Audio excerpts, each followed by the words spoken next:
All right, chat.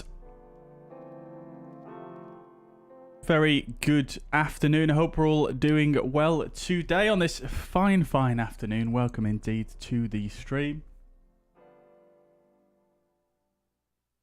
It's looking a bit windswept. I've just been outside. Welcome, guys. I hope we're all doing well. Today we've got a bit of a longer stream than normal, actually. We should have, I think it's going to be a fairly sizable one today.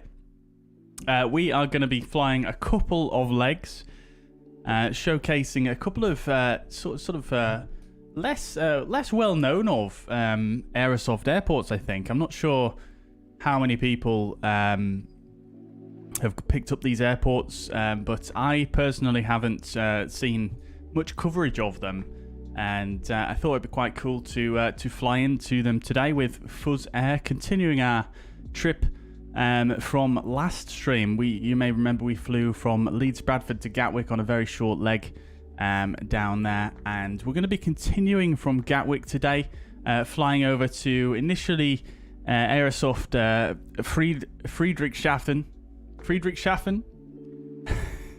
Apologies if I'm pronouncing that terribly, but that's where we're going to be flying over to Friedrichshafen in southern Germany. It's actually quite close to Memmingen. We have flown to Memmingen on the stream before. And it is an airport with some commercial service, and it is big enough to fit in an A320. So that's what we're going to be doing today, although the runway, it's not super short, but it's relatively short. I think it's about on a similar sort of level as Leeds Bradford, so not the hugest runway to land on. And then following that, we're going to be flying from Friedrichshafen. I keep saying Schaffen, flying to Mykonos in Greece. Now that should be a very interesting arrival, mainly because of the fact the runway is very narrow, 30 meters wide. In fact, that is the minimum runway width for an A320. And it's also a very short runway, under 2,000 meters. So it should be very interesting. Now, depending on the weather, it could also be an interesting arrival. There's no instrument approaches to one of the runways there. I believe it's runway 16. So there's no instrument approaches on that. So it's either a visual straight in approach. Well, I say straight in, it's more like a bit of a zigzag, or a circle to land procedure, which is a non-standard circle to land procedure as well. So that should be pretty spicy if we have to do that. Although that being said, when I did last check the weather at Mykonos, there is actually the wind was favouring the runway with the instrument approaches. So we'll have to see how it goes. If it's light winds, I think maybe we give the circle to land a try, just because it is a non-standard and it is it's very difficult, to be quite honest with you, at least for a flight sim noob like me. I tried it earlier on a couple of tests. Well, I tried to land there at least three or four times, and I couldn't do it, to be quite honest with you. So if if the wind does favour that, or if it is light winds, then that should be very interesting indeed. Now, I think one thing I noticed was that there was, I think the thermals were very aggressive. It was throwing the plane about a lot, and it made it very difficult to stay on profile. So I'm not sure what's going on there. I noticed at the time the METAR was reading it didn't have any wind values on it. It was just forward slashes instead of 0 on the wind. Now, I'm not sure if Microsoft Flight Simulator was. I know necessarily thermals aren't necessarily affected too much by the wind, but the wind was it was very difficult wind conditions as well, because it was a bit of like a 15-knot crosswind, so that made it also very difficult. And I'm not sure if Microsoft Flight Simulator, because of the slashes in the METAR, it kind of guessed what the wind was, and it got it a bit wrong because it was very difficult. But that being said, anyway, we'll cross that bridge when we come to it. That's going to be the routing today. Like I say, we're going to be flying into, Friedrichshafen and over to Mykonos following that. They're both fairly sizable legs, like I say, 2 hours plus for both legs, so should be great fun and interesting, and hopefully we'll have a good chat today as well whilst we're on the stream. And I'll just say as well that Aerosoft, as a partner of the channel, or sort of an unofficial partner, if you like. Aerosoft have kindly provided the sceneries today for Friedrichshafen and Mykonos to showcase with you guys. So looking forward to that. They're not new releases or anything, but just I think they're just really good sceneries and really cool airports. And I hope you guys will enjoy. Right. So that's the plan for today. We're going to be flying fuzzair, like I say, on New Sky. We're in the lovely stuff livery, the Delta registration. We're going to have a quick look at the OFP at the moment. Let me just see if I can fix something real quick, because I noticed something is just a little bit... Should have... No, okay, no, we're good actually. So that's fine. Right.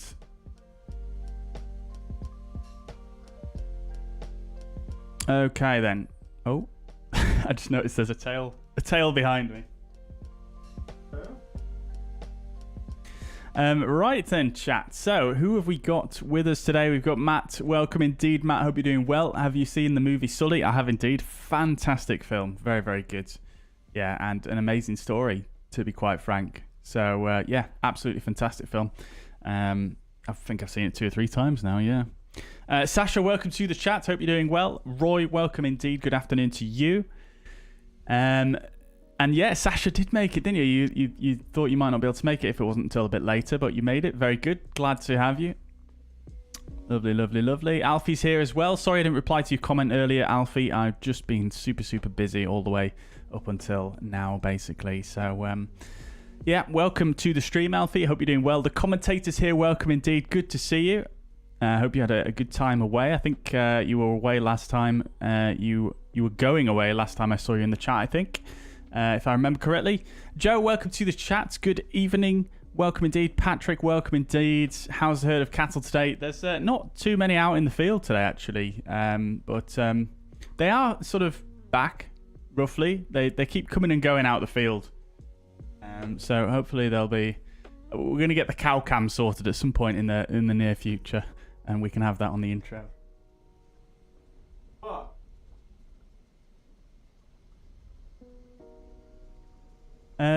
Aviator 04, welcome to the chat. Welcome indeed. Won't be able to watch takeoff. No worries at all, dude. Well, hopefully I'll catch you later on. Shots, welcome to the chat. Did I put 1600 Zulu? I'm still not adapted to the British summertime clock, clearly. Yeah. Nevertheless, this is the time I was always planning for, so apologies for that. Nevertheless, yeah, my bad.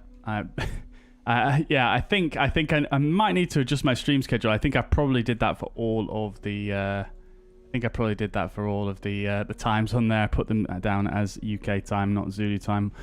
Thank you very much, Shuds. Appreciate that. But welcome, nevertheless. Hope you're doing well. Sasha is easy 616 Mike Juliet. Cool, great stuff. We'll look out for you.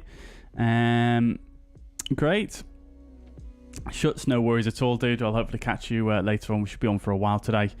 Dimitri, welcome to this chat. Where can I download custom views for profiles for 320 Fenix and 738? FlightSim.to has quite a few. For sure.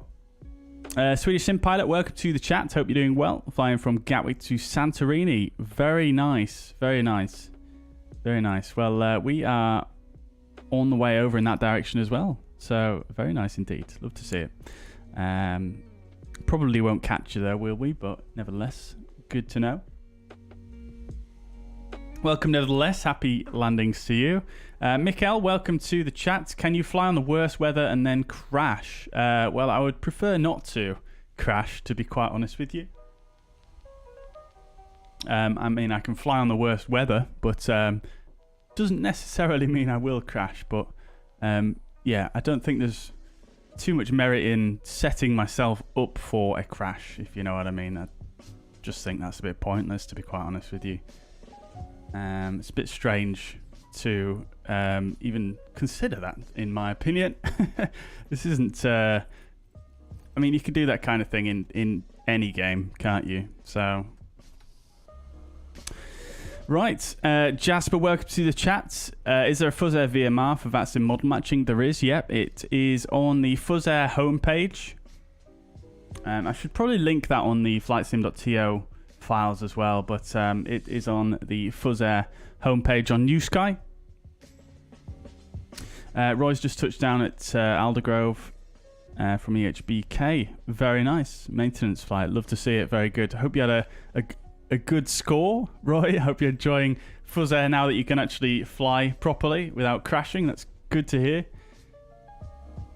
Commentator was going for the weekend in Ireland last time I was here.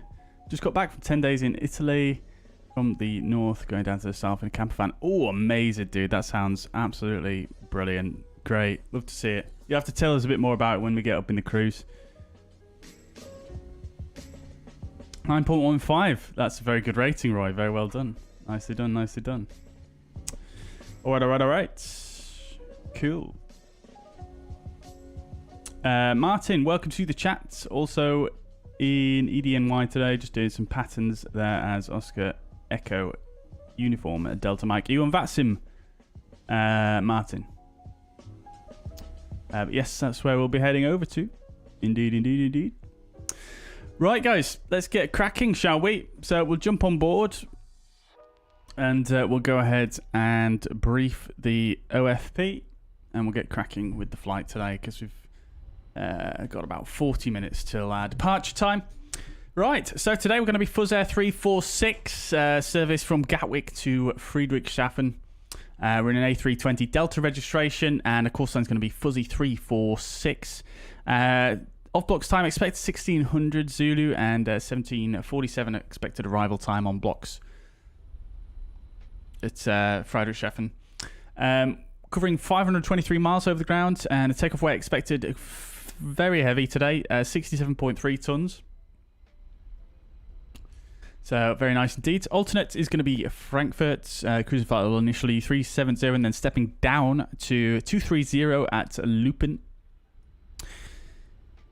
And trip time, 1 hour and 90 minutes. So actually my predictions were incorrect. So this leg is going to be the shorter of the two, but nevertheless 1 hour and 90 minutes over to the south of Germany. Alternate is going to be 39 minutes if we need to divert, and block fuel will request as 7,268 kilos. Expected zero left here at Gatwick. We do have controls on at the moment, so we'll check the ATIS momentarily, and expecting arrivals into Friedrichshafen on the Gamo 06 arrival. Or the transition, that probably is. I'm not sure. We'll have to look up that up on the charts. And runway 06. So, regarding passengers, we're fully loaded. 162 passengers, 3.3 tons of cargo on board. And looking at the weather, expecting pretty good conditions today. We've got quite a bit of wind here at Gatwick from the northeast, 15 knots, but other than that should be fairly straightforward. So on the takeoff we just have to be careful, obviously, with the Fenix having such a funky behavior with the old rudder there. Yeah, we'll have to see how we get on there. Wind at Friedrichshafen is a similar story actually, fairly consistent with the weather here at Gatwick. So yeah, that's about it for the weather. And then looking at the charts, we can actually bring up Navigraph here and look at the overall routing. Initially out to the east and then south over the channel, and then coming down to the southeast and then further to the east and down into Friedrichshafen. Okay, cool.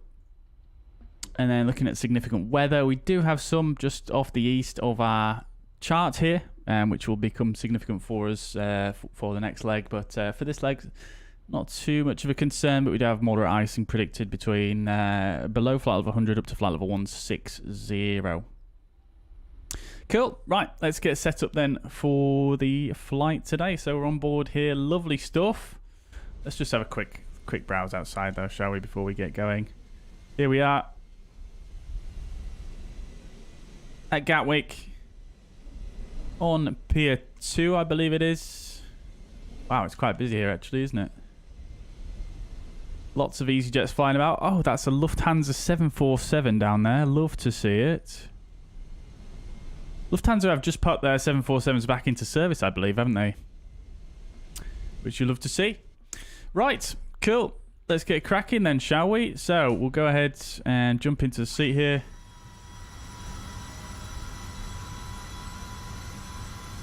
get that nicely in place there, and just a little bit of this. Oh, nice, lovely. Right, so we've already had the pilot monitoring on board. He's already come in and set up the aircraft as he normally would do. Let's just take the temps in here because it does feel like it's probably going to be a bit warm, 27 degrees. So yeah, let's just go ahead and we'll pop this window over here, shall we? Let it cool down a little bit in here. Right, cool. So let's just reload the sim brief here because I do have a flight plan that should match. Cool. So we'll get the catering on the way as well as the refueling service. And we'll go ahead and start plugging some stuff in then, shall we? So we'll go ATSU, AOC. We're initially going to fly live weather, live time. We might amend that as we get further on here, but we'll see. We'll see how we get on. Regards lights. Is it FSLTL traffic or AIG? It's a mixture of FS traffic and FSLTL, Dimitri. But we are on VATSIM, so it's not necessarily traffic. It's more model matching for VATSIM, really, for this flight. Big Goals, welcome to the chat. Hope you're doing well.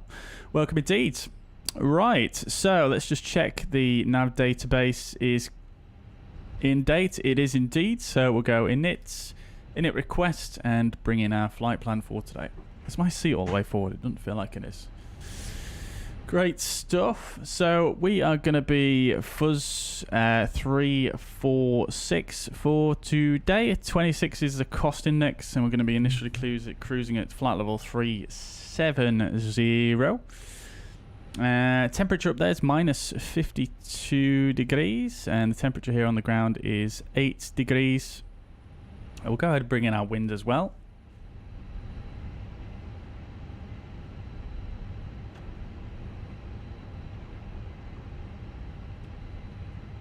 Lovely stuff. Okay, that's done. So flight plan, we're expecting 08 right here at Gatwick. Have just seen a plane in the distance come and land on 08 right. So pretty sure that's what it's going to be. And then we're going to use the Seaford for Zulu. At least that's what we're expecting. Which we'll input that now. And just check the constraints here as we go along. 220, 250, 250, 250, 6,000. Yeah, that all looks good. Great stuff. Cool. And then we'll go ahead and just stick in the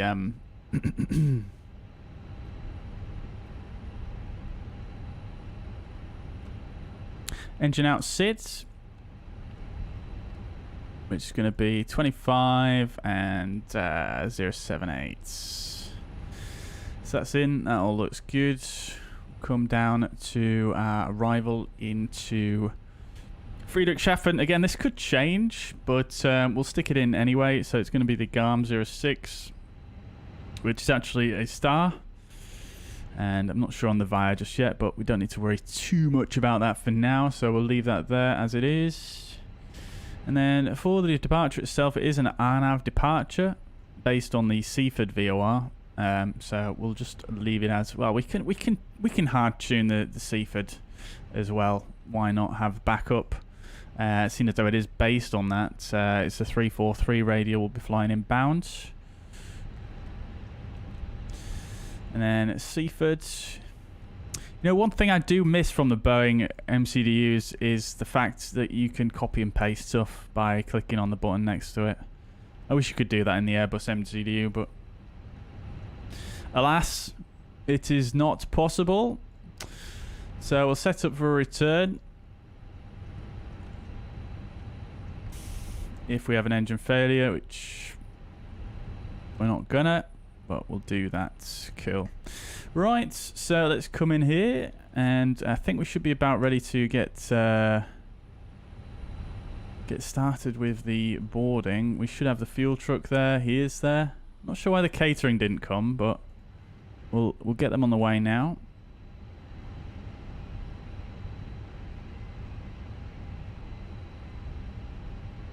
I've really got confused with my times today, haven't I, chat?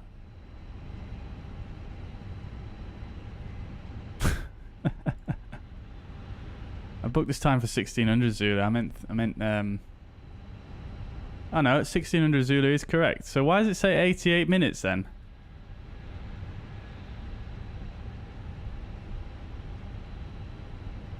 That's a bit strange. What's the time at in the sim? Oh, that'd be why. Okay, problem solved. Lovely stuff. Right, cool. So, let's begin with the boarding. Lovely stuff. Do we have a company message yet? We do not.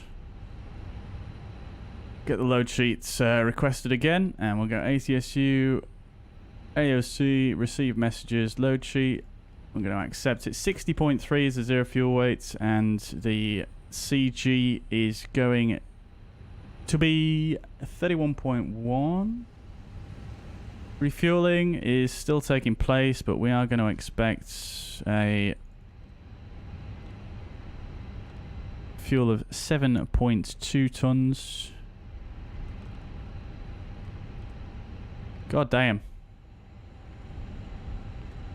Okay, it's done this weird bug thing where it won't get rid of the clear. I forget how I get rid of this. There we go. Is that it? Yeah, there we go. Okay. Now we'll request boarding as well. Catering's here. Not sure why this VDGS is not telling me anything. Maybe it's this model that doesn't do anything. Cool. And then we'll do our takeoff performance. Do it right. Packs on.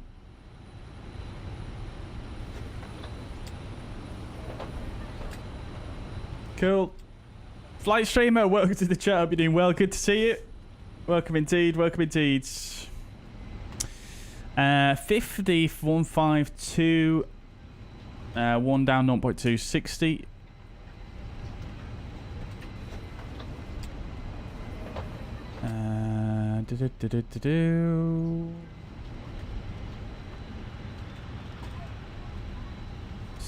Oops.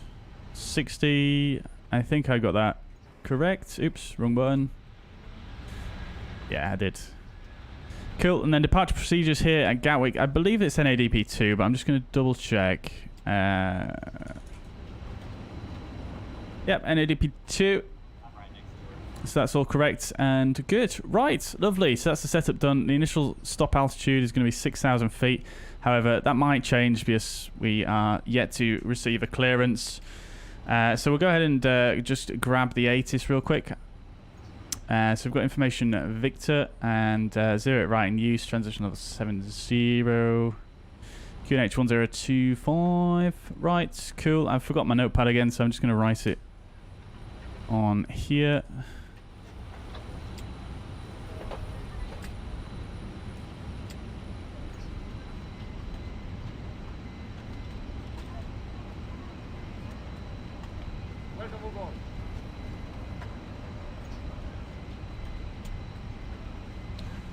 Do do do do do do do.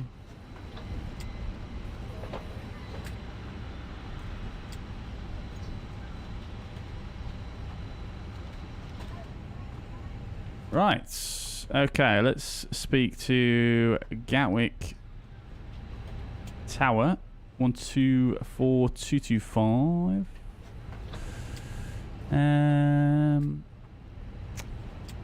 I'm messing with all the wrong knobs here, aren't I?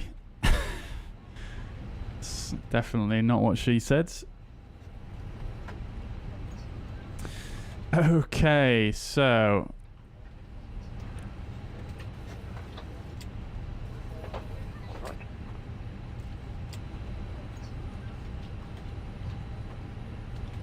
Speedbird 670, surface wind 050 degrees, 15 knots, 08 right, clear for takeoff. Good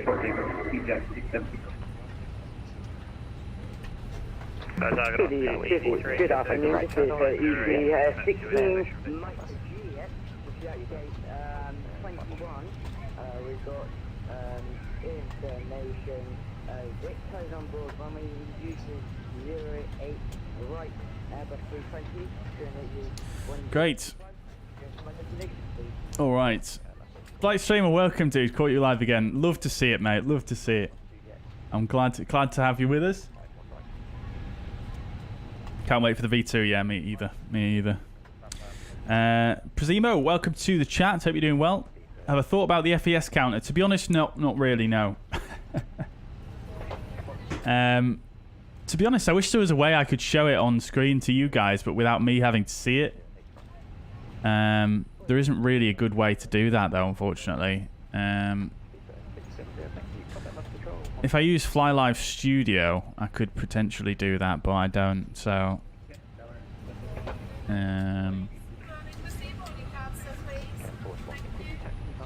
yeah, I can't quite think of a good way to do it, but, I mean, at the end of the day, you know, I don't know. I mean, I think around, I think now I'm probably getting somewhere between 20 and 35 FPS. Is there a way I can do it through this?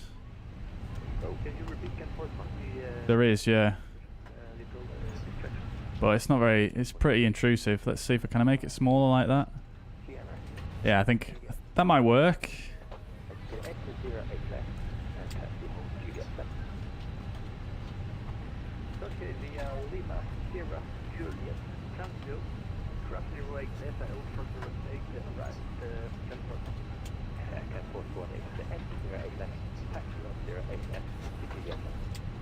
There we go, there's the FPS.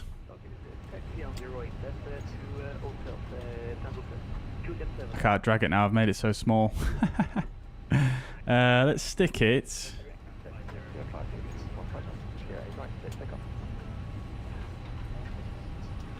Let's stick it. Where's a good place for it to go? There we go, up there yonder. That's nice. Cool. There you go. Hopefully that works for you. Do we get V2 of Phoenix for free if we already have it? Yeah, I believe it's going to be a free update, yeah. Smooth Flying says, was excited for Gothenburg V2, but sadly still cannot have it since I bought the scenery originally from the marketplace. I'm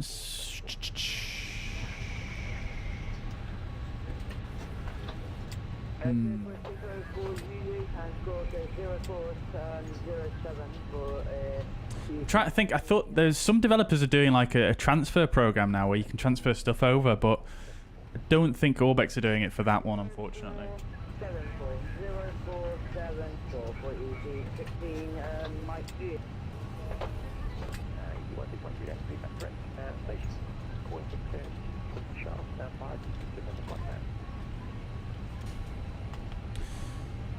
That building is close to the nose. Yeah, I always thought that about this scenery. It's a bit strange.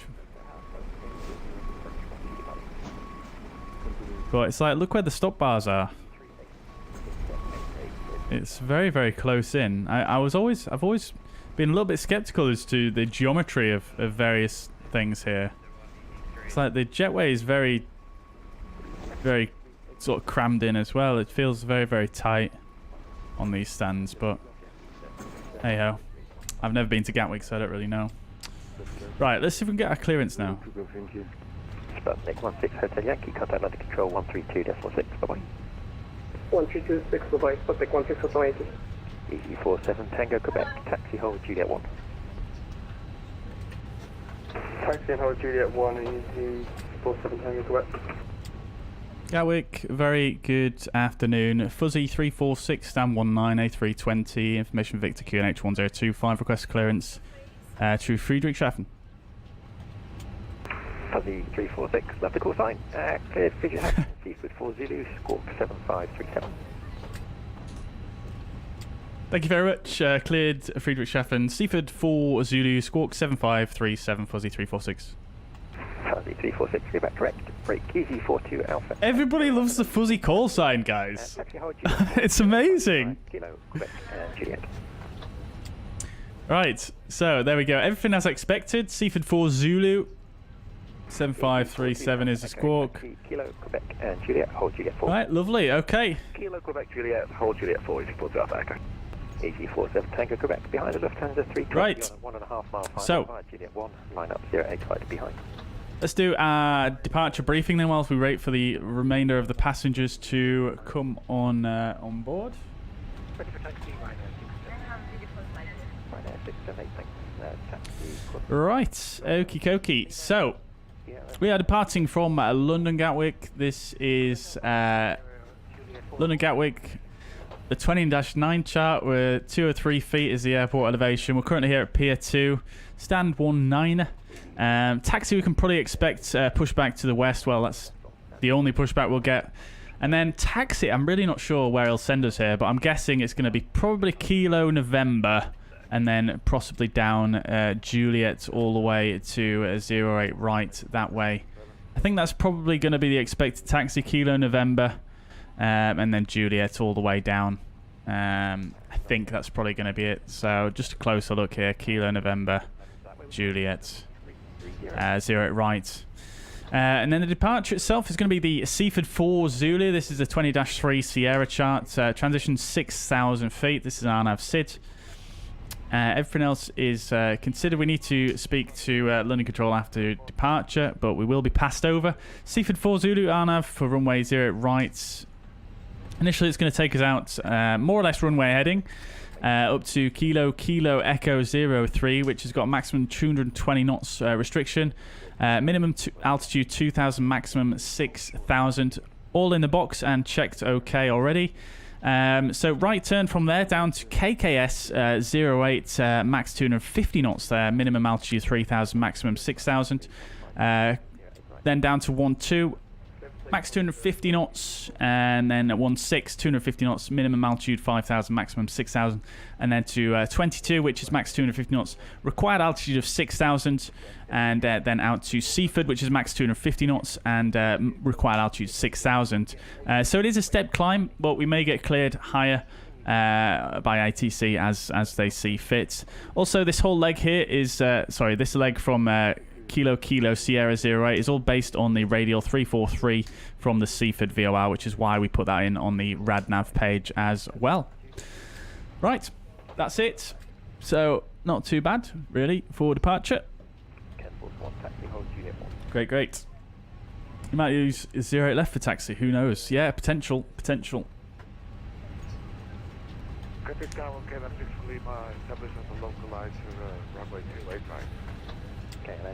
Darren, welcome to the chat. Hope you're doing well.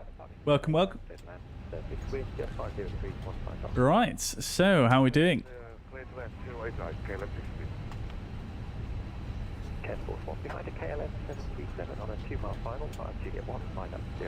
Refueling should be done now, so we'll go ahead and get these seatbelt signs on. We'll get the fuel pumps on as well. We'll fire up the APU.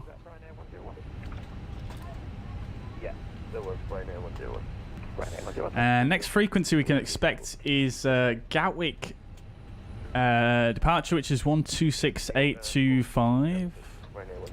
So we'll get that pre-tuned as well. APU's firing up. EG47 Tango Quebec, contact London Control 132.6, bye-bye. 132.6, EG47 Tango Quebec. Gatwick Tower, good afternoon, EG75 Charlie Echo, plane 106. That base. 20 with information whiskey on board, in IFR clearance to Rotterdam. EG75 Charlie Echo, Garrett Tower, hello, cleared Rotterdam, frame 122, squawk 0530. Cleared Rotterdam on the frame 122 departure, squawk 0530, 75 Charlie Echo. EG75 Charlie Echo, rebank up. Fantastic sound for that APU there.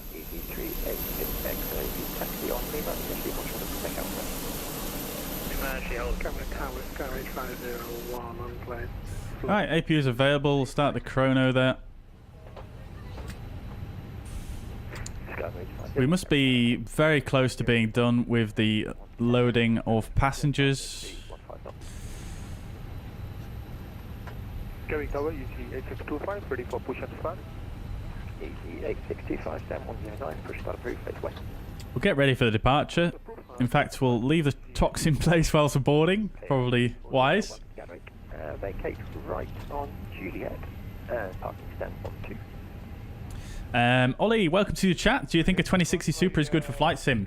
Yeah, I think it would be okay, but I think your resolution, you'd probably want to be 1080p with that, and I think you'd probably want to be...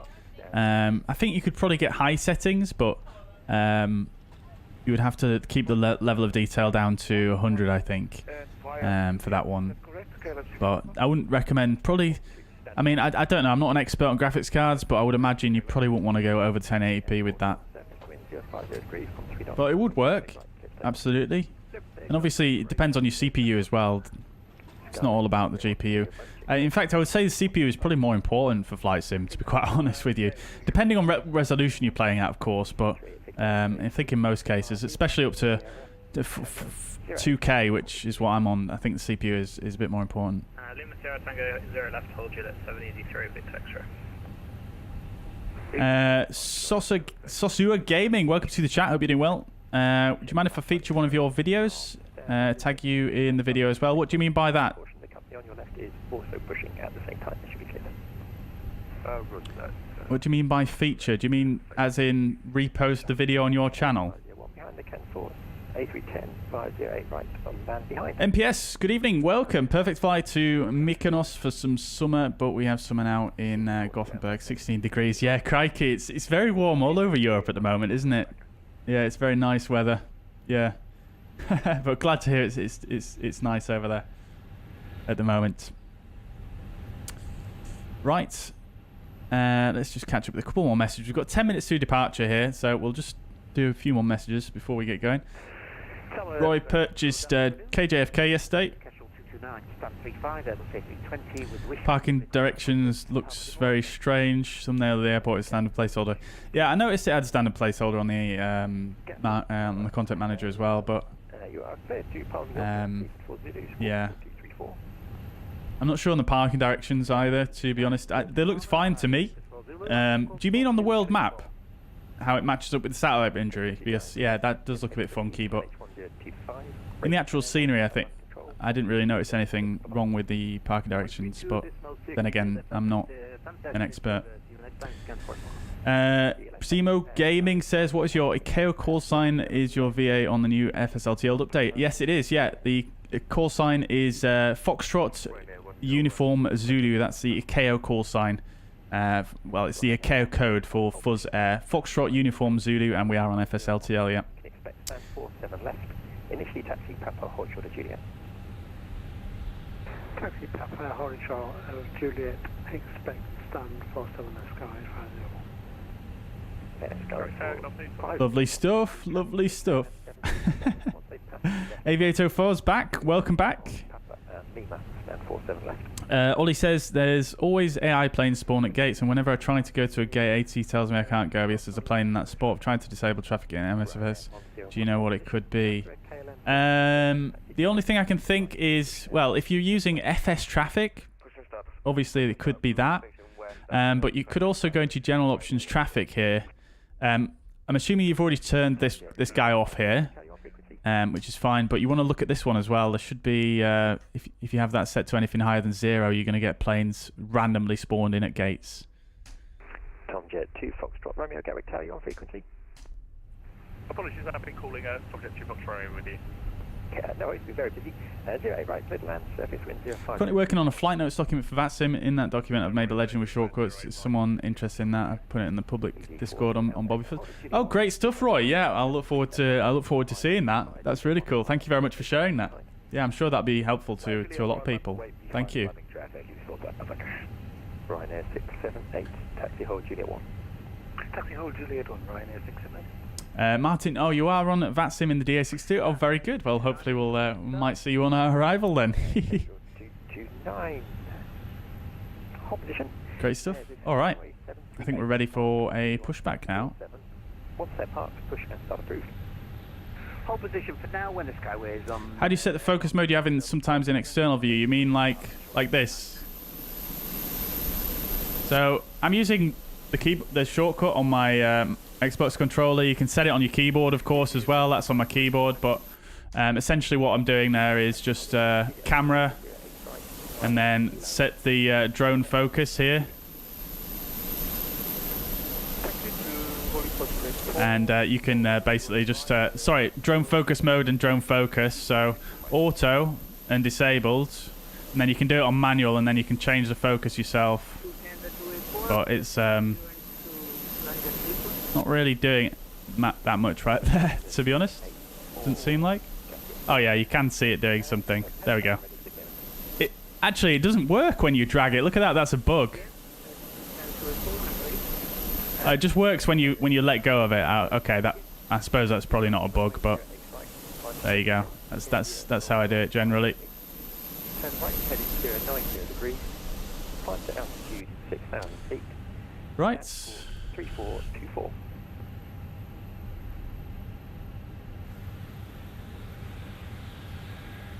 Lufthansa 284, can you repeat the after takeoff? Where's my tug? Oh, is this my tug right here? Stand by 1. Tom Jet 2 Foxtrot Romeo, welcome to Gatwick. Take to the left. Taxiways. Right, so checklists I've not got handy right now. EG42 Alpha Echo surface. There we go. Okay, so cockpit preparation, gear pins and covers removed, fuel quantity is 7.2 tons, seatbelt signs are on, ADIRS are in, nav, Navigraph is set to 1025 on both sides. 0 with you. With Air 3290 Garrett Tower, hello. Cool. Before start, checklist packet brake is set, takeoff speeds and thrust 150, 150, 152, windows are not closed. Landing clearance with our 3290. Departure check. Thank the Lord for checklists. Beacon light is on, and the before start checklist is complete. 4 miles, Ryanair 678. Nahila, welcome to the chat. Which Gatwick scenery is this? This is by Origami Studios. EG38 Victor X-ray taxi hold Juliet 1. Right, we do have a company message. Let's just review that before we... Right, compliance. So no changes needed in the MCDU. 13 knots, runway 08 right to land. Cool. 08 right, clear to land with our 3290. EG42 Alpha Echo, contact landing control 132.6, bye-bye. I really need to go get my notepad after this, after we've done this takeoff chat. EG42 Alpha Echo, contact landing control 132.6, bye-bye. 132.6, report to Alpha Echo. Thanks, bye-bye. EG75 Charlie Echo, taxi holding point Juliet 4 for 08 right, via Kilo, Quebec, and Juliet.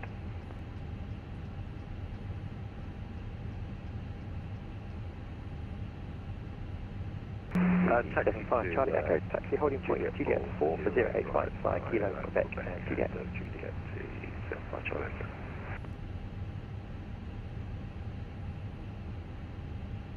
Get belted in chat, shall we? 7 at stand 562, aircraft 5737-800. Question ISR clearance to Amsterdam. Don't want to fall out my chair in this crosswind. Could get a bit spicy on takeoff here. Station calling for clearance to Amsterdam. Stand by your number 2, break Lufthansa 284. Are you ready to copy? Strapped in. Only problem with wearing this is sometimes I can't properly reach my Go XLR. And then turn right, heading 090 degrees, and climb to altitude 6,000 feet, squawk 3424.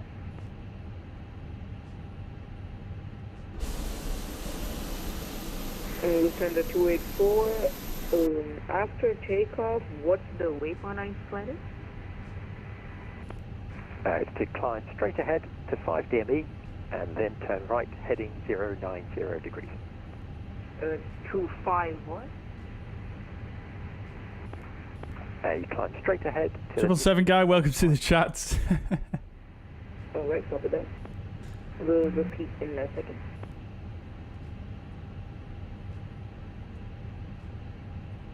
Buzzy 346, stand 19, request pushback. Block off from runway 08 right. After takeoff, 5 miles straight ahead. Turn heading 090, maintain 6,000, squawk 3424. Lufthansa 284, feedback correct. Tomjet 38 Delta, I think that was you checking in. Continue approach 08 right. Number 2. Number 2, 0 right. Thanks a lot, Tomjet 38 Delta. With 3290, back to Gatwick, hold short of Juliet, you can expect stand to 8. Hold short Juliet, expand stand to 8 with our 3290. Ryanair 678, surface wind 050 degrees, 13 knots, runway 08 right, clear for takeoff. 08, clear for takeoff, Ryanair 678. Fuzzy 346, stand 19, request pushback. Tomjet 737 on a 4-mile final via Juliet 1. I can't get a word in edgeways. On the arriving Tomjet, line away 08, right behind EG3 Victor X-ray. EG 8625, continue taxi, hold Juliet 1. Continue hold taxi, Juliet 1, EG 8625. And easy 16 Mike Juliet, question 4, straight pushback please. EG 16 Mike Juliet, roger, push and start approved, and straight pushback approved. Straight pushback is approved for easy 16 Mike Juliet. Fuzzy 346, stand 19, request pushback. Bye-bye. About 3 at 1 there, break with a 3290. Literally cannot get a word in edgeways here. 28 turn right on Juliet with our 3290. Fuzzy 346, stand 19, request pushback. Again, I'm afraid 2 at 1 there. Fuzzy 346, I think that was you. Push and start approved, face to the west. Push to start approved, face west, Fuzzy 346. And the other station calls out Ryanair 101. Yeah, locking gear. Right, we got there in the end, chat. With their 320 to park on stand 28. Let's go. Clear, taxi holding point Juliet 7 via Juliet Tango and 08 left. Hold short, and then taxi via Juliet 7 via Juliet Tango. Oh, race me up. Ryanair 101. 23 to park on stand 28, and then you can taxi as cleared. Release parking brakes. Waiting for Wizzy to park. And then Right, parking rate released. commencing push. All engines clear. AP bleed on. Kestrel 229 taxi. Cool. Lima, Engine mode selected to ignition start, engine 2 starts. Lima, Quebec, hold short on Juliet, Crystal 229. That's station calling, say again. Ryanair 69 stand to 1 quick push back. Ryanair 629 from stand 131, push and start approved, face west. So face west, Ryanair 69.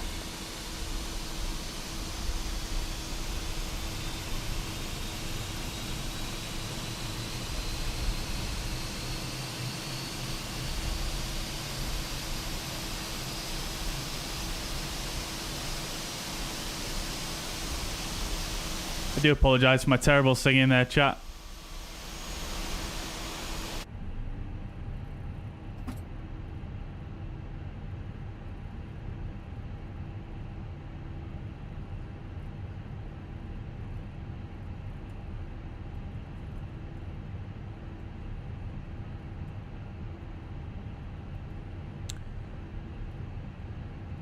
Tomjet 38, that's vacated Delta 1.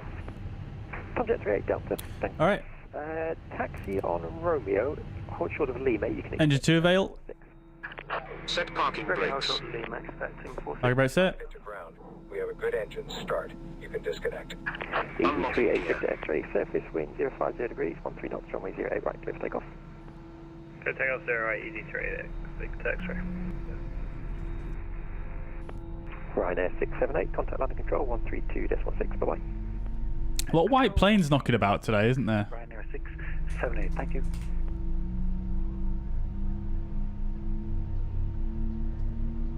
And Kestrel 229, brake, Ryanair 69, looks like you've pushed the wrong way there, are you able to make a 180?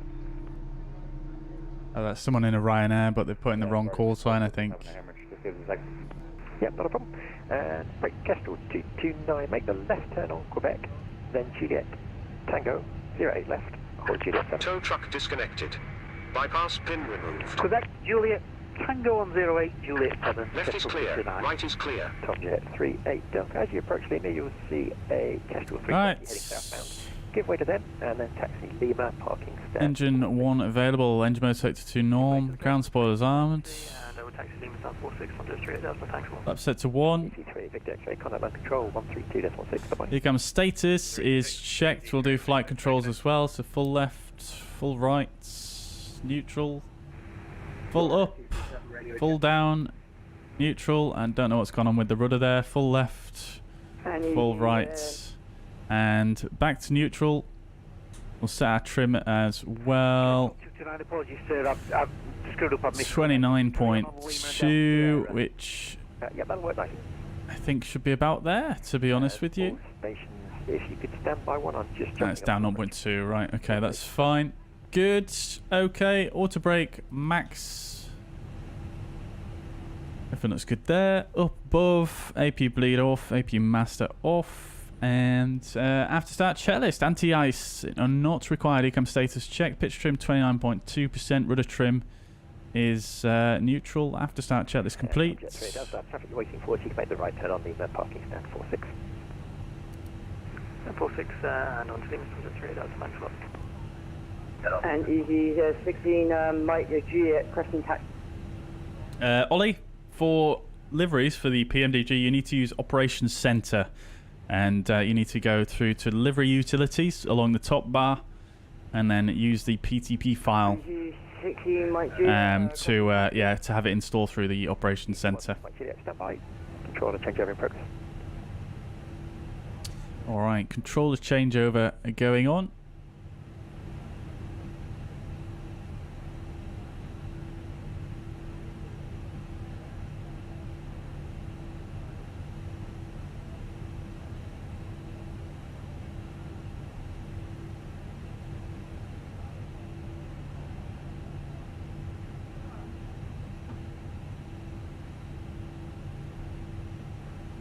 Lufthansa 284, request can push and start.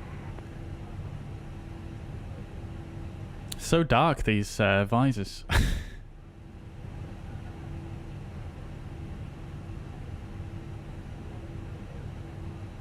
Just the training ACT, just give them a couple minutes.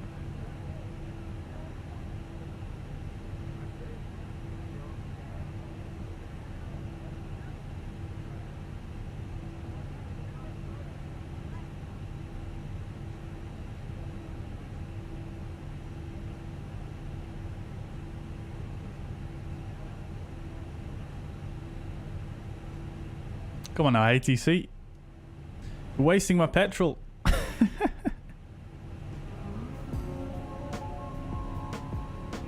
Alright, what's going on in the chat then? What's going on? What's going on? FSLTL has been awesome since the update. Good to hear, good to hear.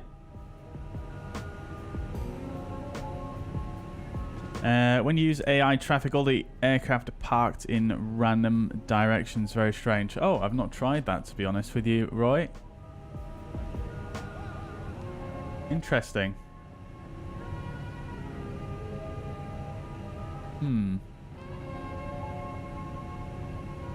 That's strange, though, because if you spawn in at a gate in an aircraft, it should take the same position as...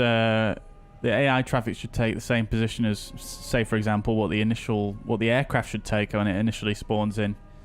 To my knowledge, anyway. So that is very odd. Which AI traffic are you using? I will contact 126 and 825 right now because that was the ACT on 126 and 825, I think.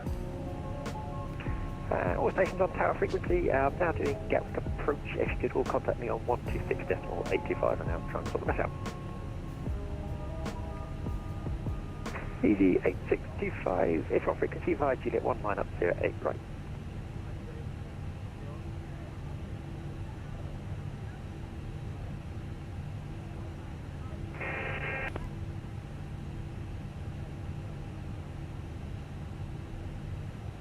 Easy 75 Echo, Gatwick, direct to hello again. When you can, taxi hold Juliet 1.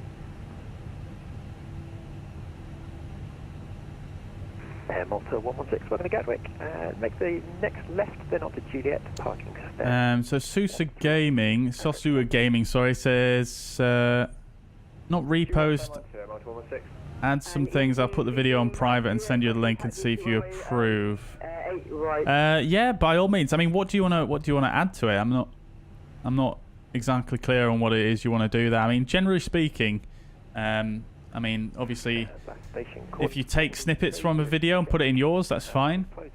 but just reposting the entire video on your own channel is generally not acceptable. But I mean, it sounds like it's okay. But yeah, if you want to put it on private and send, by all means. 16 Mike, your Juliet Crescent, tax.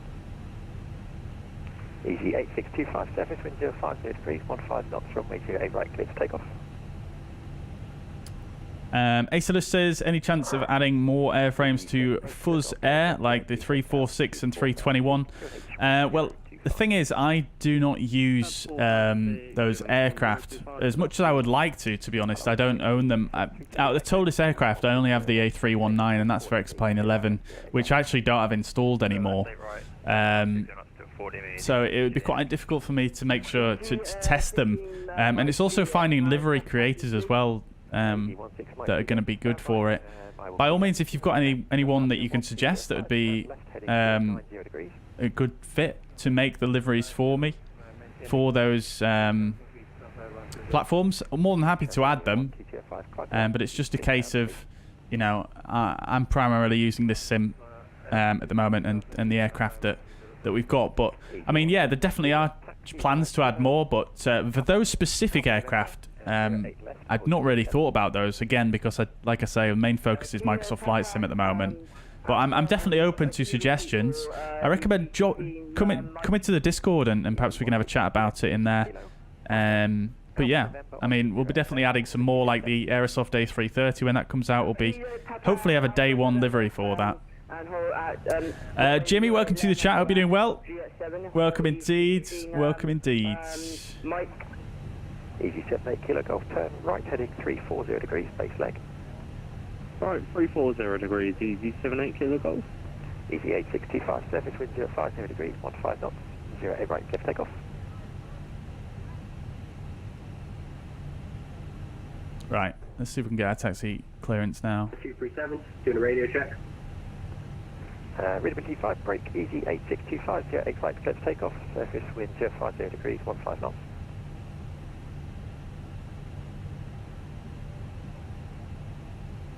Easy 75 Charlie, Echo, hold it Juliet 1, behind a company 320 on a 5-mile final, fire Juliet 1, line up 08 right behind. I can't hear any other aircraft for some reason. International, this is Surely they're not too far away. He was only clearing someone at the other end of the runway there. For traffic path. So right, 040 degrees and cleared RLS approach 408 right, easy 78 kilo golf. Any stations calling on Gatwick Tower frequency 124.225. Please contact me on 126. Oh, that might be why. That might be why. They're on tower still. Gatwick, Fuzzy 346, request taxi. Kilo, Quebec, and Juliet. Kilo, Quebec, Juliet for Juliet 7, was it? Juliet 4. Juliet 4, right, every time. Fluid 4 requesting push and start. It's so hard to know when there's a gap in the radio because some people are contacting him on the tower frequency and I can't hear them. Fluid 4, my band, for that change. Gatwick, Fuzzy 346, request taxi. Fuzzy 346, Live Navy, follow the EGKK ahead, hold at Juliet 7.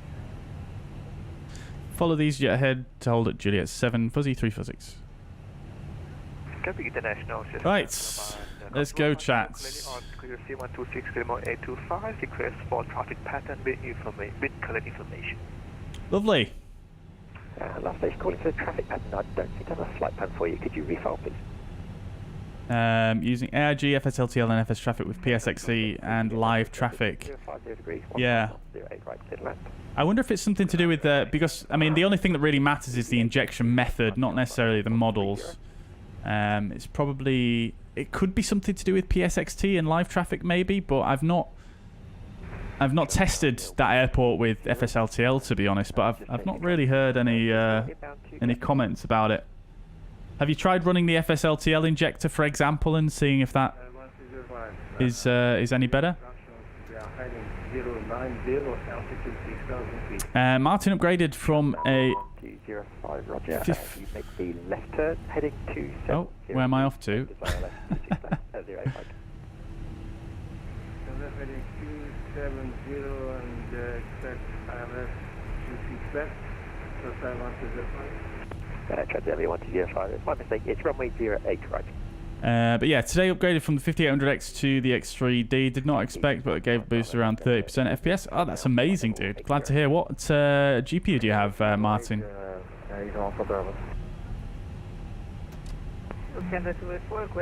Oh, that's awesome. Amazing. Someone watching the channel last night who just messaged me. So humbled when people do that. It's amazing. Tower Director, EGKK good afternoon, review gate 555, aircraft type is an A320 Neo. We haven't got any information on board. Oh no, chats! Look away! Nothing happened there. Nothing happened.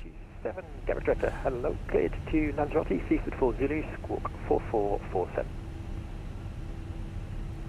Squawk 4447, and are we able to get the QNH for EG2527? QNH 1025. Hey, Yorkshire! Let's go. Gatwick Director, good afternoon, speed for 2273, gate 36, information, whiskey, last, currently no 8. Right, so we're just basically following Sasha really here, and then holding at Juliet 7. JFK, please. Station calling for clear, JFK, stand by, number 2, break, easy, 75 Charlie Echo, surface, wind 050 degrees, 15 knots, 08 right, clear for takeoff.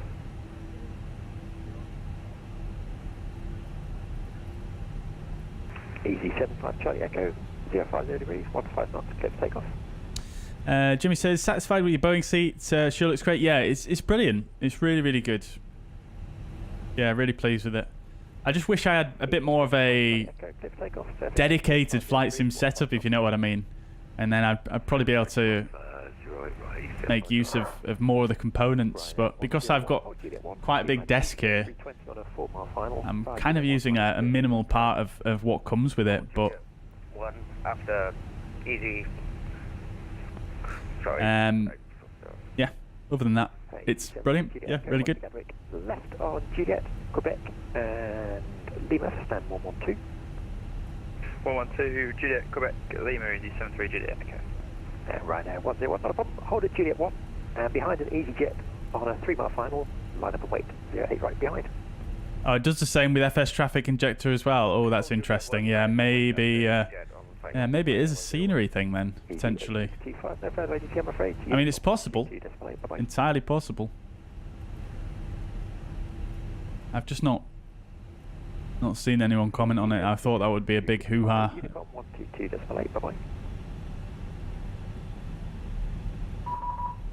Oh. It's so loud.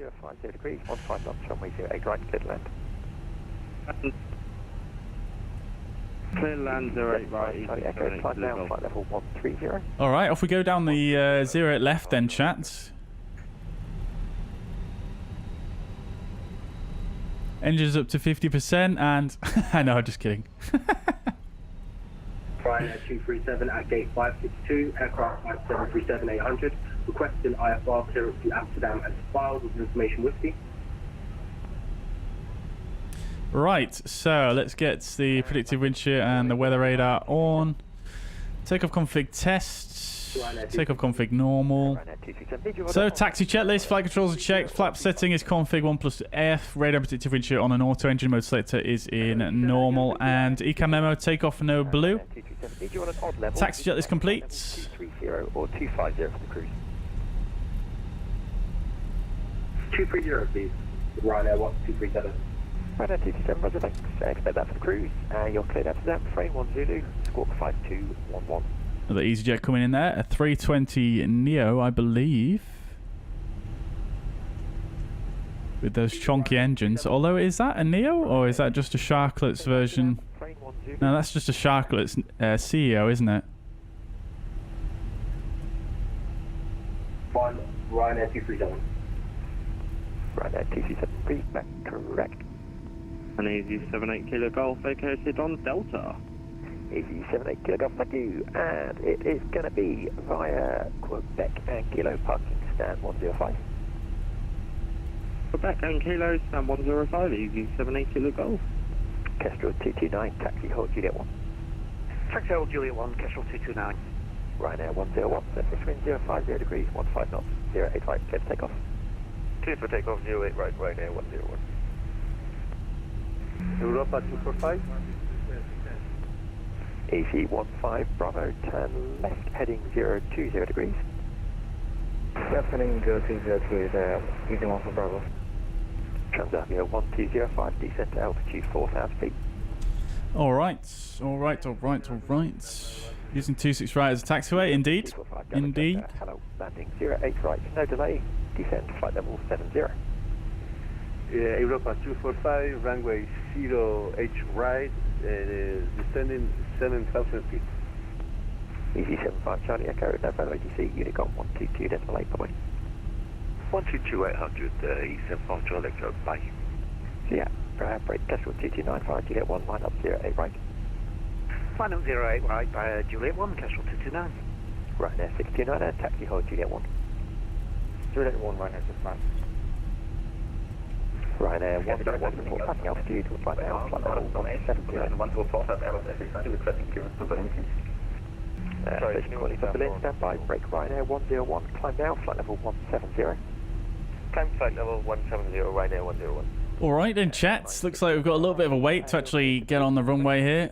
Squawk 5631. Sorry, this is actually to Berlin, train 1, departure, squawk 562, 1 Alpine 62, Echo Bravo. Alpine 62, Echo Bravo, squawk 56. Bit heavy on the brakes, sir. Sorry, squawk 5631, Alpine 62, Echo Bravo. Actually unbound my Climb flight level 170, Ryanair 101. Easy 15 Bravo. Actually unbound my brakes from SPAD.next.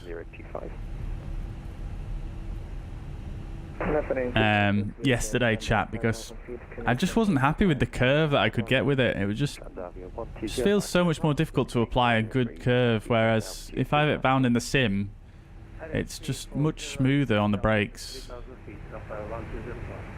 Ryanair 629 behind, departing 320 via Juliet 1, line up 08 right behind. Behind the Brown aircraft, line up 08 right, Ryanair 69. Easy 16 Mike Juliet, taxi hold Juliet 1. Is Juliet 7? Juliet 1, line up 08 right behind.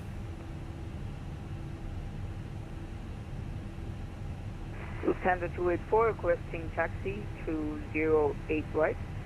Lufthansa 284, standby, break easy 16 Mike Juliet.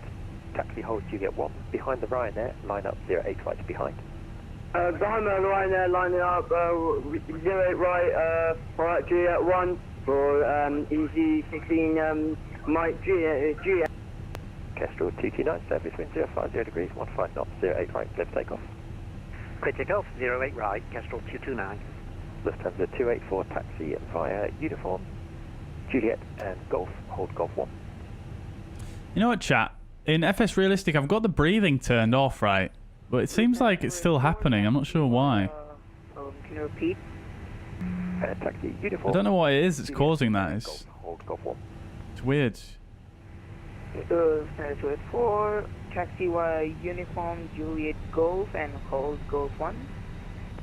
Transavia 1205, turn right, heading 110 degrees, clear ILS 08 right.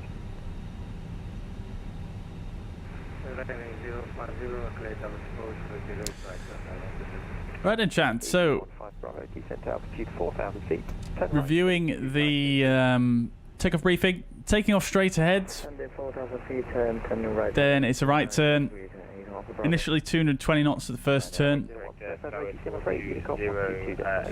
Max altitude for the departure is 6,000 feet, and then following that out to the Seaford VOR. Max altitude again 6,000 feet, max 250 knots for the whole procedure.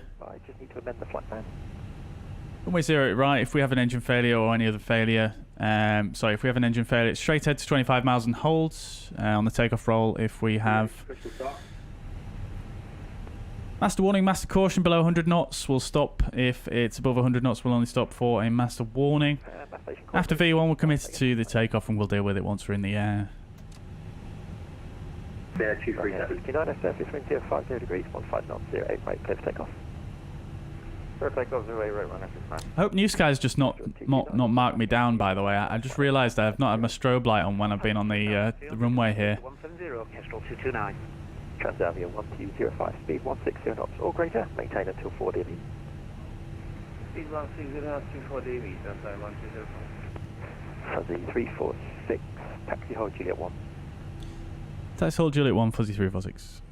EG15 Bravo, descent to altitude 3,000 feet, speed 180 knots. Down to 3,000 feet, speed just waiting for the EasyJet in front. Mr. Sasha. After timber, fly heading to 80 degrees.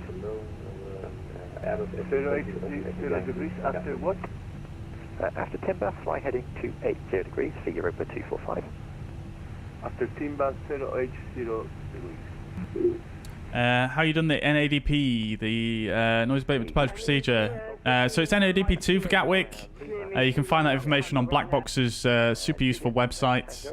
Sometimes it's on the charts, but very rarely.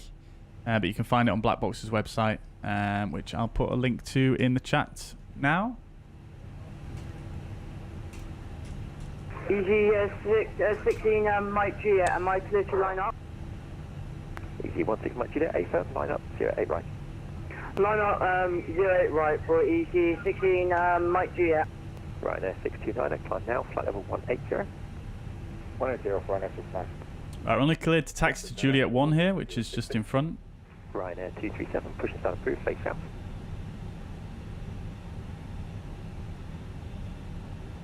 Ryanair 237, push and start approved, face south. Push and start approved, Ryanair 237. Gatwick Director, hello, speedbird 2273, gate 36, information Yankee QNH 1025, we are 777-300 ER and requesting clearance to New York JFK, please. 777 to JFK. Break easy 89 Golf Whiskey, your frequency.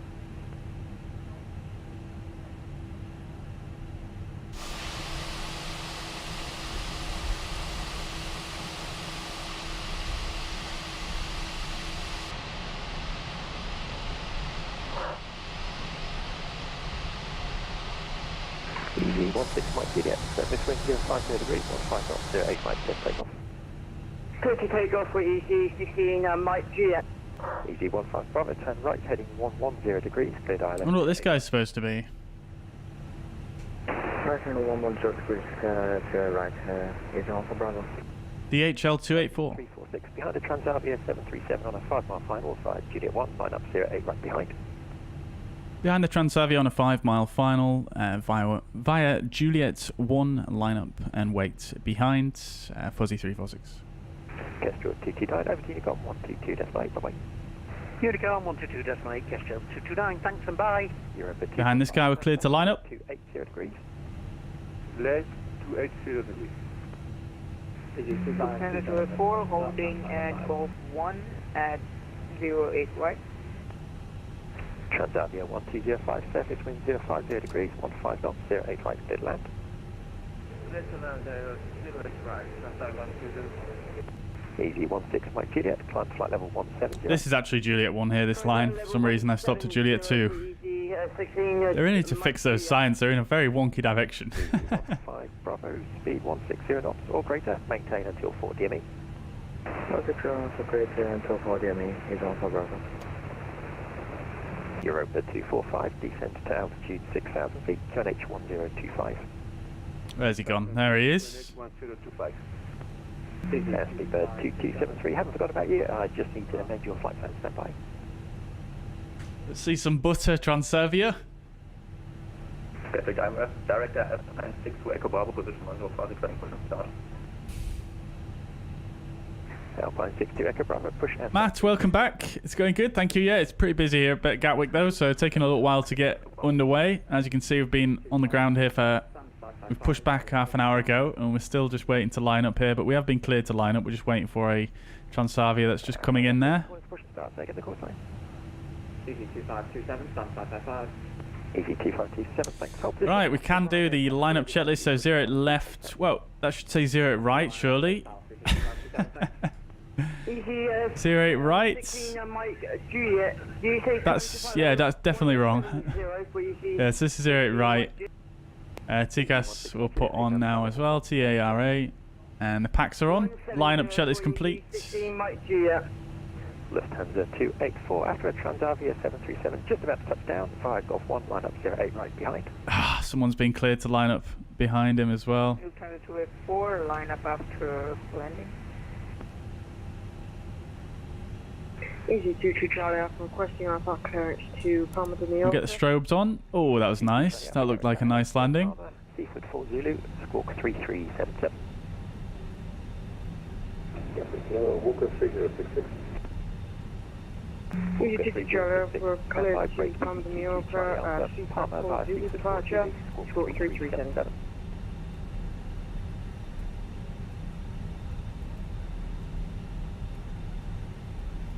Easy 22 Charlie Alpha Gatwick.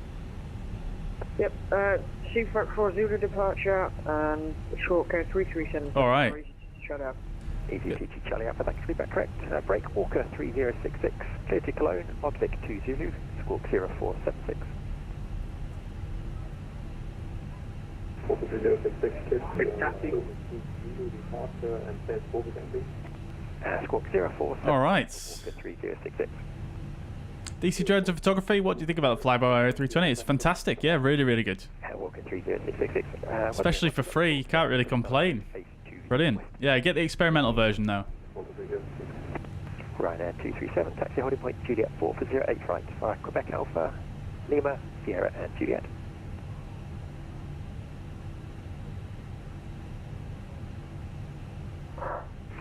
Ryanair 237, taxi holding point Juliet 4 via Quebec Alpha, Lima, Sierra and Wind's still 050 there, so slightly from our left. Lufthansa 284 requesting lineup. And 16 knots there, so it could be a bit spicy on the rudder.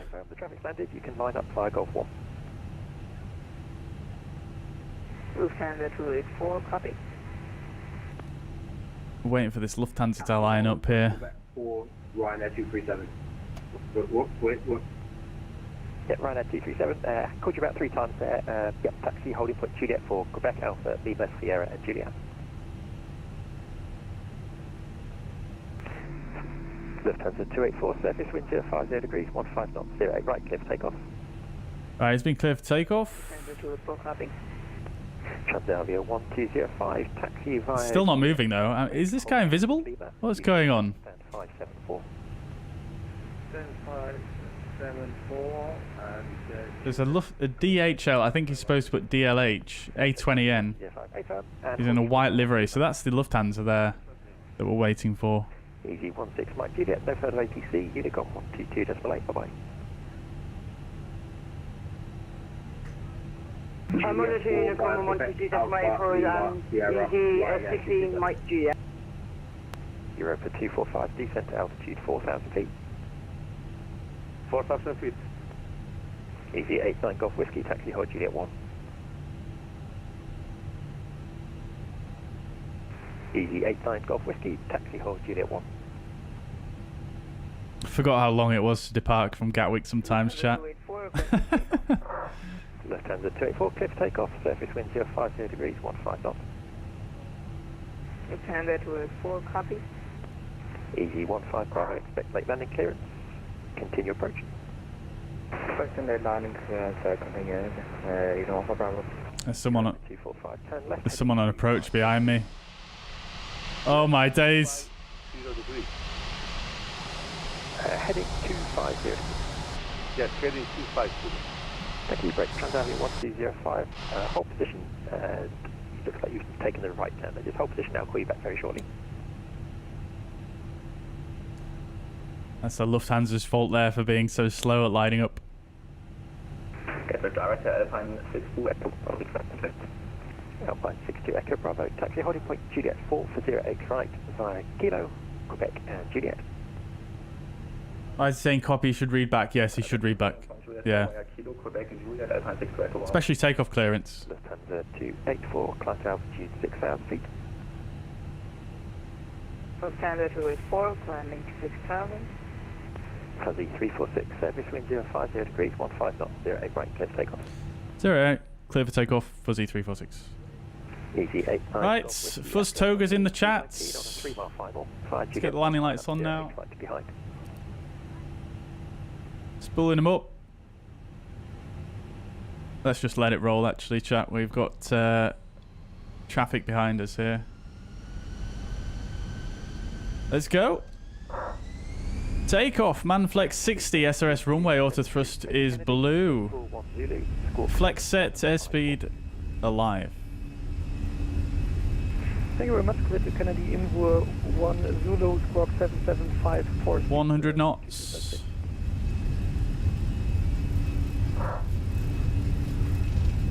Easy 22 Charlie Alpha, got expressions out. Easy 22 Charlie Alpha, hold position. After a Walker 320. V1 rotates. Push start approved, face west. After a Walker A320, pass right to left, push and start clear. EG 15. Nav, positive rate, gear up. And 15 knots. Runway 085. Surely New Sky's going to mark me down for that takeoff. Europe at 245, turn right, heading 340 degrees. It didn't feel too bad though with the slight crosswind there. To be fair. Lufthansa 284, turn left, heading 030 degrees. Alright, we'll get the ground spoilers disarmed. Lever climb, climb. Thrust climb, auto thrust. Can you repeat the heading? Heading 030 degrees. Lufthansa 284, can you repeat the heading, please? Lufthansa 284, heading 030 degrees. Big the cabin. Lufthansa 284, turning 080 degrees. Fuzzy 346, full passing altitude, climb now, flight level 170. Passing 2,800, climb 170, Fuzzy 346. Correct 420, push to start. Alright, we're cleared up to 170, so we'll pull for open climb. And we'll pull for standard, so flight 170 blue, standard is set. Let's take that right turn. You said you're getting back to me, well, I'm really sorry, I got a bit busy. Sky's 420, clear to 0, Seaford 4 Zulu, squawk 7205.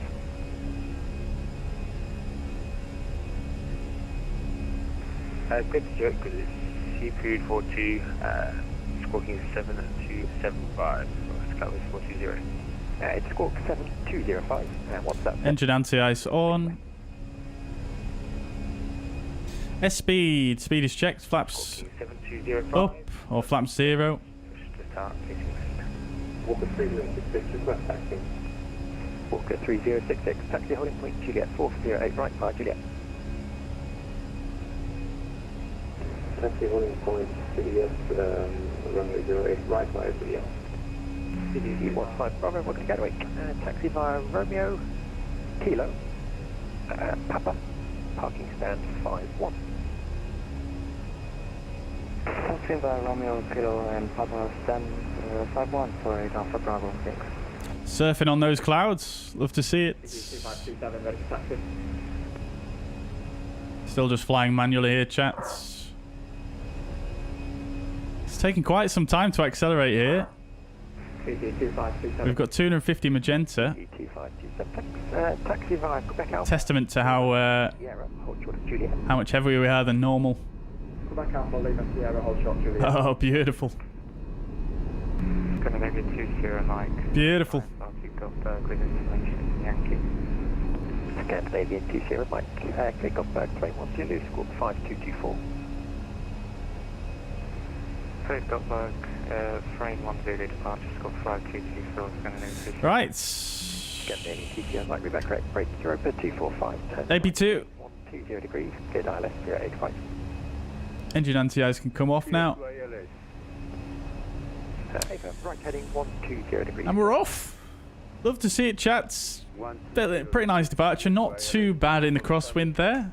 Interested to see whether New Sky marks me down for the slight.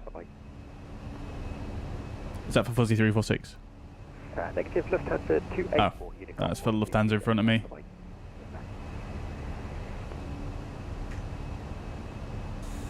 Right, there we go, 250 knots.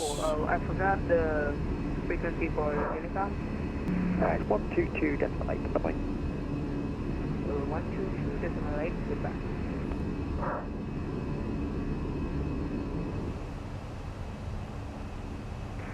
Scandinavian 20 Mike, ready for push and start. Scandinavian 20 Mike from and 16, push start approved. Right, flight level 100. Push approved, face to the west. Landing lights off. Seatbelt signs can come off now as well. And my seatbelt can come off.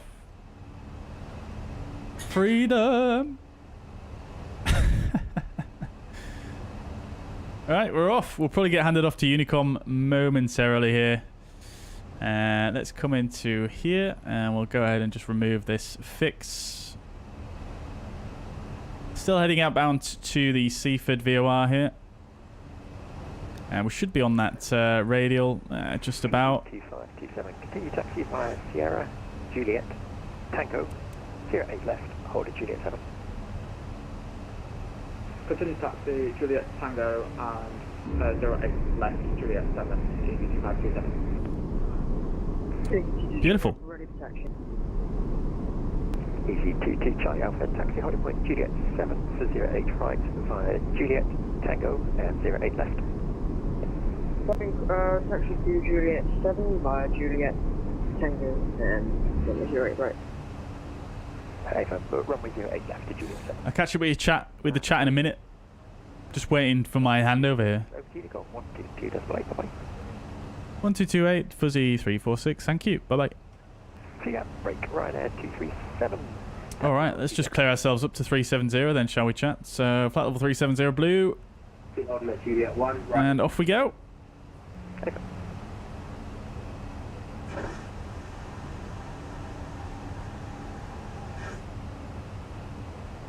On to Unicom. Beautiful. Grand old grand.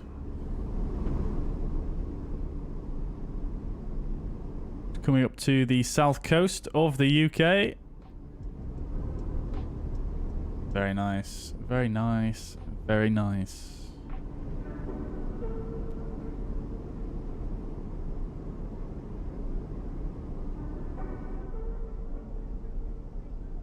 Lovely chats. Not too bad. Controller is very professional and calm. He was, wasn't he? Very good controller, yeah.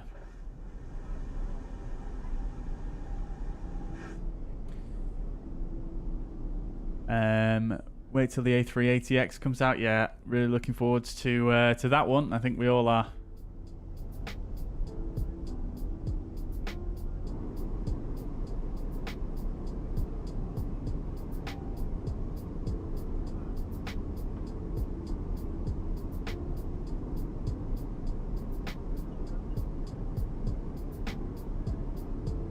Roy says in Flow there's a nice tool for showing your control inputs.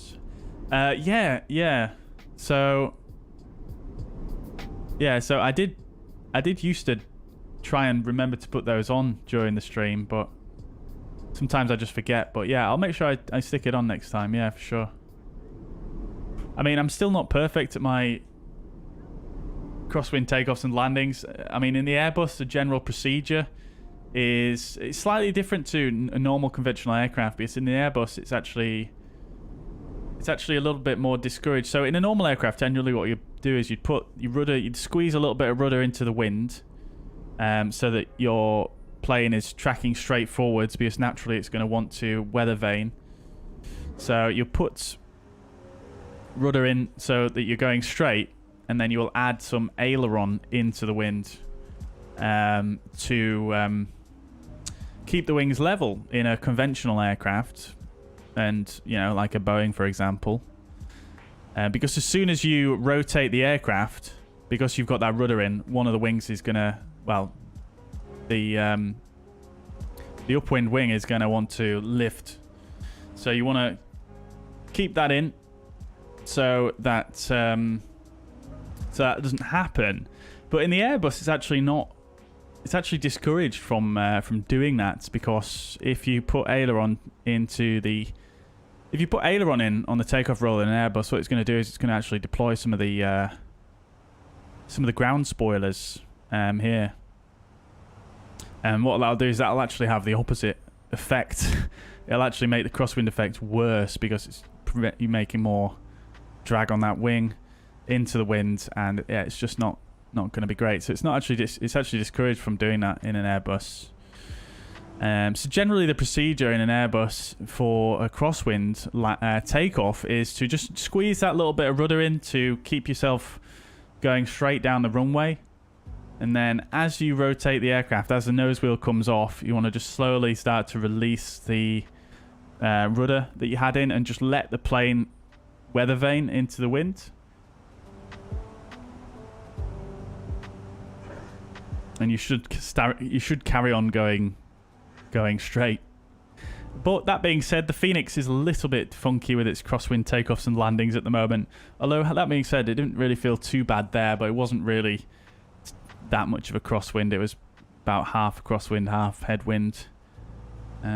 So yeah, that's generally the procedure. But yeah, I can remember to try and show that next time for sure. Yeah, I think at Friedrichshafen we should have a similar wind picture, I think, actually. So we might be able to give that another try. I know the wind's more or less straight down the runway actually, but we'll see. It could change. Could change. Alright, we're off. Going to keep my eye on the ATC situation because we are going to be flying over Central Europe here, so there may be some ATC that comes online as we get across.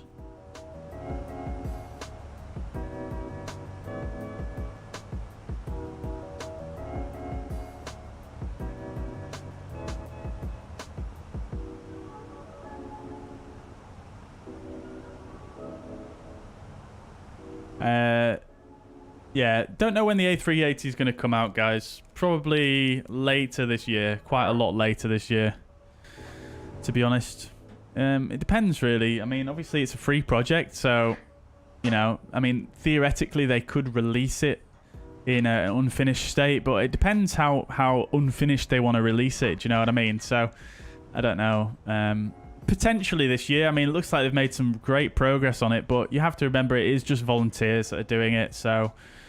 You know, if some of them get sick or they can't commit as much time to it as they have been doing, then it's going to be delayed. So it's a bit difficult to really have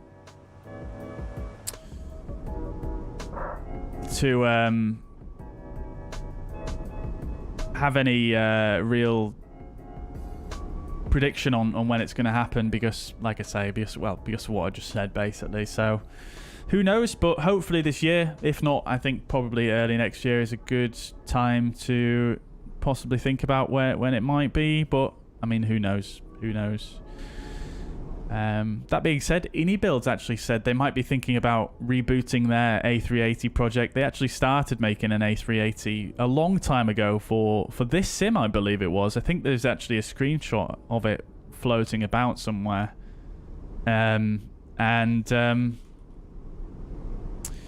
And they benched the project for probably various reasons. So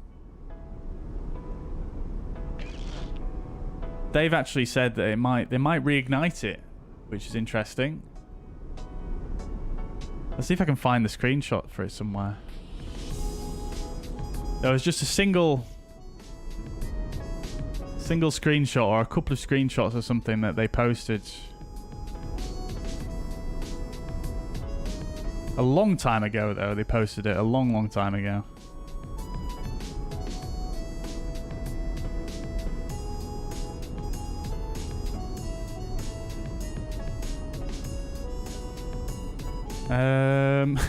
What is this track?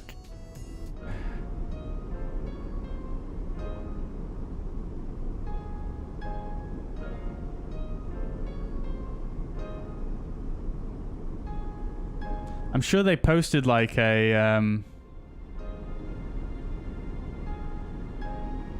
one with a Etihad livery, I think, somewhere, but I can't seem to find it anymore. They may have removed it from the internet, but there is a screenshot of the model without any livery on it.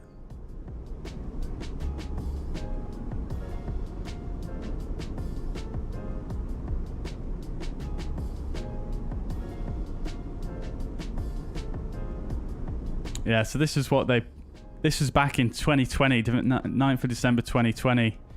These are obviously Unibuild's A380. So they've already got the model there, clearly. So who knows what's going to happen with that.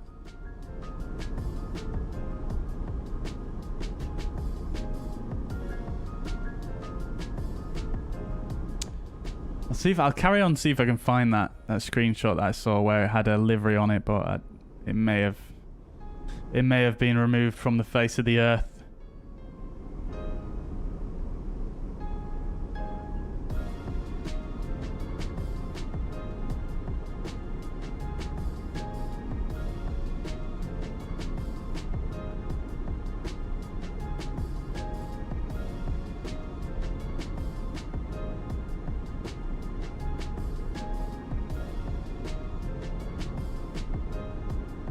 Or I may just be imagining things. That's also possible. It may have just been the unliveried pictures that they shared, but that's it. Right.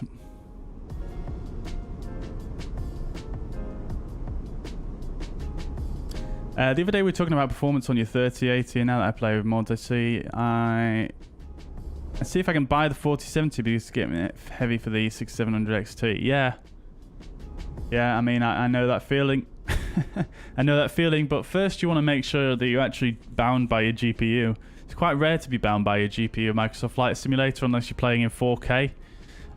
So I would highly recommend checking your CPU, GPU usage and just make sure that, you know, a GPU upgrade is actually going to be helpful to you. Because if you're bound by your CPU, then it's not really going to do a whole lot.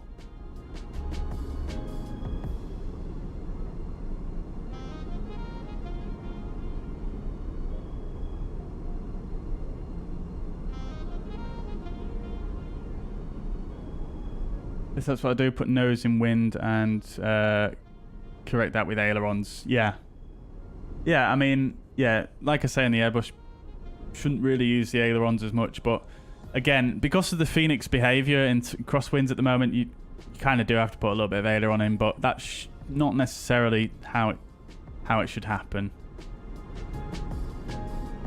Should still be able to hold wings level.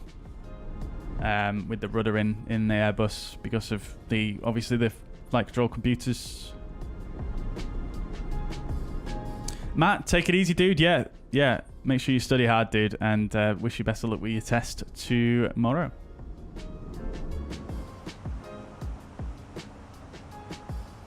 Oh Christ, the wind's looking a little bit erratic up here, isn't it?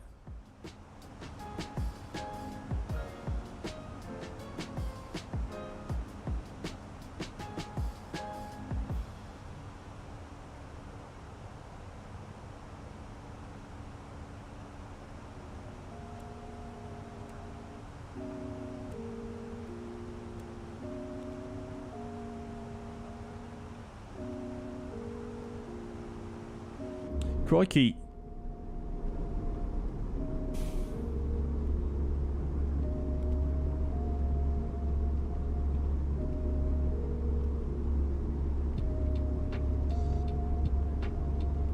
Took 1 hour 43 minutes to get out of Gatwick. Yeah, it took a while, didn't it? Yeah, I mean, from pushback, I think it was about, what, 40 minutes? But, yeah, long time. Long time indeed. But that's Gatwick for you, I suppose. Ben G, welcome to the chat. Hope you're doing well. Welcome indeed. Roy says, I hope the A320 will be released in not too distant future. Yeah, exactly, Roy. Yeah, I agree. Looking forward to it. I mean, they've got a big announcement coming fairly soon. I think some of you guys have seen it on the Discord, on the freeware news section, on the 22nd of April. So actually coming up on Saturday this week. They're doing a live stream where they're going to be revealing the progress they've made for the A220, which is very, very exciting. I'm not sure if they've put a time in yet. I think maybe they have. I'm not sure. Let's have a look. It's going to be at 18:30 Zulu time. So I think we're actually going to be streaming then, aren't we? So we could probably watch that together. whilst we are streaming.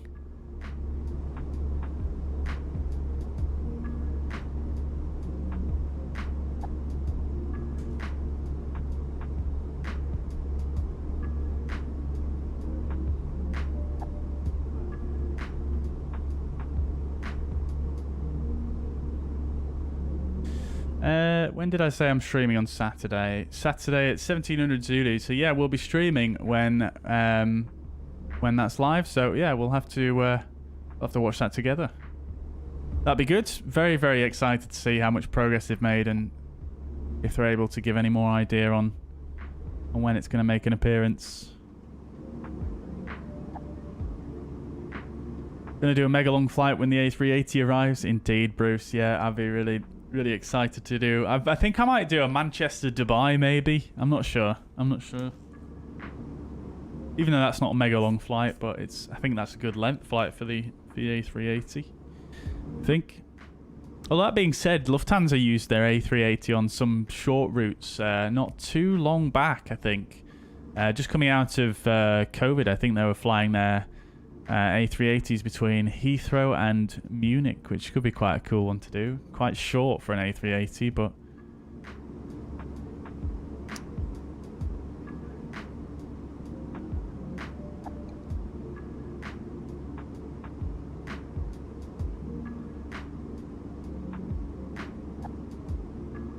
Portugal, Australia, yeah, that could be a good one, yeah.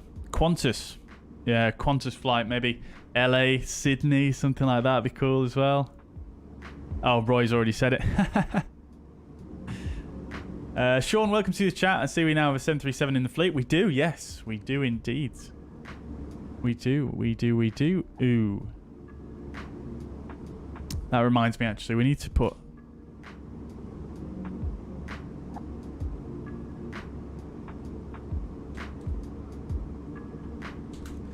Need to put the recruitment drive going on in the chat here, don't we? Oh no, that's not going to work for us, is it?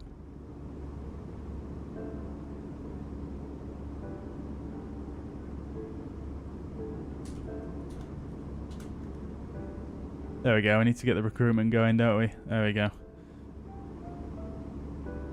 Beautiful. We should be at our cruising altitude more or less now. 2,000 feet to go.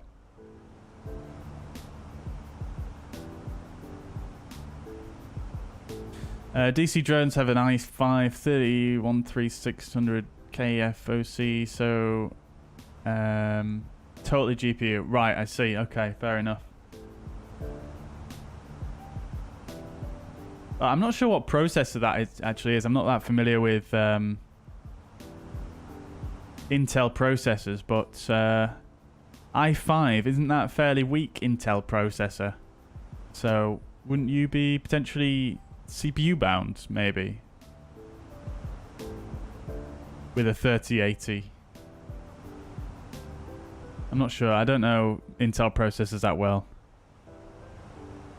Alfie is airborne now to Manchester. Wants him down in Manchester off to Skiathos. Very good. Amazing, dude. Fuzzy 317 Charlie. Amazing, dude. Amazing. Maybe we'll hear you on the radios then. So we're headed off down to Greece after this one. Ben G says, sorry for hogging your chat. Hey, dude, no worries at all. You're not hogging in the chat. It's all good. It's all good. 30 watching, and turns out 2 of us live at 10 minutes apart in the arse end of the Netherlands. That's amazing, though. It's a small world, isn't it? Brilliant. Yeah, I mean, don't need to apologise. You're not hogging the chat at all. You know, I love to see the community interactions and, you know, people having a good time while they're here. Love to see it.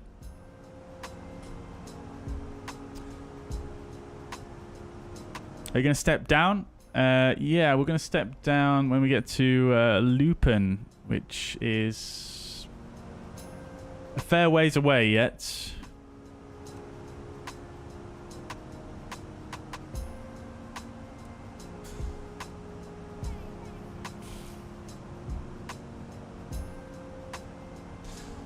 Which we can actually set in here, can't we? So if we go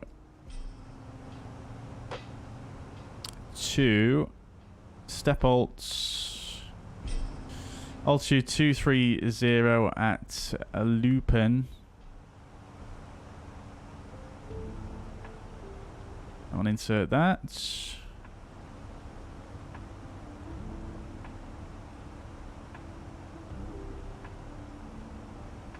As I step down at Lupin.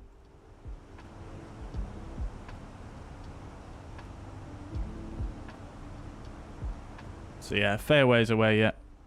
Another half an hour to go.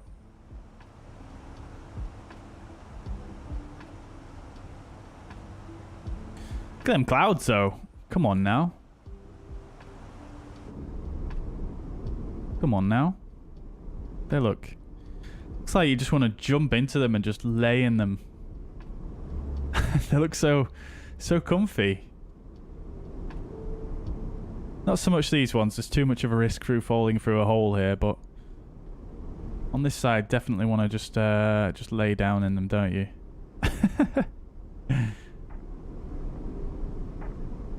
A220 fuzz air ops, that'd be fun. Yeah, 100%. Yeah, in fact, 1,000% we're going to have an A220. Definitely. I absolutely love the A220. London City ops as well, indeed, yeah. London City, Florence would be really cool as well. I don't know. Many opportunities with the A220. Greek islands, many of them. ATRs, we'll be getting some ATRs as well. ATR actually comes out next week, I believe, so looking forward to that. So yeah, hopefully get a livery done for that one as well, and we'll recruit an ATR into the fleet.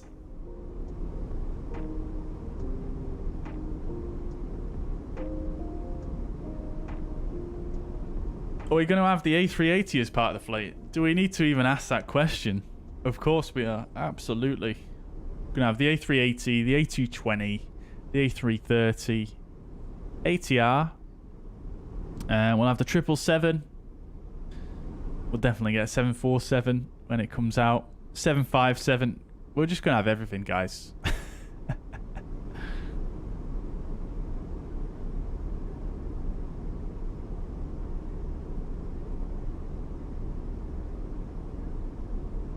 All the good stuff. Air France 587 is arriving at Terminal Alpha 3, going to be picking up the gate on the 12 o'clock. If the Embraer, if the E-Jets by Flight Sim Studio, if they ever get good as well, we'll be getting them as well, but that's probably a ways off yet. Flew an A380 Heathrow Madrid just before COVID hits. Very nice, dude. Very nice. I've never been on an A380 myself. I really wish I had, but I've not. My mother has been on many A380s, as she likes to remind me. I'm very jealous. You guys know the average rating of fuzzair virtual airlines is 9.09. I did not actually know that. I think that's gone up slightly since I last checked, which you love to see.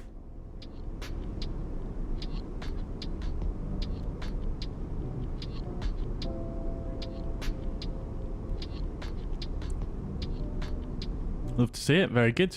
We're also one of the top 10 most active airlines on Newsky, which you also love to see. British Avgate's airline has just absolutely smashed every airline out the water in terms of activity. Even beating Top Sky Airlines, which was previously the #1 on there, with only 84 pilots.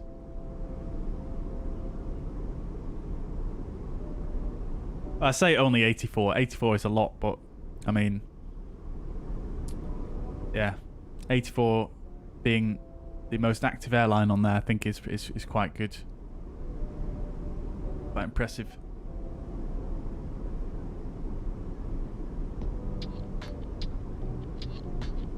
But yeah, I'm really pleased with fuzzair. Yeah, I think what I'm going to do is... I think I'm going to be in the... We're going to start to add in some more schedules soon, chat. Because I know some people have been asking for them. And we've got the Iron Maiden tour as well that I'm going to add on there. And we'll add on a delivery flight as well for a 737 as a tour as well. In fact, we might actually do that whilst we're in the cruise for the next flight. This flight's probably a little bit short to get carried away with that. But, oh, we've got an aircraft passing below us.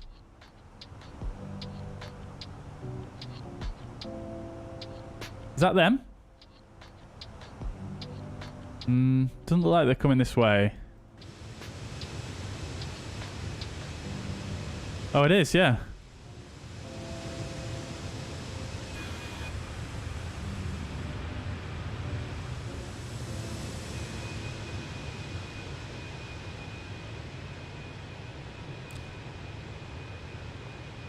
Lovely stuff.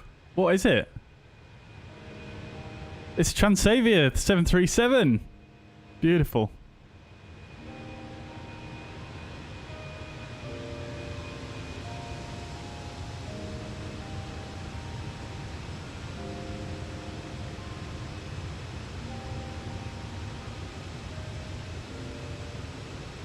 Love to see it.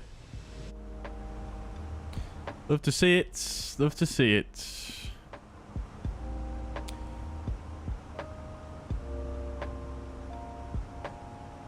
Am I going to flight level 320, step down at waypoint? So we're at flight level 370, Sasha, and we're stepping down at looping to 230. So I think we've got a slightly different step. I think we've got slightly different steps by our dispatchers here. It's a 14-core processor with 5.1 gigahertz, 20 threads, same as the i9-21900KF. I see. Okay, so it is quite a strong processor then. Interesting. How come they call it an i5 then, but it's actually the same as an i9? Is it because it's a newer generation and it's just... Yeah, I suppose. The 12900, I guess that's the older generation, isn't it? Yeah, so I assume you probably... I don't know, I mean... You'd have to check. If you go into your developer mode and open up the FPS counter, then you can see whether your GPU or CPU limited in there. It also depends on your graphics settings, of course, and heavily your resolution.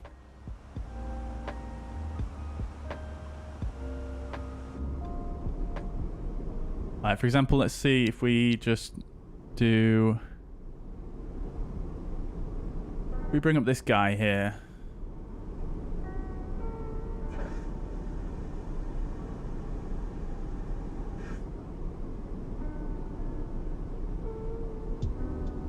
You can see in this scenario, I'm GPU bound here. If you look, in fact, you guys can't see that, can you?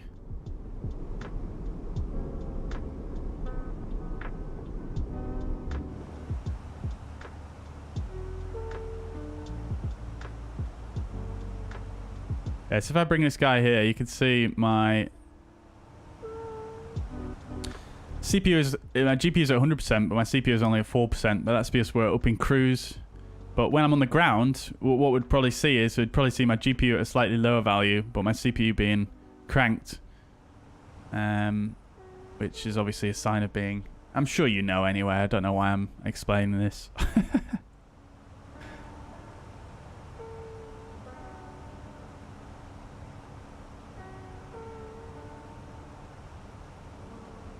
We'll stick that back up there, shall we? In fact, can we make that any smaller?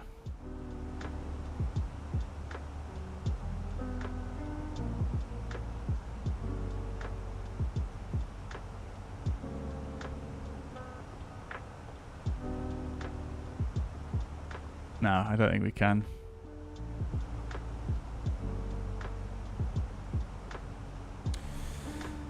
Right.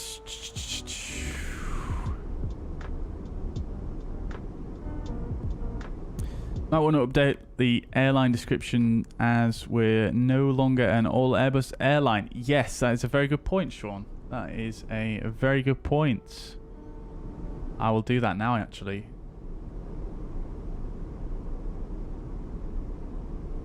Where have I put that? With an Airbus focused fleet, let's say. There we go.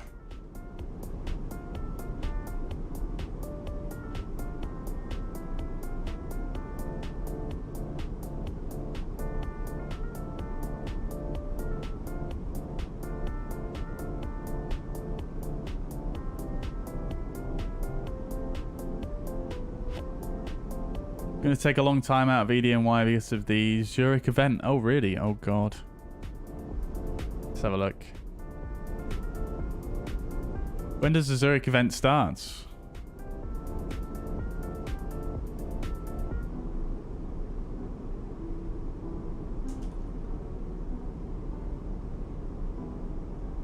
That being said, we are in Germany and not Austria, so... Sorry, Switzerland.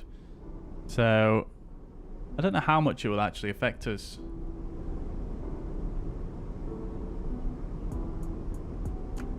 Ah, the Zurich event starts now. Crikey. Yeah, we'll have to see how it goes. Obviously, the Swiss controllers don't actually have a say over the German ones, do they? The German airports, so... Yeah, we'll have to see. I mean, we might be departing on Unicom, potentially.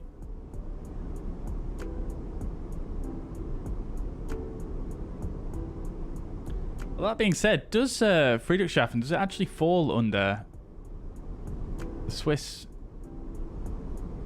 area control, actually? It looks like it might potentially do.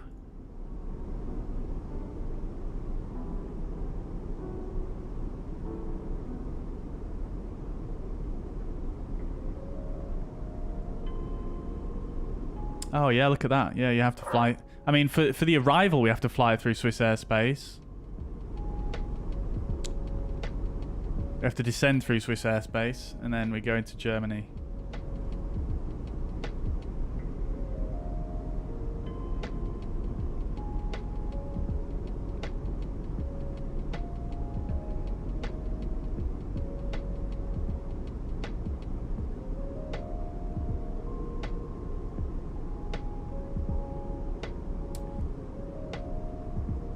Yeah, so that should be interesting. Literally, when you're on final, you get it'll be into Munich airspace, but I mean, yeah, we'll have to see. We'll have to see what happens regards the ATC situation. There's no one online yet at Zurich, surprisingly.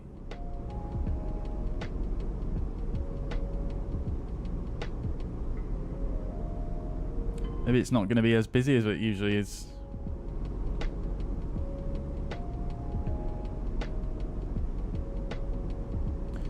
What do these specifications look like? 40, 60, 13th gen. I mean, it looks okay. Yeah, I mean, I would personally not recommend a laptop if you can avoid it. Because I find probably in a future stage you'll probably find yourself wanting to upgrade, at least for flight sim anyway. But it seems decent. I think you could probably do with more RAM, to be quite honest. But the graphics card and the CPU looks pretty good. 240 Hz display as well. Crikey, super smooth. Can't wait to start fuzzair long haul routes with the A320. Yeah, me either. I need to still get someone on the case to do a fuzzair livery, actually, because the paint kit is available now. It's actually available, but yeah.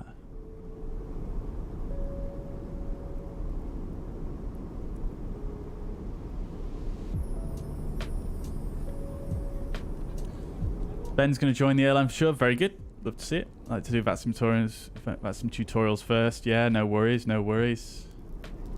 I understand. I mean, you don't have to fly the airline on VATSIM, but it's definitely encouraged.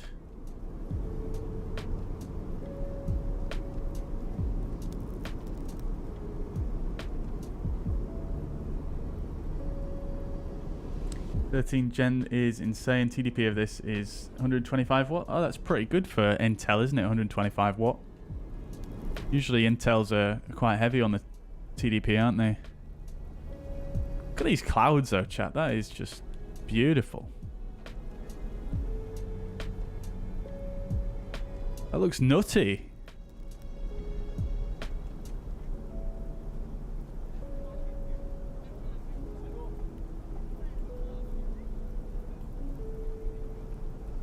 Can we get some likes on the video for the clouds there, chat? You know what to do. Klukui, welcome to the chats. Hope you're doing well. Welcome indeed. Welcome indeed.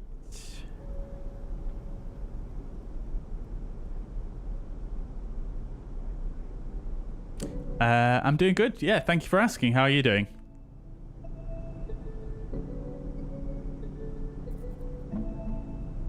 We'll be in LSZH airspace.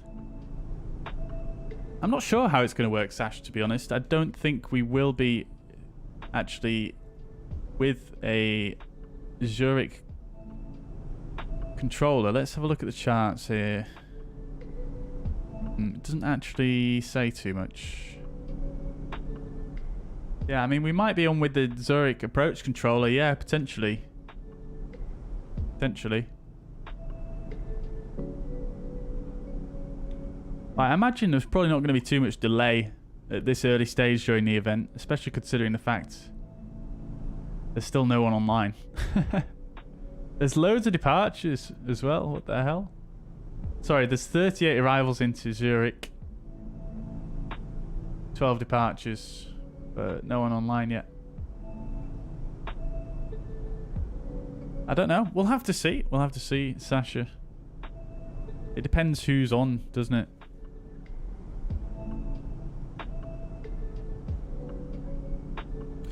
Put a nice CPU comparison screenshot on the Discord. I will have a look. I will have a look.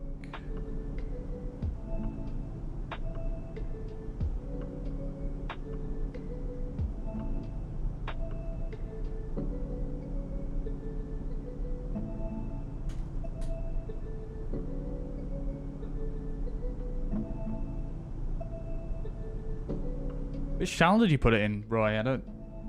Oh, you put it in previously, didn't you, in the past? Yeah.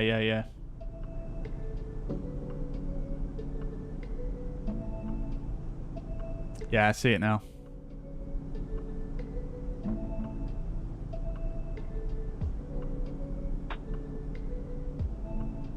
Omar says, can I add the maximum possible settings and details with those specifications? Probably not, Omar, I don't think.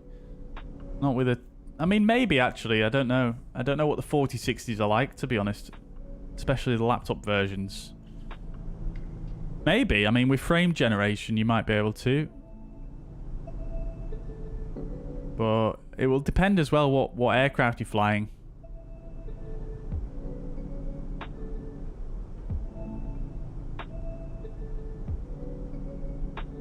Am I coming to FS Expo, says Flight Streamer? I am not, unfortunately, no. I would absolutely love to go, but yeah, can't really afford it, to be quite honest with you. It's quite a lot to fly over there from the UK. The event itself would probably be doable, but it's just the flights, to be honest with you. And then, I mean, yeah, the accommodation would probably be doable as well, but it's just, yeah, the flights just quite expensive at this moment in time. I did have a quick look, but I think probably looking at somewhere around £400-500 return, which is yeah, just a little bit more than what I can manage at this moment in time. But yeah, I would absolutely love to. I know you're going, aren't you? I'm looking forward to seeing some of your content from it. Definitely.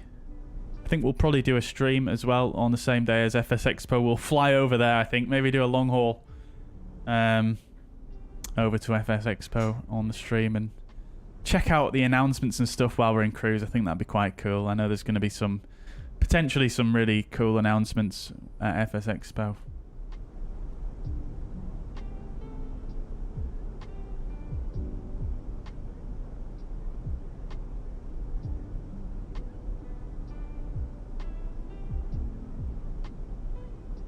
Yeah, Sasha, they'll probably send you a contact me if they want you to speak to them. Yeah, we'll probably have to speak with someone though, I imagine. But I think if anything, it might be München radar. Because even though we're passing through Swiss airspace, München is going to be ultimately where we end up. So I imagine it might be them that we speak to if they're online, which they might not be. But you have to remember obviously the stars, they obviously take into account the airspace below it that you're flying through as well in order to prevent any collisions, etc. So I'm sure the controllers departing and arriving aircraft into Zurich will also notice that our flight is going to be passing through that routing, and they'll take that into account as well. So yeah, we'll see.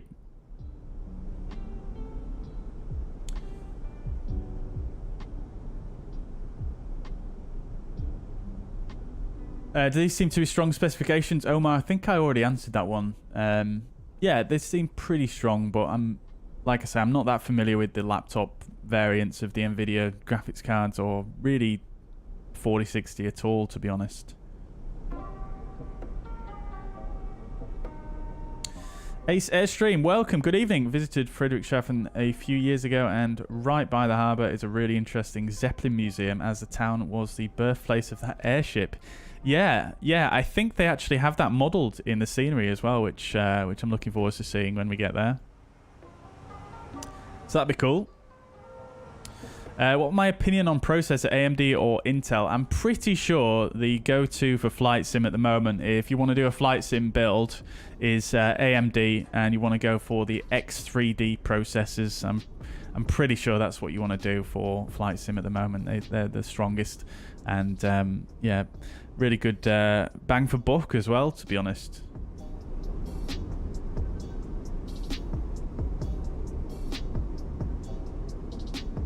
I doubt we'll get put in a hold, Sasha, because we're transiting their airspace.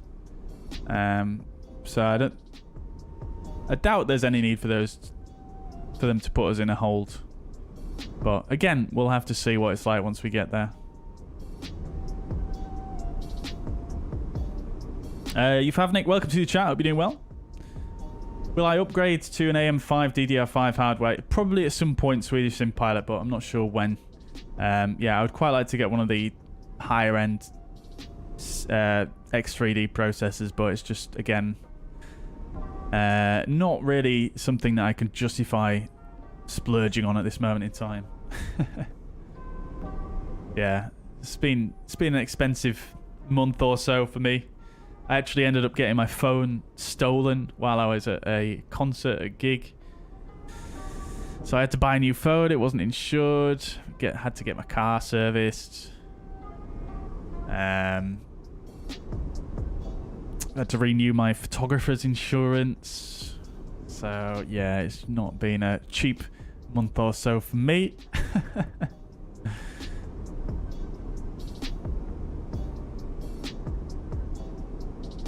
Your sim's still not working, Yufavnik. I thought you said your dad had helped you fix it. What's the issue now?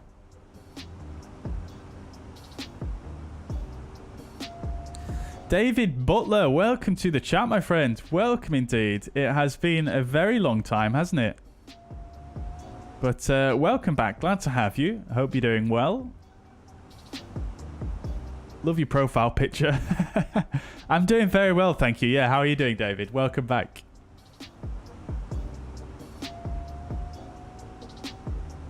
There's a plane coming my way, STQ-55, same level. Let's have a look.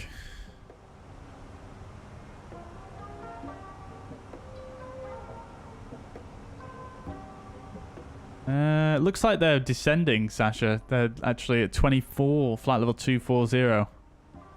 STQ 54. Actually, no, I only see STQ 555.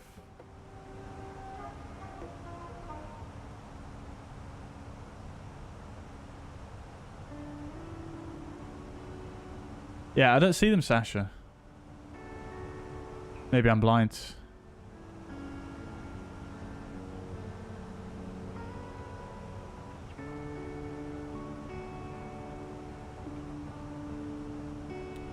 Does the FSLTL update mean we'll start seeing fuzzair static traffic at Leeds, Bradford and London Heathrow? No, it doesn't. No, I mean, they basically just added the models in. Obviously, they're they're taking their data from Flight Radar 24. Obviously, there's no fuzzairs flying on Flight Radar 24, so no, you won't see them injected, but you'll see them if you're flying on VATSIM using model matching through FSLTL. That's basically the main thing there.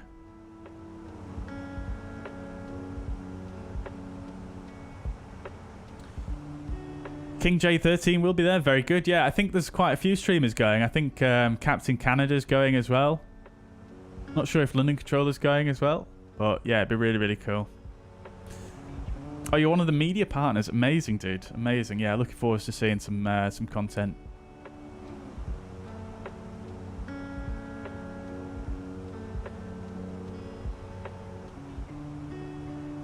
What definitely helps with the frame rate is for everyone who's using NVIDIA, switch off the anisotropic filtering in the sim. Yeah, you've recommended that to me before, Roy, and to be honest with you, I've completely forgotten to do it, haven't I? So I still need to give that a try.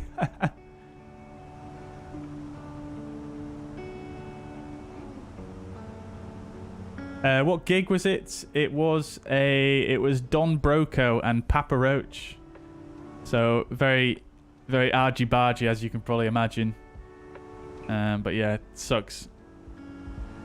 I thought I'd lost it. I thought it just dropped out of my pocket or something, but I was just thinking there's no way that could have happened because it was, you know, I was wearing quite tight jeans.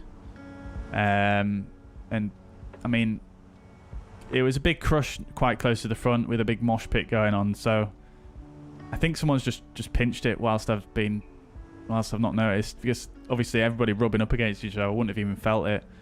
And then what happened after the gig is, you know, they didn't attempt to contact me. I put like a contact me, you know how you can say on an iPhone, you can say the phone's lost and put your number on there for them to call you. I've got my Apple Watch, so they could have actually called me and tried to give it back to me, but I tracked the phone after the gig, and it went to a block of apartments quite close to the venue actually. And then the next day, they must have turned it off, and then the next day it was down in London. It appeared down in London, so it's clearly someone who's taken it with the intent of, you know, not giving it back. But I got it IMEI blocked and things like that, so I think yeah, they're probably not able to do anything with it unless they're some high-level phone hacker.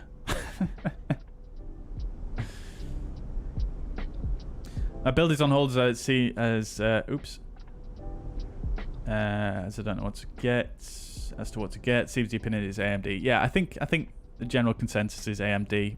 Definitely the X3D processors. I mean, I know the Intel processors can compete the normal ones, but the X3D ones are just very much favoring Flight Sim, at least Microsoft Flight Sim, because of the cache that they have on there.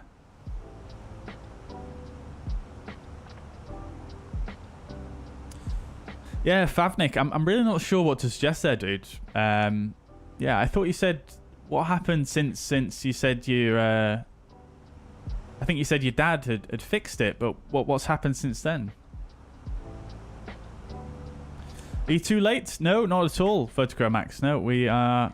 I mean, we're about 50 miles away from top of descent here, coming to Friedrichshafen, and we are gonna go on to Mykonos from there. So yeah, definitely not too late at all.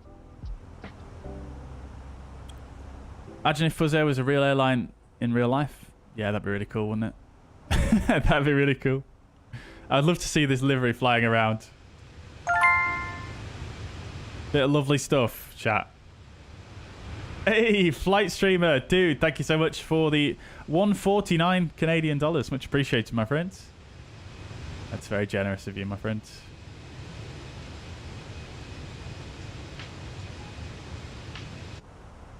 A tiny bit for the new phone fund. Well, I appreciate it. Thank you very much, flight streamer. Thank you, dude. Is my new phone also an iPhone? It is, yeah. It is. It's an iPhone 14 Pro. I'm very, very impressed by it, actually. It's super nice. Really enjoying the high refresh rate on the monitor on there. And the camera is just very good as well. It's very good for scouting, actually, because they have like an equivalent 70mm lens on there now as well, which is something that I use quite a lot in my interiors photography. So,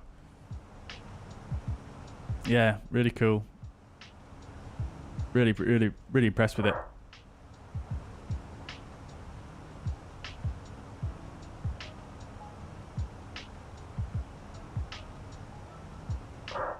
Yeah, exactly. Flight stream. I don't know. I mean, some people maybe they thought they could get away with it or whatever. Jasper, can I accept my request? You'll join your airline. Absolutely, I'll do that right now.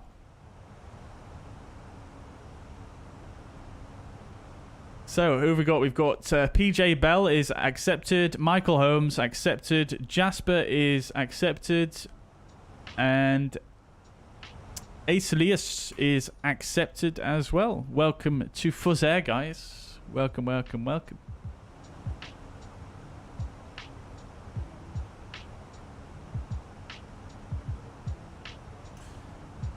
Lexus IS300 or BMW 330i. Ooh, decisions. I don't actually know, to be honest. I don't know what that Lexus is like. I quite like the Lexuses though, or the Lexi, as Alan Partridge says. My dad has a Lexus, and his is... I can't remember what he has though, to be fair.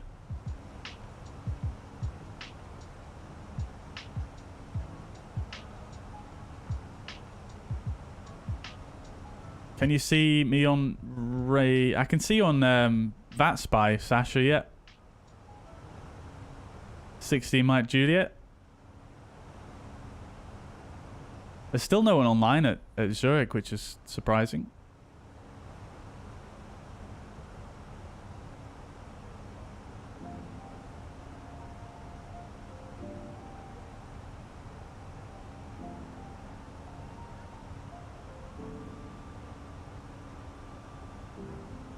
So they stole your phone. I'm pretty sure they did, Photochromax, yeah.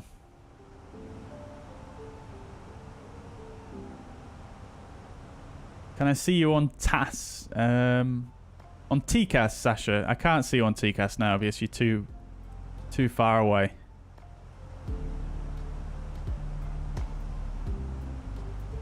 How's the flight going? Daz, welcome back. Yeah, good.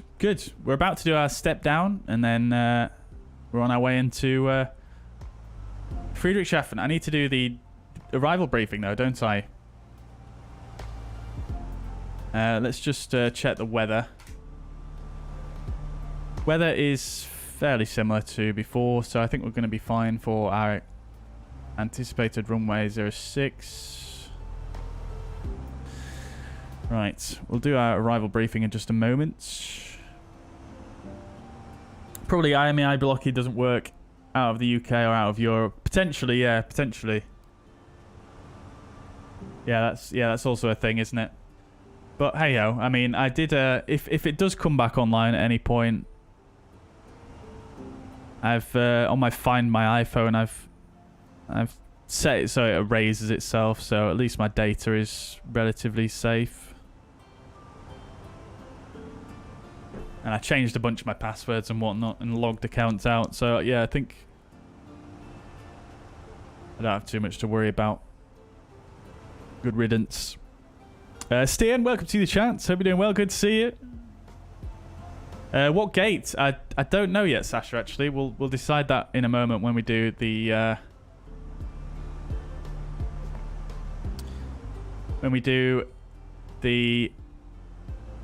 briefing. Will the A330 also say Fuzzy International, or is that a special livery? Yeah, so Fuzzy International, that's like the retro branding for fuzzair, I think. I think for the A330, I think for any long-haul aircraft we have, I think we're going to go with... I'm not sure. We'll have to put it out to a vote, actually. But we might go for Fuzz Atlantic.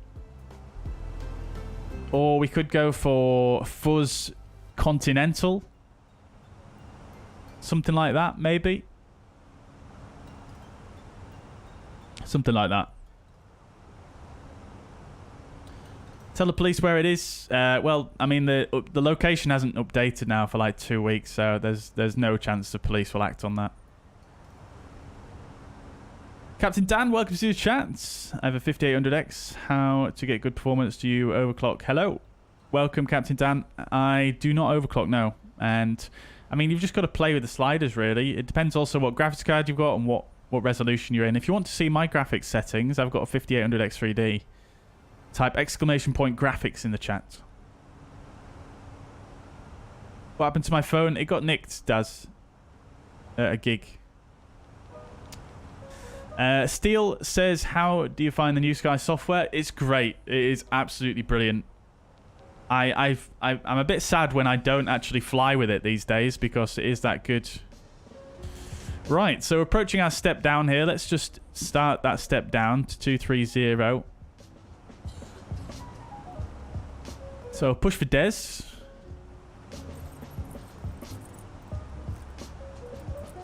Fuzz Galactic. That's an interesting one, isn't it? We could get that on what's it called? The Top Gun DLC one. Do you need to upload the routes or can you fly anywhere? Yeah, you can fly anywhere. We are going to do some scheduled routes, but you don't have to fly them. You can just do literally just free fly, it's called. That's what we're doing today.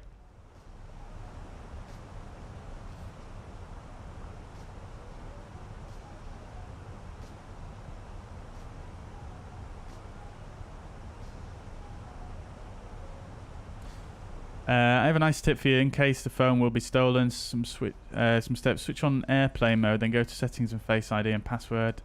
Go to allow access when locked. What would that do, Roy?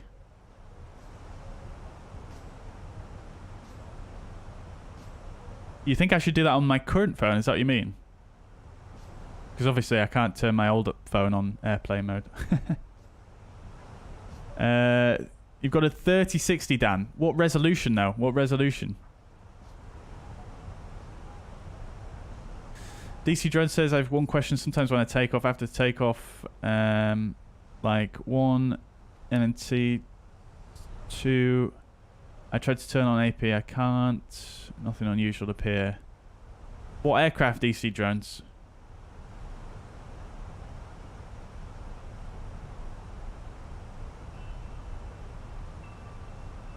Yeah, New Sky's brilliant, guys. Nav TCAS standby. Nav TCAS standby shouldn't affect the autopilot. Anti, welcome to the chat. Which Gatwick is it that took off from? It's the Origami Studios. 1080p, Captain Dan. Yeah, so what I would try and do then, I mean, what I would do is, personally, the way I've done my graphics is I prioritized anything that is important to sort of the depth of the image, if you like. So shadows, reflections, and clouds. And then I put those to what I desired, and then everything else I tweaked from there. But some settings have a higher effect on FPS than others, so it's kind of difficult to... it takes a while to test. So, yeah, you kind of got to tweak, but... With a 1080p, you could probably go higher with some of the settings because you're not going to be maxing out. Yeah, you could probably go higher with some of the settings like clouds, which actually no, maybe not clouds. I will find a thread for you in the Microsoft Flight Simulator forums, which might be useful to you in a moment. But I do really need to do an arrival briefing. So it's an A320, isn't it, DC Drones? I imagine that's what you're flying in if you get in Nav TCAS standby. So the only thing I can think of is probably your calibration for your controller. So if you come into your controls config here and you go to the side stick rudder, you want to check what it's reading here on the left when your stick is centered. And then you might need to increase your null zone, because if this is reading like, say, 3% and your null zone is 2%, then it's going to be inputting that into the aircraft, and you'll see that on this side. So if I just slightly move my side stick here, you can see it's inputting. And if you've got input on the side stick whilst you're trying to activate the autopilot, it won't connect. It'll keep disconnecting. So that's the first thing to check. And especially with the rudder, like rudder pedals are notorious for being funny with that stuff. Right, chat, I need to do the arrival briefing. Let's do that. Okay, guys, so we are arriving into Friedrichshafen in Germany. This is an RNAV transition that we're flying. It's 10-2 Bravo chart. Airport elevation is 1,368 feet, so a fairly high altitude airport. Transition level we don't have because there's no ATC online. Not sure if we need to speak to Zurich approach departure here, but maybe not. I'm not sure. We do have an ATIS, so at Friedrichshafen. Hang on, let's check that.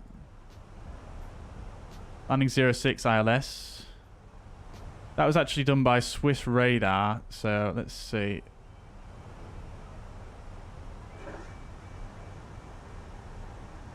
Pascal Suter. Yeah, that's Zurich approach 135225. So we might actually need to speak to them. Let me just have a quick word. I'll send them a private message.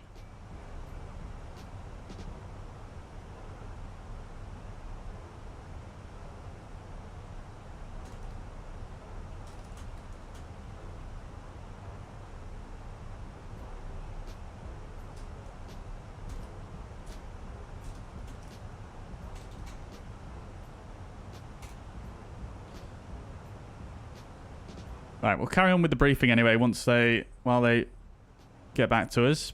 So, okay, we do need to speak to them. We'll speak to them now then because we're passing through their airspace. So let's have a word. 135225.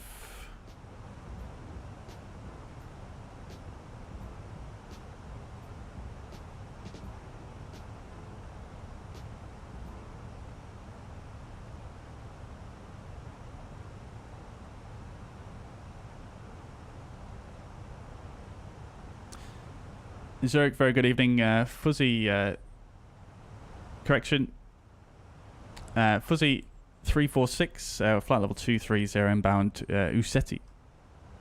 Fuzzy 346, hello, good evening, identified. Descent to flight level 110, expect Alice, approach runway 06. Descent, flight level 110, expect ILS approach runway 06, Fuzzy 346. We have the Gamo 06 transition in FMS. Will that be the expected arrival? Correct, you can expect Gamo 06. I'll call you back for a shortcut in a few seconds. Thank you. Okay, cool. All good. Great. So we're actually above profile here. Needs more drag. Let me see how high we are above profile. Quite high. Let's just increase the speed here.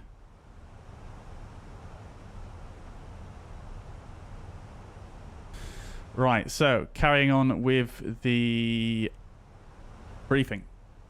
So we're flying the Gamo 06 transition, ANAV transition. It does say via ATC, but ATC has just confirmed that's what we're flying. 20. So we're going to be flying in via Gamo to the south to November Yankee 421. Minimum altitude there 5,500 feet. Then a left turn 238. Then a right turn 147 to Rudsey. Minimum 4,500 feet. Then a left turn to Argev. Minimum 4,000 feet. That's the final approach fix. And then we're going to be transitioning onto the ILS runway 06. For some reason I've put the RNAV here. Didn't mean to do that. So it's going to be the ILS 06 11-1 plate. Localizer is India Foxtrot Hotel Echo. And frequency 111.9. Final approach course 058. Final approach fix Argev 4,000 feet.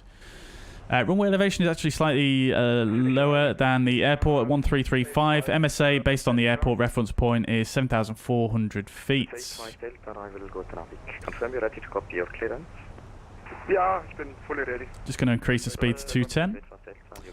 So coming in at Argev, we've got a non-standard glide slope of 3.1 degrees, so slightly steeper than normal. So we'll have to keep an eye on the speed. Definitely make sure we're geared down before we descend on the glide slope. Pappy to the left of the runway. Minimums are going to be 1,539 feet. If we need to go around, climb on 058, 2.1 Foxtrot Hotel Delta, or 2,000 feet, whichever is later, and then turn left to intercept radial 068, Zulu Uniform Echo to mock up climbing to 5,000 feet. So 5,000 feet as I go around altitude. And then once arriving at the airport, we've got a glider strip to the left of the runway, so make sure we don't mistake that. We've got a fairly short runway here, 2,356 meters. The main apron is here, so we'll probably use low auto brake, I imagine, but we'll do a calculation in a moment. Left turn onto Charlie, and then onto the apron. Descend to 513 and QNH 10419 and we'll take up stand 201, I think. So a right turn and then, sorry, a left turn and then 201. Easy 16 Mike Juliet, you're unreadable. Say again your request. Cool. So let's just make sure everything's in correctly, and let's just see how we're doing on our. We're not actually catching our profile here. Let's increase the speed even more here. 260. Turn right heading 2604 EC16 Mike G. Right, okay, so we'll get the 80s. Proceed 5 Delta, Roger, taxi via Echo 6, I'll call you back. Echo and Echo 6, Suicide 5 Delta. For the 346, continue on present heading, speed 220 knots. Continue on present heading, speed 220 for the 346. My left 566, turn right heading 270. Right 270, my 566. Right, so speed's coming right back here. Easy 16 Mike Juliet, report speed. Speed is 180 knots. Roger, maintain 180 knots, I'll call you back. Maintain speed 180 knots and you will call me back for EC16 Mike Juliet. Right, I think we're probably going to get a delay vector here, I imagine. Wind is Easy 050 at 11. 170. Turn left heading 170 for EC16 Mike Juliet. 1539, and we'll go for flaps full. Transition level 70. Cool. So that is set. Don't need to worry too much about the restrictions on the arrival now. Continue descent, flight level 90. Continue descent, flight level 90 for the 346.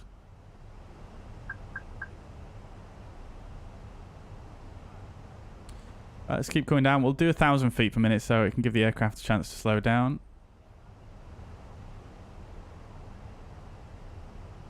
Swiss 85 Delta, holding point Echo 6. Look at the scenes here, though. This is absolutely beautiful. Taxi via Lima to holding point Lima 9er, runway 10. Lima 9er 210, Swiss 85 Delta. Should be able to see the airport off to the left. There it is. Easy 16 Mike Juliet, turn left heading 090. You're cleared for the Alice approach runway 06. Turn left heading 090 degrees and you're clear for ILS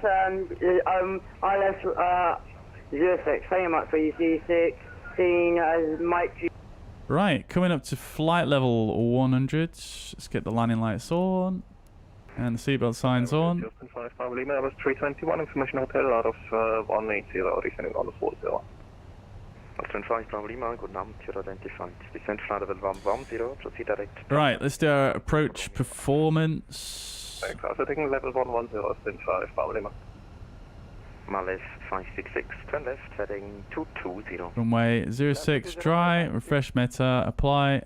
That all looks correct. Landing weight is going to be 34, sorry, looking at the wrong figure, 63.9, so fairly heavy. We might need to use medium auto brake here. Let's see. We definitely will. Okay, so it's going to be medium auto brake. We'll do auto restore, flap full. Okay, guess we're using medium auto brake then. Fuzzair 346, turn right heading 240. Right heading 240 for Z346.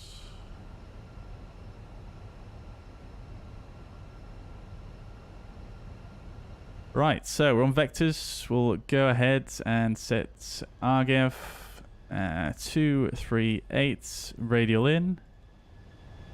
Pull the heading. Austrian 5 Bravo Lima. And we've got a nice extended centerline there. Expect Alice 14. We expect 14 and we have hotel aboard, Austin 5 Bravo Lima. Easy 16 Mike Juliet, confirm your speed is 180 knots. Cleared to crash into nearest lake. Okay, great. Thank you very much for that. Mike Juliet, I need to go. Bye. Yeah, goodbye. Fuzzair 346, descent to 6,000 feet on QNH Friedrichshafen 1019er. Send 6,000 QNH 1019er, Fuzzy 346.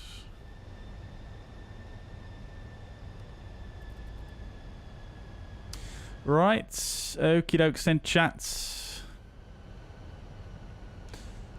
Approach phase is activated, that's good. Okay, approach checklist. So, VATSIM is set 1019 on both sides. Seatbelt signs are on. Minimums are set 1539. Auto brake medium. Engine mode set to normal. Approach checklist complete.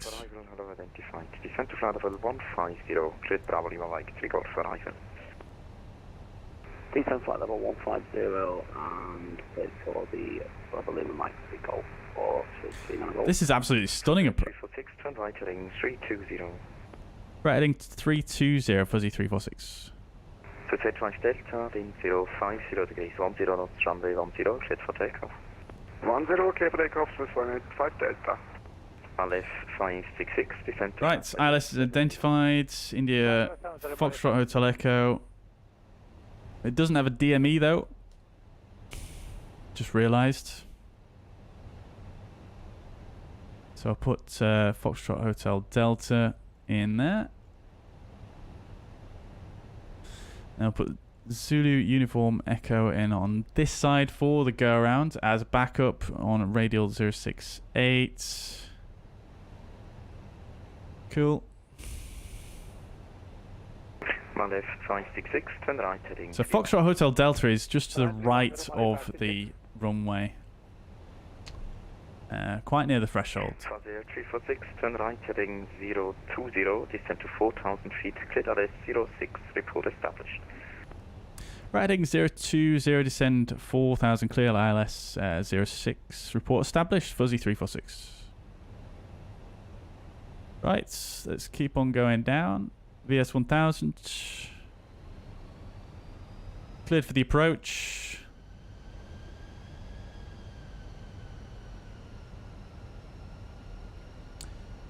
Let's arm lock blue.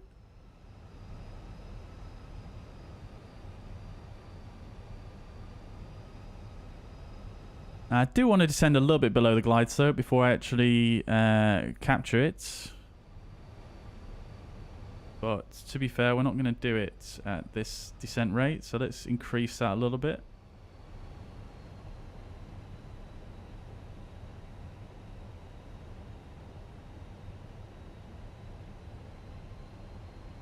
Alright, look, start.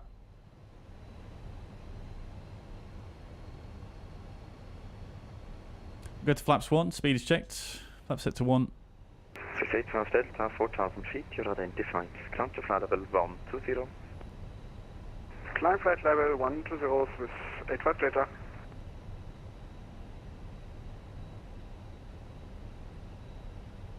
May need to drop the gear to slow down a bit quicker here.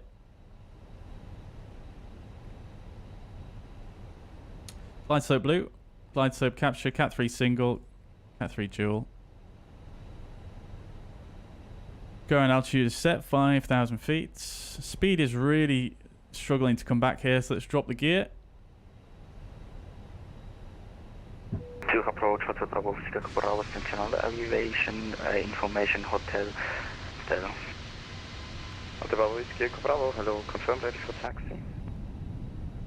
Right, and flaps 2, speed is checked, flaps set to 2. Bravo, Roger, QNH 1019, taxi holding, taxi, intermediate holding position, Papa 1. I forgot to put my seatbelt on, chat, no! Clear for taxi intersection and Papa 1, QNH is...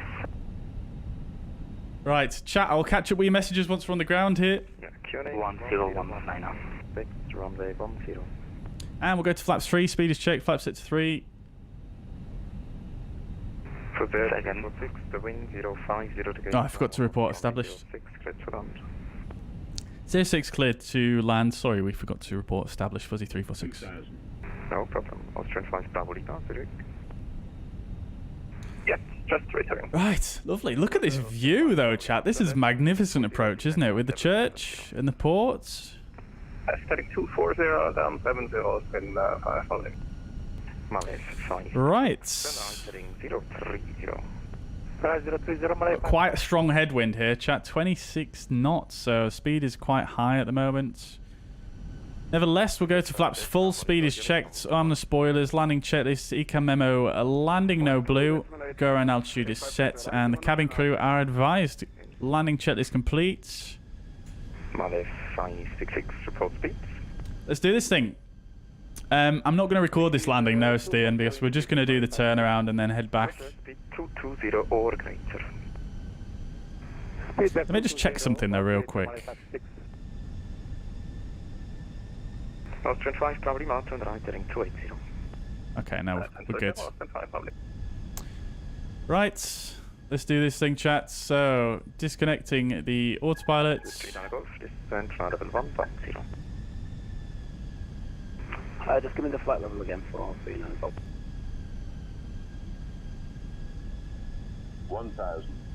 1,000 feet is checked. Male 566, descent to 6,000 feet. Connect 1019er.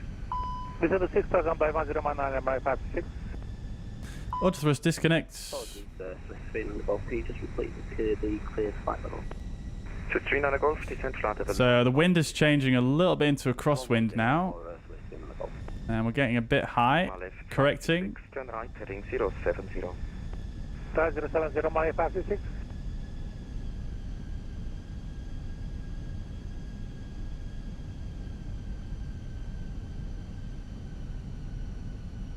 $500 feet is checked. We're stabilized. We are a little bit high here, according to the glide slope, but recovering it.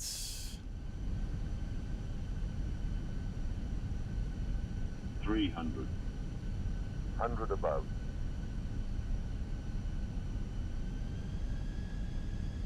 Minimum. Continue. Austrian 5, probably now descend 5,000 feet. Connect 1019er and speed 220. That's 1019, speed 220, open for the public. 30. Male 566, turn right, heading 110, clear the rest 14, descend to 4,000 feet.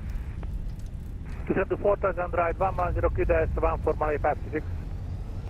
39 Golf, continue on present heading, vectoring and Spoilers, decel, reverse green. Continue present heading for ILS. Hey, that nearly went poorly, but I think we just about managed that. It's beautiful. Austrian 5, probably now correction. Stop your descent at 6,000 feet. Okie dokies. Hotel Whiskey Bravo, continue taxi via Alpha and confirm you're able for intersection Echo. Intersection Echo. Yeah, we'd not made... actually, no, we are going to make our Charlie turn off here. Taxi via Alpha. Oh my god, it's actually quite busy. Echo, runway 10. Cleared for taxi. Let's turn off at Bravo, actually. We want stand 201, don't we?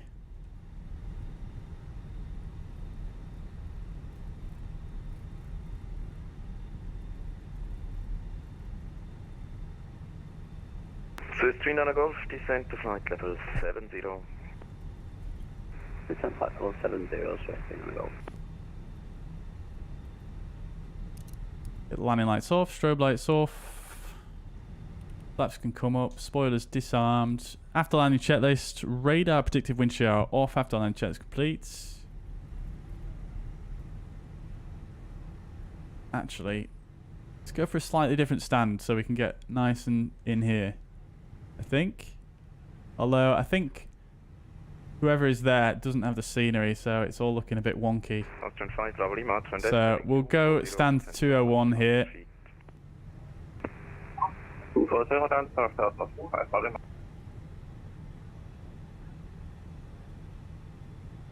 Absolutely magnificent, this scenery. Look at that. The ground textures are awesome. Ground marking's really nice as well.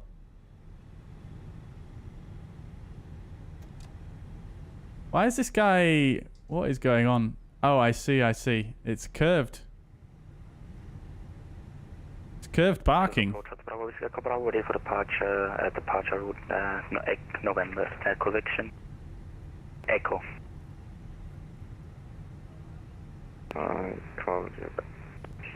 39 Golf, turn left, heading 030. What in the world? Turn 5, Bravo Lima, turn left, heading 170, clear, that is 140, I'm not sure exactly where to park here, to be honest. Chad. We'll just turn around here until we get into the and I apologise for the ground crew, I forgot to turn my lights off here. Oh my days. We've got another fuzzair though. Love to see it.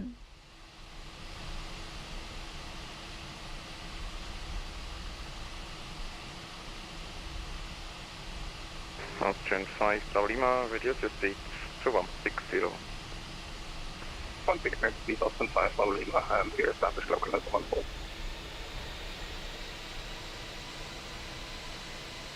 Please 39 Golf, descend 6,000 feet, Connect 1019. I think we just stopped there, chat. I'm not actually sure where we stop here. Right. Anyways, we stopped there. We've forgotten to start the APU as well because it's such a short taxi in. So what we'll do is we'll just get the yellow electric pump on. Bravo, confirm you want to depart out of intersection Kilo.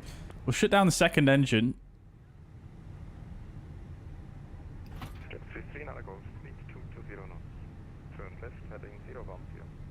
And then we'll ask a daring ground crew member to come in and put the GPU in place.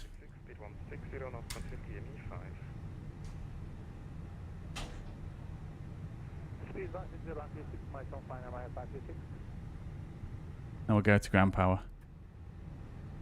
Beautiful. Shut down the left engine. Yellow electric pump off. Beacon light off. Seatbelt signs off. Transponder can come off as well. And we'll get the fuel pumps off. Great. Oops. Forgot my taxi lights, haven't I? Great. Okay. So. Oh. It doesn't think I'm at a parking stand. Interesting. Let's just see what happens if it puts me... Oh. Yeah, these stands are confusing me. Anyways, that's fine. Right. Okay. So we'll get the stairs in place.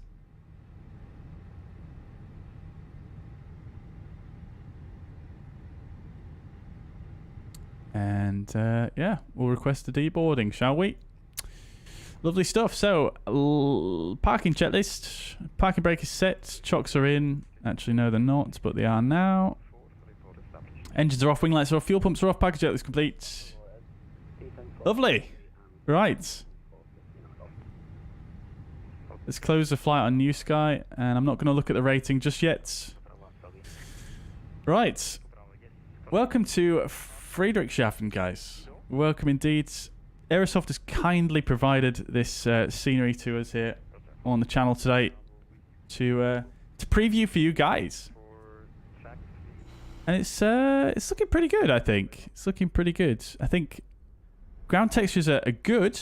I think they could do with a little bit more wear and tear, but they are good. The ground markings are fantastic.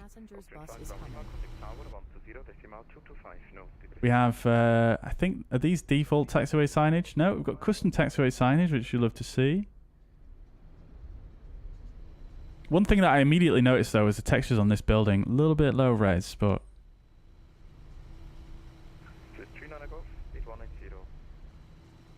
Modelling looks good. We're not going to do a full review of it here, by the way, chat. We're just going to... yeah, I'm just having a quick browse, but nevertheless... Lovely stuff. Lovely stuff. Right, oops. I'll catch up with some of the chat messages. Weather radar doesn't work on the Fenix. No, it does not. It does not. According to the charts, it has a straight-in parking. Oh, interesting. Yeah. I wonder if that's something's amiss there. I'm not sure. The charts have like a straight in line and then a little turn to the left, don't they? So maybe you would come in and park straight in, and then you would, instead of pushing back, you would take a right turn out. Maybe that's, yeah. I'm just being dim, probably, though. But yeah, no weather radar on the Fenix. Hafiz, welcome to the chat, though. It's Scoregasmic. Welcome to the chat. Hope you're doing well. Welcome indeed. Welcome indeed. Some of the interiors of Model 2. I will have a look at that in a moment. Am I using FS Realistic? I am indeed. Why is the EasyJet slewing? I have no idea. I have no idea. Great lighting right now. It was absolutely, yeah, it's really fantastic, isn't it? Really nice. Really nice. Look at that, chats.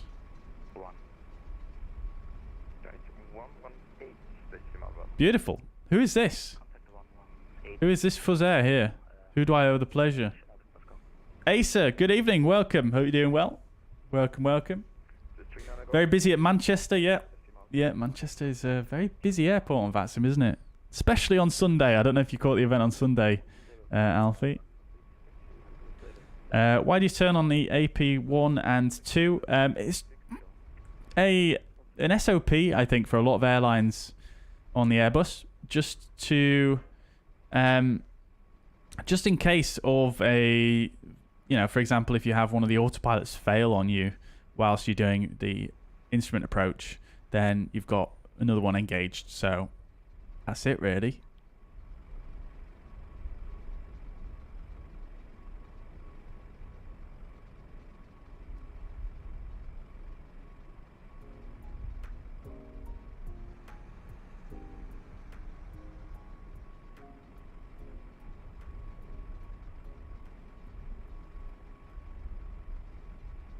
I was wondering why there's 2 less water around Mykonos than I saw the Swiss Austria border. Yeah, yeah, still not now. Mykonos is the next leg. Photochromx. Lots of mountains to the south. Yeah, there appears to be quite a few mountains to the south of this airport. Yeah, indeed.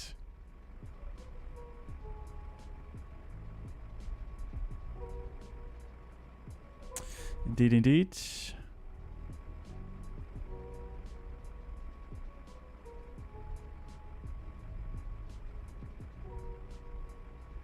Oh, I see what you mean. I see what you mean, Roy. Yes, I do. I have already done that. I have already done that regards the findable when it's turned off. I actually did that on the old phone as well, Roy, but it still didn't seem to.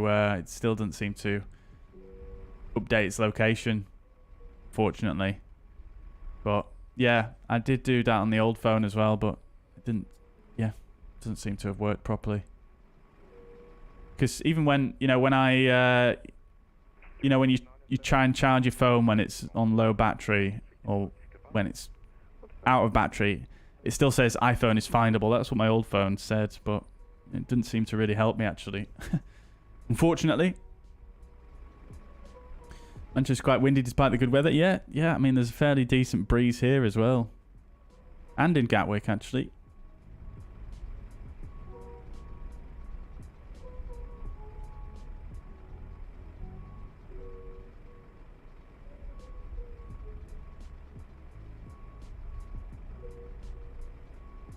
Switch off control center and USB accessories, then go to privacy, switch on location services, then your Apple ID, turn on Find My iPhone, Find My Network, send last location.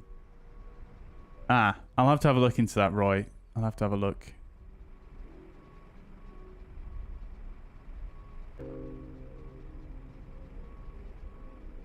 How do you turn off control center though? I'm not sure. Is there a way to do that?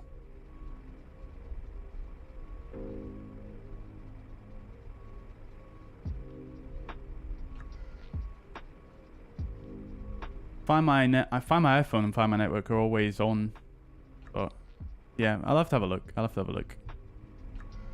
Is it really good to upgrade from a 3060 to a 3080? Your opinion? It depends on what resolution you're playing on, really, and whether you're and whether you're CPU bound or not. Fuzz Atlantic sounds good. Yeah, I do like Fuzz Atlantic personally.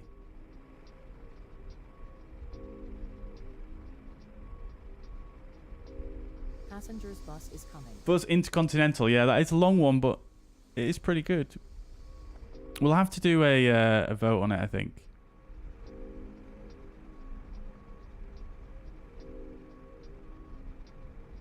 Oh, thank you, Roy. Thank you very much. I will make sure I look at that after the stream.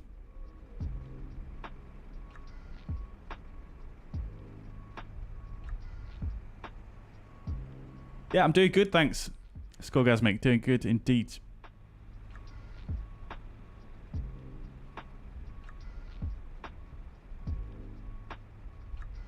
Glad you're enjoying the pop-ups on screen. Yeah, very good.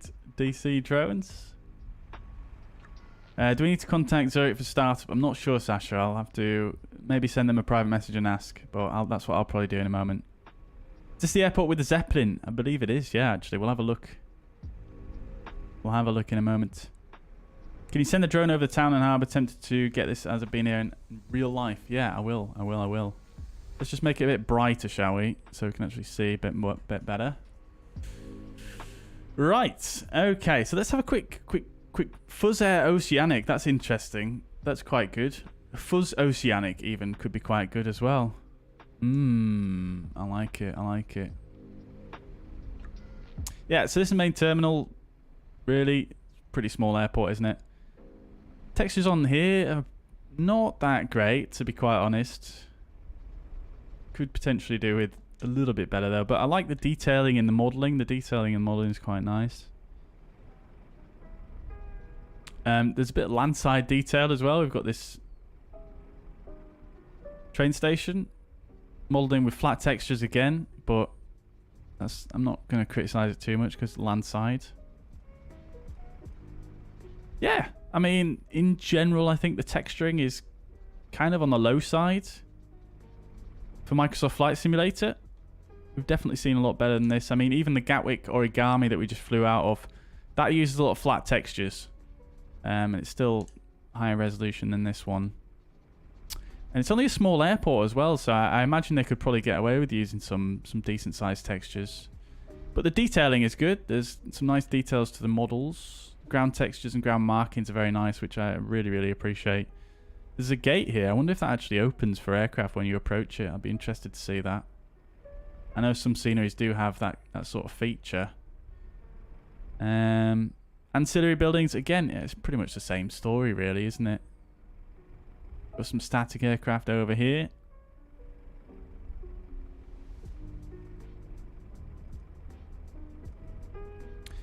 Here's the museum, which again could have done with some better texturing and modelling there, but the effect is good, but yeah. There's a Zeppelin over there.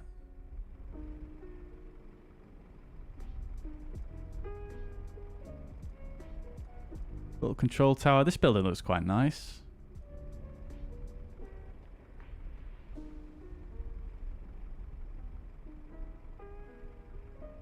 Yeah, I mean, this texturing is a little bit...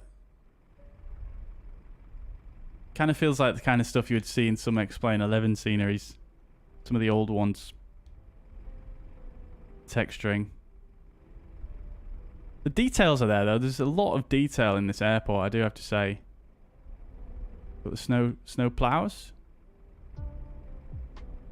Flat textures on here as well. No PBR, I don't think. There's a little bit of PBR, maybe. There's quite a bit of detail, though. Mini garage, mini BMW.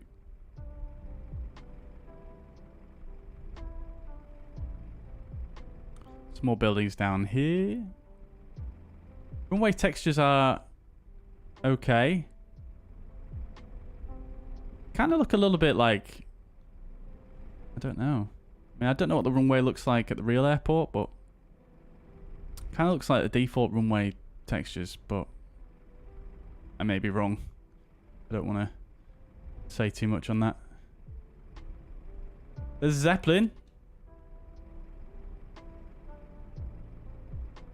Which is modelled okay. Some rather straight lines going across it there, but again, I mean, it's an ancillary object. I'm not really gonna be too concerned about that. But yeah, I mean, the detail is there. The detail is there, and the general modeling is okay. I just think the texturing could probably do with being a little bit better. But I do like the feel of the airport. It has quite a nice feel to it, quite a nice atmosphere. Kind of, you know, you get the idea of being at that airport, which is great. You know, that's an important thing. But yeah, I just think the textures could do with being a little bit better. But there's plenty of details. Looks like they've even put in this electric pylon as well. So I wanted to have a look around port as well. So it looks like they've added in some stuff here as well, which is quite cool.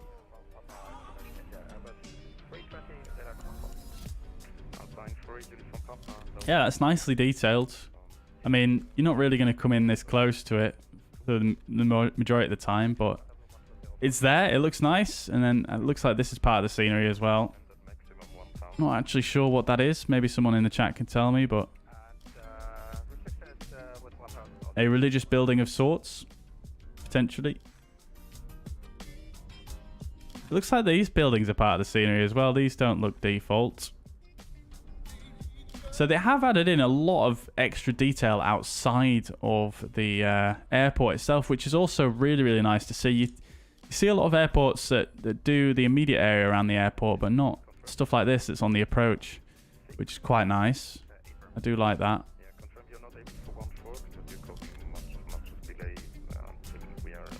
Looks like they've got their own ortho as well for the airport itself.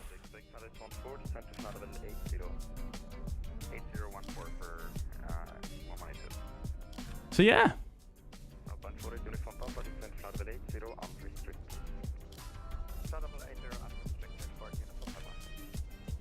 Why has my drone camera suddenly gone really, really quick speed? There we go. So yeah, I mean, it's pretty good. It's pretty good. I mean, it's definitely on the lower end of what we're used to seeing. I mean, for such a small airport, you would have expected maybe a bit more regarding the textures and the general. I mean, the modeling is okay, but again, I mean, I think the whole thing could be lifted by better textures, I think.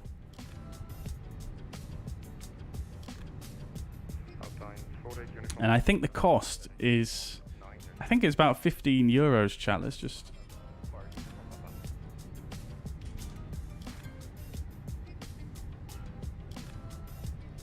Yeah, so it's 15 euros. So I would say that's maybe a little bit on the expensive side for the quality that you've got here. But the actual coverage of the airport is good. The modeling is good. The detailing is good. It's just the textures are a little bit of a letdown.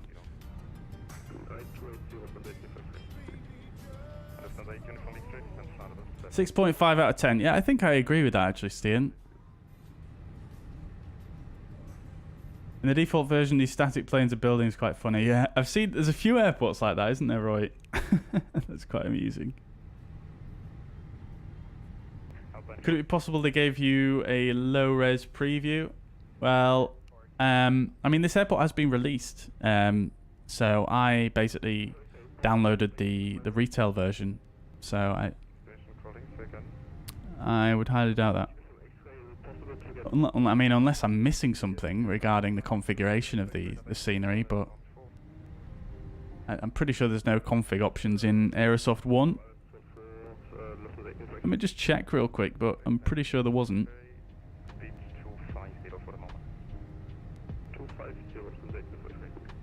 Quizzy, welcome to the chats. Welcome. This is a new release. I'd be very disappointed by low res, but it was released 18 to 24 months ago. Then it would have been par for the course. Yeah, I suppose if you put it in that context, Ace Airstream is yeah, it's a little bit more acceptable, isn't it?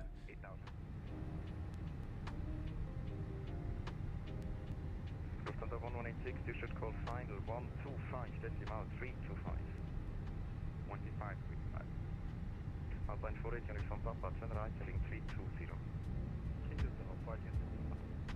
Stand 8 Uniform X-ray, speak 230. But yeah, I mean, it's nice. It's got a nice feel to it. I think people don't give it enough credit for how an airport scenery actually feels, if you know what I mean.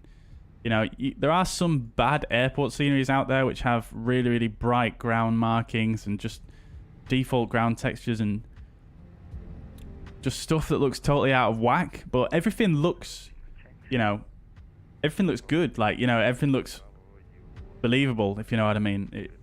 It has a good feel to it. It doesn't look fake too much. So I've got to give it big points for that, to be honest. That's giving it a lot of points. Sure. Looks like a Francis and Monastery, but don't know the real function. Might be something to look up on Google. What's your cruise level next flight? I'm not sure yet, Sasha. I've not done my OFP yet for the next flights.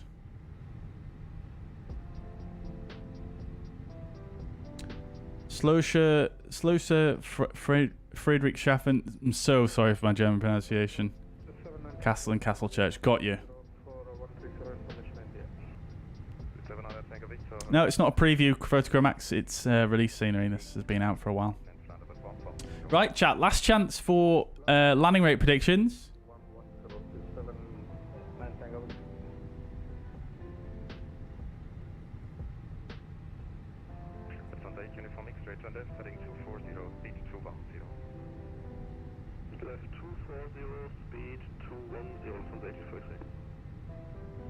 I'm going to give you 10 seconds. 9, 8, 7, 6, 5, 4, 3, 2, 1.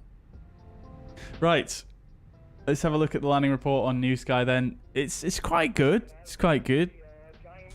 So we got a 10 out of 10, which I'm very happy with actually, because I know we had some centerline deviations there, so I'm pretty happy with that. Great touchdown, 267 feet per minute, 1.24 G. So, you know, a positive touchdown, as they say. Who got closest? I think Sasha got closest there.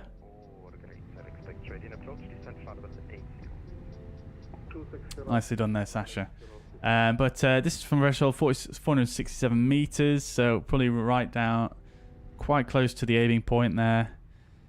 Average centerline deviation 1.09 meters, 2.03 meters max centerline deviation. So it actually did better than I thought. We were a little bit late as well, actually. 25 minutes late, but we didn't get docked for that. So interesting. Interesting. I will take that. I will take that. I don't know why we didn't get docked, but hey ho, we didn't. So let's have a quick look at the landing itself. So we were just after the aiming point, just on the 1,500 feet. So yeah, pretty good. More or less on centerline and in the touchdown zone, which is important on this runway because it's not the longest. So yeah, I'm fairly okay with that. I'm fairly okay with that. I think because coming on to short final here, I was a little bit off centerline here coming onto short final, because the wind changed fairly suddenly from a straight headwind to a slight crosswind, so it kind of threw me off a little bit. But we managed to wrangle it in and get back onto the center line, with a slight correction there. So I'm fairly happy with that, to be honest with you. Fairly happy with that. So yeah, I'll take it. I'll take the perfect 10 any day. $6,129 made for the airline. Look much smoother. Yeah, I think landings in the Phoenix, they always look a bit smoother than what they actually are, I feel like. But yeah, it is what it is. I didn't want to try and go for a butter though, because, you know, shortish runway, and yeah.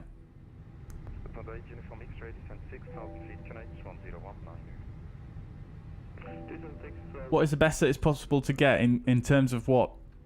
In terms of landing rate?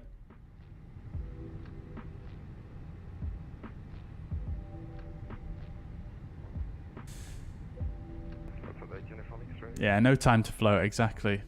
No margin for floating there. Right, so let's get set up for the next flight then, shall we? What's the best it's possible to get for landing rate? Well, I mean, landing rate, what is considered the best, it's a bit of a situational thing, isn't it? I mean, theoretically, the best landing rate you could probably get is what? minus 1 feet per minute and 1 G. I suppose that's the best what you could get, but it's situational. I mean, you're never going to get that realistically and have a safe landing. So it all depends. I mean, the main factors that you should be looking for really on your landings is, did I get centerline? Did I get touchdown zone? They're the most important two, in my opinion, and I think many pilots' opinion. And the landing rate is a tertiary thing. Anything above sort of 500 feet per minute is acceptable as long as you're, you know, meeting the other two criteria. So it's situational. I mean, if you've got a really long runway, then yeah, maybe a really butter smooth landing is going to be what would be considered the best. But if you're on a short runway, then if you're doing a really smooth landing, then you do risk, you know, a runway excursion or an overrun. So yeah, it all depends, and especially, you know, there's other factors as weather as well. So if you're in a crosswind, it's going to be very difficult to get a soft touchdown.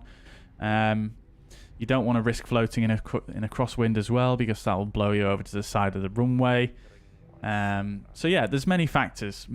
So I don't really think there's a certain rate that is considered the best, at least in my experience. But you know, I suppose it could be debated.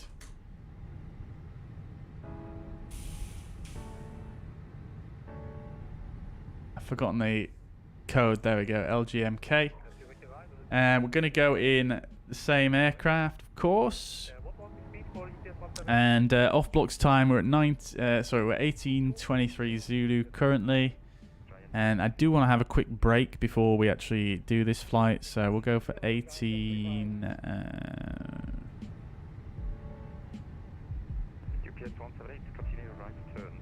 Go for 18:55. Just gives me a little chance to have a quick break before we go ahead with this leg, because this is quite a long leg.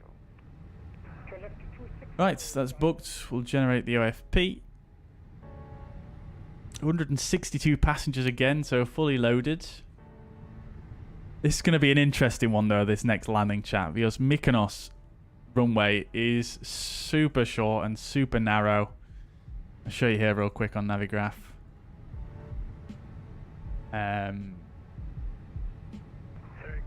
Where's it gone?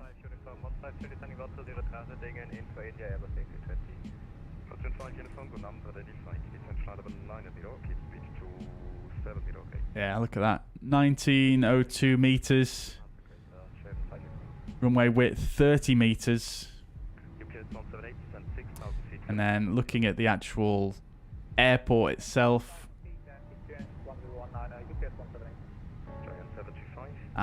The charts don't show the terrain. It's difficult to see actually, but I mean the airport has got high terrain to the north here, so arriving on this runway is quite a challenge. From the south it's not too bad, but from the north it can be a bit of a challenge. Right, okay. Let's carry on with what we're doing. We've got our OFP now. We'll VATSIM it.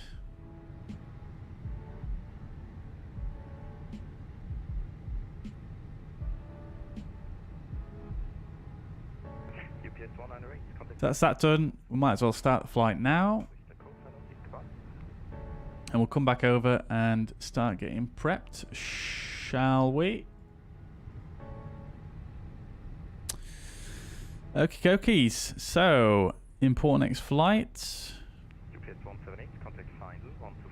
That's fine. We're not actually in live time in the sim anymore. I think what we'll do is we'll wind the time back a little bit further, chat, because it's going to be dark the whole way if we don't. So let's go back a bit. We'll sync it up with the current minutes, so 26 minutes. There we go. Cool. All right. So that's fine. We'll set this to...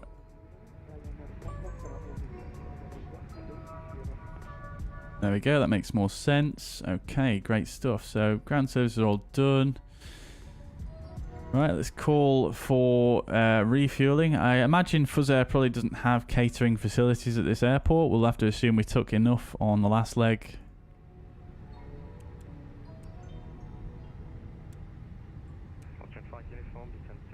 Right, let's get set up then for the next flight. So ATSU, AOC, flight init, request the new data.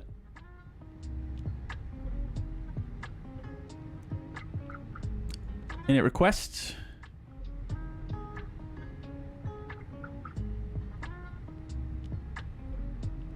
Going to be fuzzy 356 this time. We'll brief the OFP once I've had my little break here, but we'll get everything plugged in for now.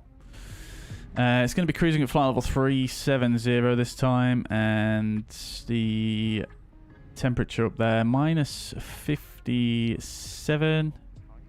Temperature here is 13. We'll bring in the winds as well.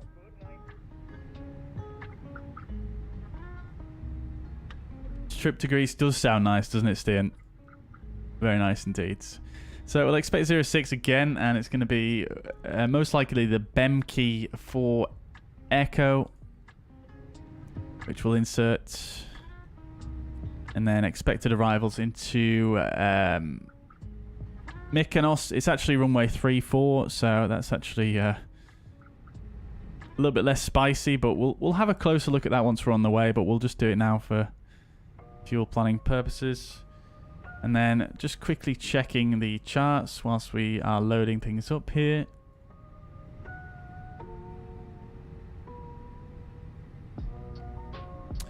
Bemkey 4 Echo got 42, climb is 4,200, then 4,800 minimum.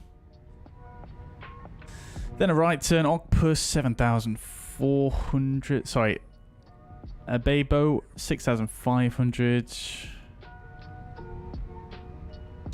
Octopus has no restriction on our departures. Tusro 8,500, then Zaxis minimum 9,000, 9,500 at Evtat, which is all in. That's good. No speed restrictions. Great. Okay, so that's fine. On the rad nav, it is based on traditional nav aid. So 058 tracked to 4 miles Foxtrot Hotel Zulu, Delta, which we've already got tuned. And then from there, it's actually transitioning to an RNAV departure. So we'll just do Foxtrot Hotel Delta for the departure. Oops, why is it not?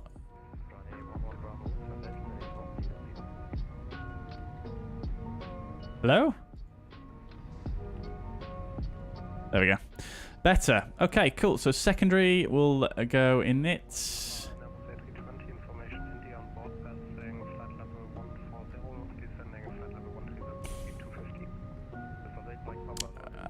I'm really struggling to type it. EDNY.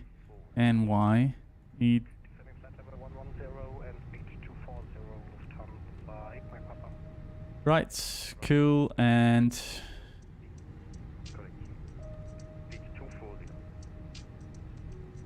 case of engine failure.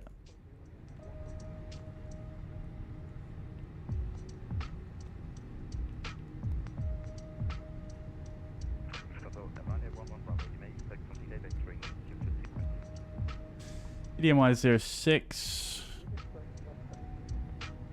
25 miles. 058. Init B.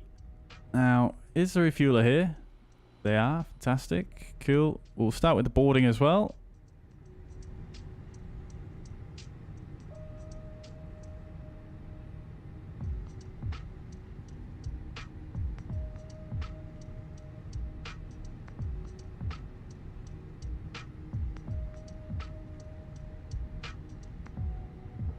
Cool. So expected weights. We do have a company message, but I'm not sure if it's going to be the load sheet. It might not be. Arrival message and load sheet. Lovely. Okay, cool. So accept that. 59.6. And 31.2.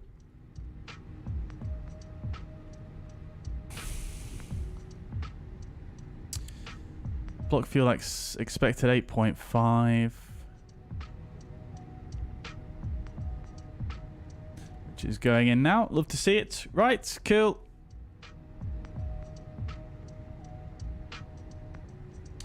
Alternate fuel is going to be 0.9. Like I say, we'll brief the OFP once we are ready here. So that's all good. And then we'll do our departure performance as well.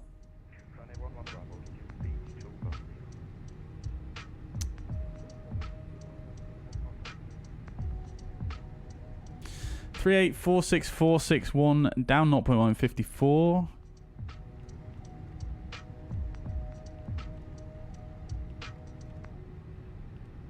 That's 1 down 0.1 and 56, I think it was 54.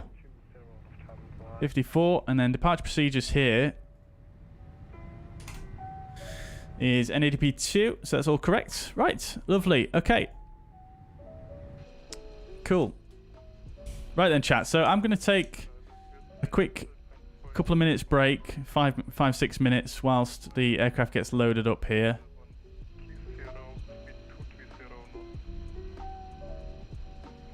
And then we shall crack on from there.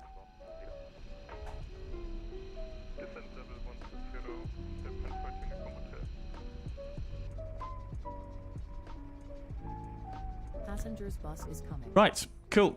Okay, chat. So I'll be back with you in a moment. I'll catch up with all of the messages. The replay, please. Welcome to the chats. I'll catch up with the rest of the messages once we get back here. Just gonna go grab some more water, have a bit of a stretch, etc., etc. I recommend you guys do the same as well. Catch you in a bit.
The question clearance for you, you said this is only destination point heavy. Yeah, please don't stop frequency for 1 minute. Ryanair 11 Bravo, contact fine, 15, decimal 3 to 5, code 9 only Bravo. What? Flight 4, uniform hotel, cancel holding instruction, turn right, heading 270. Cancel holding, turn right, 270, and flight uniform hotel. Update my compass and left, heading 270. Left heading 270, stand by, my compass. Don't worry because Harris is not spinning up. Alright, chat. We're back. Alright, so we do actually have a tower controller on here at the moment at Friedrichshafen. Very good. Very nice, very nice, very nice. UPS 178, speed 180. Speed 180 knots, UPS 178.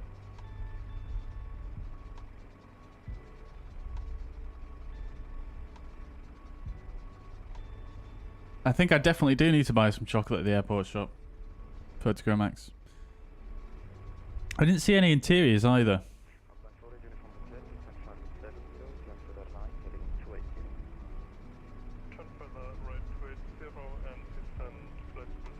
Right. Cool.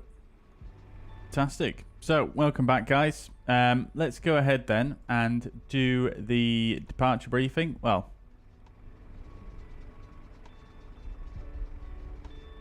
link is in the members channel. Good, good, good. I will have a look. I'll have a look at that when we get in cruise for the next flight. Because we're going to be in cruise for a little while, so we're going to do a few things. We're going to have a look at some fuzzair scheduled routes. We're going to get some of those, and I'll have a look at that as well. Right, so let's do a bit of a briefing for the departure here today. So we are this time Fuzzy 356. We're going from Friedrichshafen to Mykonos. We're in the same aircraft we just flew in on. Call sign's going to be Fuzzy 356 this time. In fact, hold your horses, chat. Let me just actually get my notepad this time because I'm lost without it.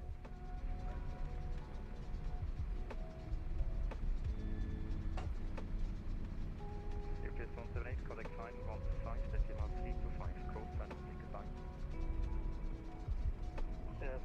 Fine, 125, 325, UPS 178 and call sign on. Thank you, bye bye.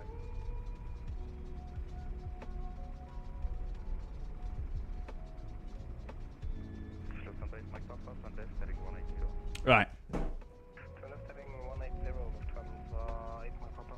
Let's do that one again. So we're going to be Fuzzy 356.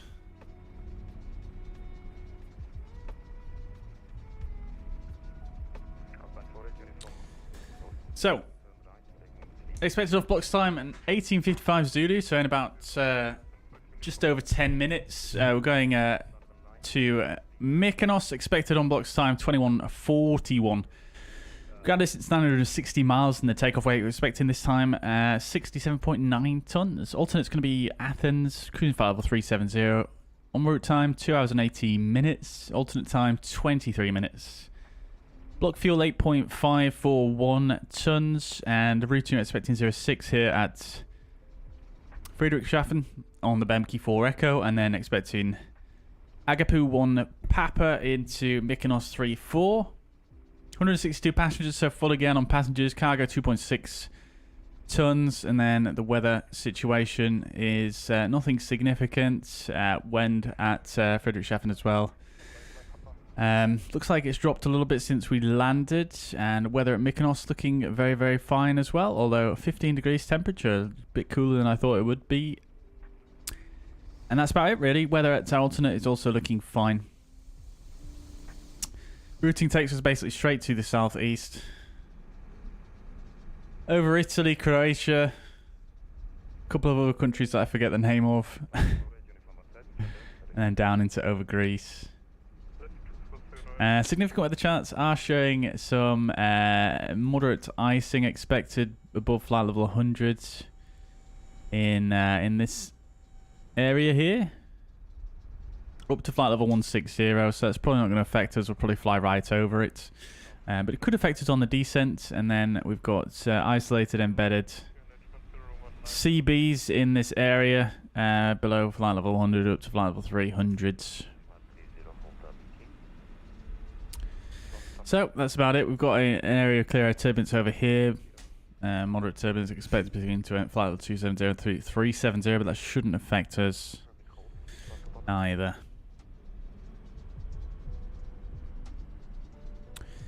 Just gonna have a quick look over here.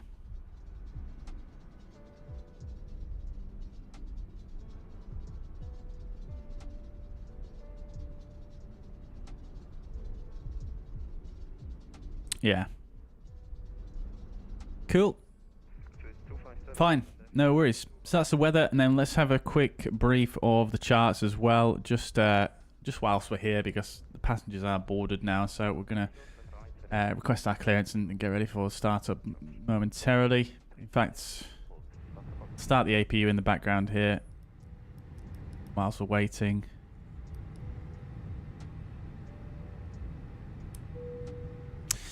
So we're departing Friedrichshafen, Germany, 10-9. Expected taxi is probably going to be down November. Then Foxtrot to the holding point, runway 06. So straightforward taxi, and then the departure itself, it's an interesting one actually, because it starts off, this one here is based on a ground-based nav aids. It starts off initially based on the Foxtrot Hotel Delta DME, and then transitions to an RNAV departure. So I suppose we might as well just brief the RNAV overlay. So airport elevation 1368, transition altitude 5000, contact Alps radar when advised by tower. We've got noise abatement, which we already taken into account. It's going to be the BMK 4 Echo RNAV for all runways. So initially we'd depart out 058 to November Yankee 069, minimum 4,200, then a right turn to November Yankee 080, minimum 4,800. Minimum 4,800. Excuse me, this restriction is not applicable. Then another right turn to Abebo, minimum 6,500, then out to Ocpus, no restriction there, that's not applicable to our departure. And then out to Tusro, minimum 8,500, then Zassis, minimum 9,000, and then Evtat, minimum 9,500, which should be no issue for this aircraft. And then out to Bemke finally. I've already checked all of those restrictions are in and correct. Initial climb clearance is 5,000 feet. Right. Let's request our clearance then from the tower. So 120075.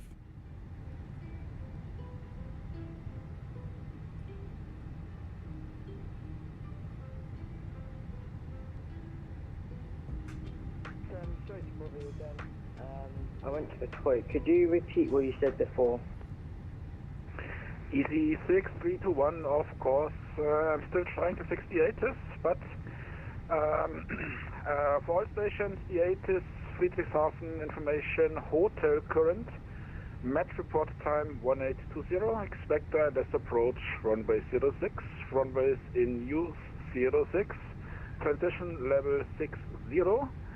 Attention, departure frequency for all departing aircraft is Swiss radar on frequency 135.225.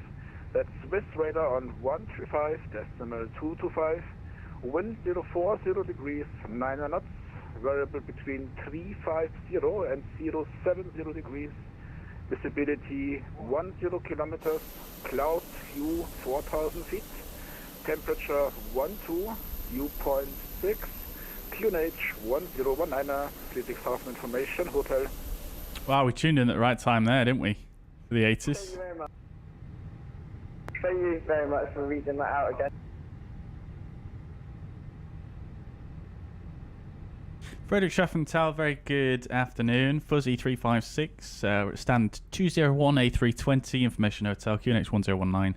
Request clearance to Mykonos. Fuzzy 356, Friedrichshafen Tower, Servus, good evening. Information, hotel correct, startup approved, cleared Mykonos, via Bemkey 4 Echo departure, climb via SIT, flight level, correction, climb via SIT, altitude 5,000 feet, squawk 6752. Clear to Mykonos, Bemkey 4 Echo departure, climb via SID, altitude 5,000 feet, squawk 6752, fuzzy 356. Fuzzy 356, read that correct? And Beautiful. 6321, requesting clearance to my destination, Mykonos, and information is hotel.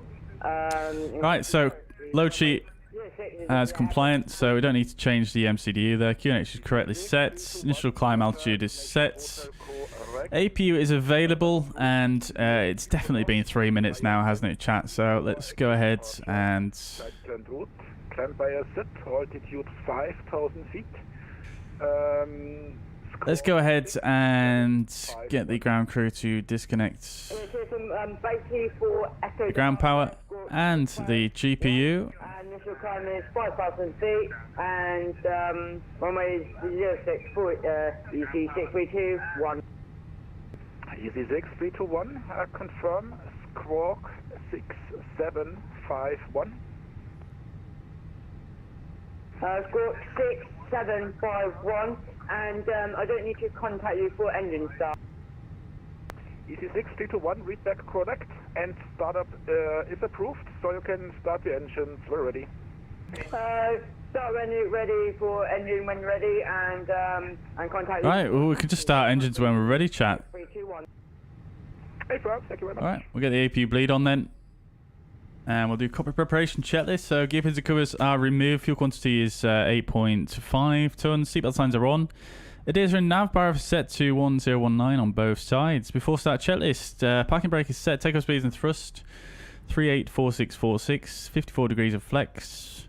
Windows are closed. Beacon light is on. Before start checklist complete. Let's go, chat. Right, engine mode set to ignition start. Engine 2 start.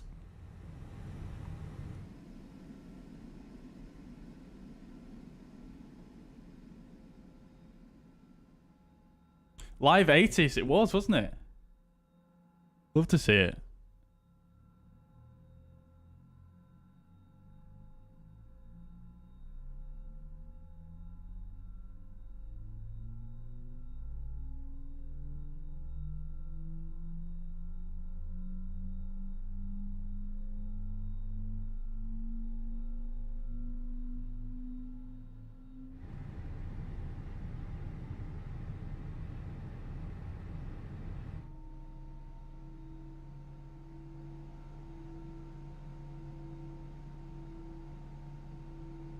Fly with Lado, welcome to the chat.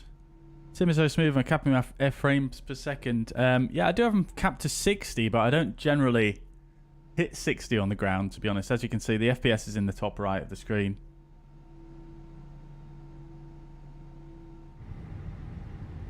Right. Engine 2 is available.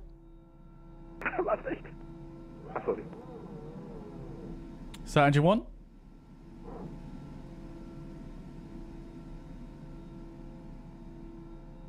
Love the fuzzair livery. Glad to hear it, Alfie. Love to see it. Yeah, I'm really pleased with how they turned out, to be honest. I especially love the Fenix one, just because we've got the beautiful interior going on as well, and the safety cards. And EC 6321 is ready for taxi to runway, please. EC 6321, taxi to holding point, runway 06, via November, Foxtrot. For November and Foxtrot for runway 06 for EC 6321. Right.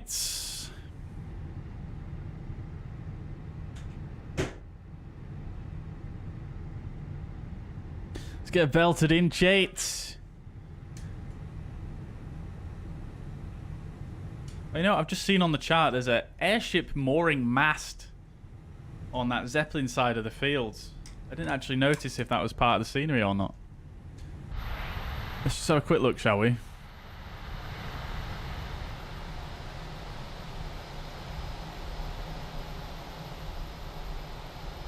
Don't see any masts over there. This would be a great place to do some gliding out of, wouldn't it, chat, though?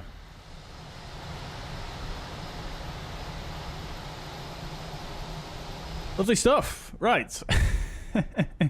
Okay, so we'll get the transponder on. Engine mode selector can go to normal now. We'll arm the spoilers. Set the flaps to 1. I'm going to reset the rudder trim there as well. Coming further up, status page is checked. We'll do a flight controls check. So full left, full right, neutral, full up, full down, neutral, full left on the rudder, full right, and back to neutral. Set auto brake max. Restart the chrono there. Come up top, AP bleed off, AP master off. And we don't need the anti-ice, that's all good. Brake temperatures though. They are quite toasty, but they're within limits. If I remember correctly, I think it's somewhere around 200 degrees. You wouldn't be able to take off. Forgot to turn the brake fans on when we came in, but that's fine. We could always turn the brake fans on when we start our taxi out, and just to make sure they're nice and cool. Right, cool. After start check, this anti-ice not required. Ecam status is checked. Pitch trim we do need to set to 29. Should be about there. So 29% is set, and rudder trim is neutral. After start check is complete. Fuzzy 356 and 201 request taxi. Fuzzy 356, taxi to holding point, runway 06, via November, Foxtrot. That's another point, runway 06 via November, Foxtrot, Fuzzy 356. Alright, let's go, chat. Parking brake released. It's going to take a right turn.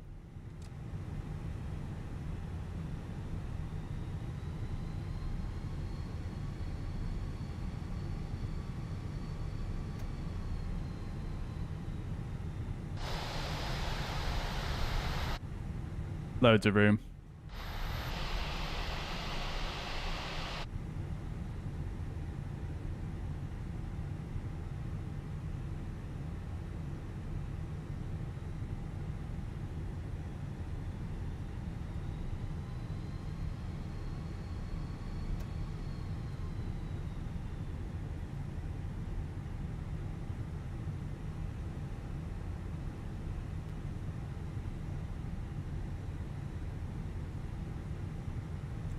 Love the New Sky app as well for Airline, just so good.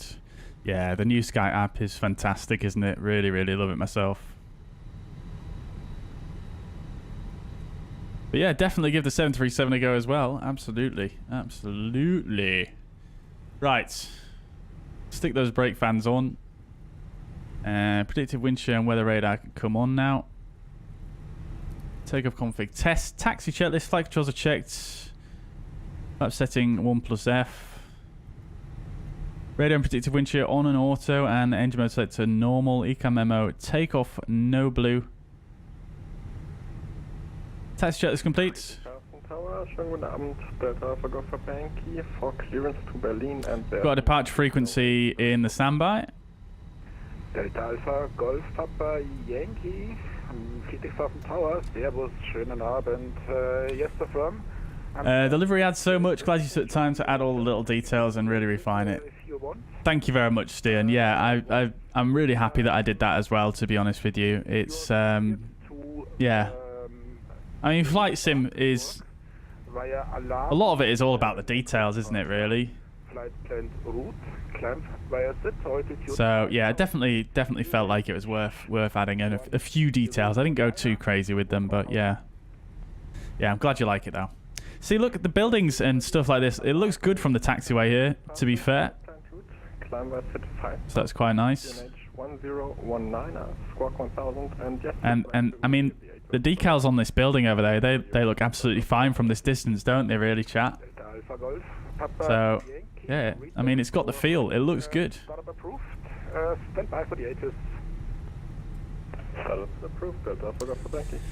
Right. EG6 321. Sure, the lake area is great for VFR. Yeah, I imagine it's a really nice area for GA. This airport. Swiss radar on 135.225. Wind 040 degrees. Maybe they use localizer antenna. What, for mooring the airship? That would be that could be catastrophic if it floated away. Well, I've seen live with custom coffee cups. Does fuzzair have custom coffee? To be honest, yeah, you can customize a coffee cups really easily actually. But I decided not to be honest, because I thought it'd be quite cool just to keep the flyby coffee, just to, you know, show a bit of love to the fly-by-wire team for that. But I mean, we could do a custom coffee cup if we wanted. Swiss radar on 135.225. Wind 040 degrees, 9 knots. I remember ages ago when you did a fuzzair flight. Must have been a good 2 years ago. Yeah. I mean, we did used to back in the day. I mean, it was never a virtual airline or anything. It was literally just a livery for the channel. And we did have an old livery for the A320 Neo. Information hotel. Seatbelts twisted. Thank you very much. Yeah, that was a long time ago now, Alfie. I didn't realize you were with us then. Unless, have you changed your username since then? Maybe.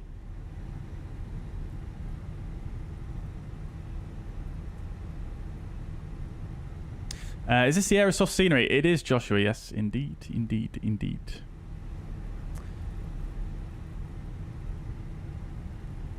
Any reason you did not use PHP VMS? Maybe. Not sure. Possibly because I don't know what that is. What's PHP VMS, Steel? Welcome to the chat, though. I hope you're doing well.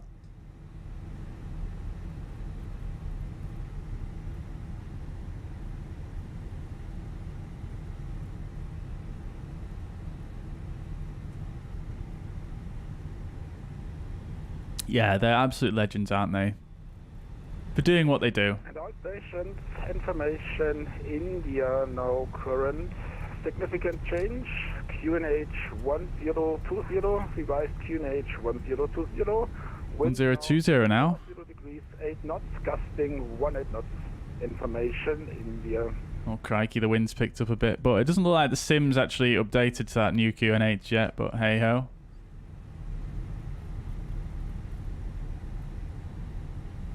Oh, for the VA software. Oh, I see what you mean.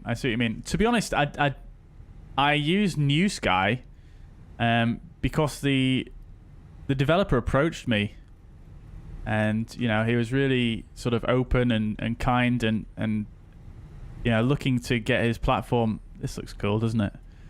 You know, a bit more established, and I didn't really consider any other ones, to be honest, and I wasn't really aware of any other ones, to be quite honest. I literally just went for New Sky because I was looking at it, I gave it a test, and I was like, this is great. So I didn't really see any need to consider any other ones, to be quite honest.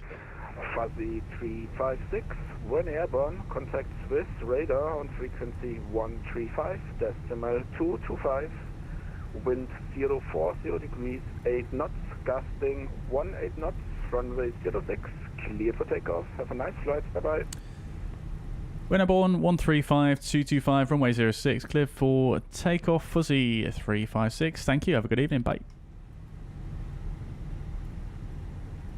What a legend.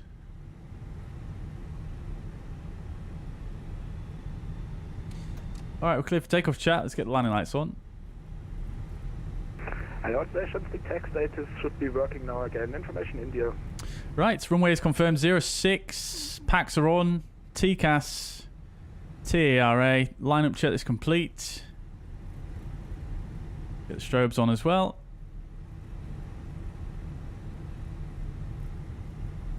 Lovely jubbly.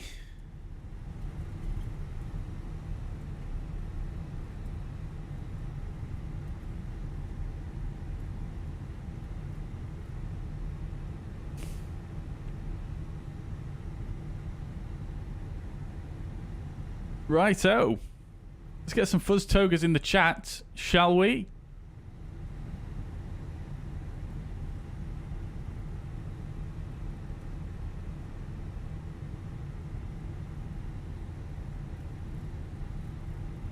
We'll come to a full stop here. It isn't the longest runway in the world, and we are quite heavy. Right, start the chrono. Did I turn the strobe lights on? I did. All right, let's spool them up. Oh, Roy wanted the controls visualizer as well. There we go. Right, take off. Manflex 54 SRS runway auto thrust blue. Flex set airspeed alive. Got wind coming in from the left here.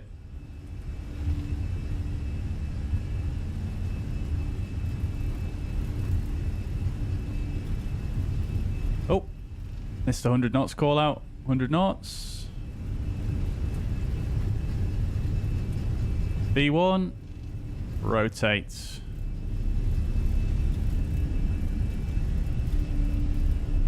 Releasing that rudder now. Nav, positive rate gear up.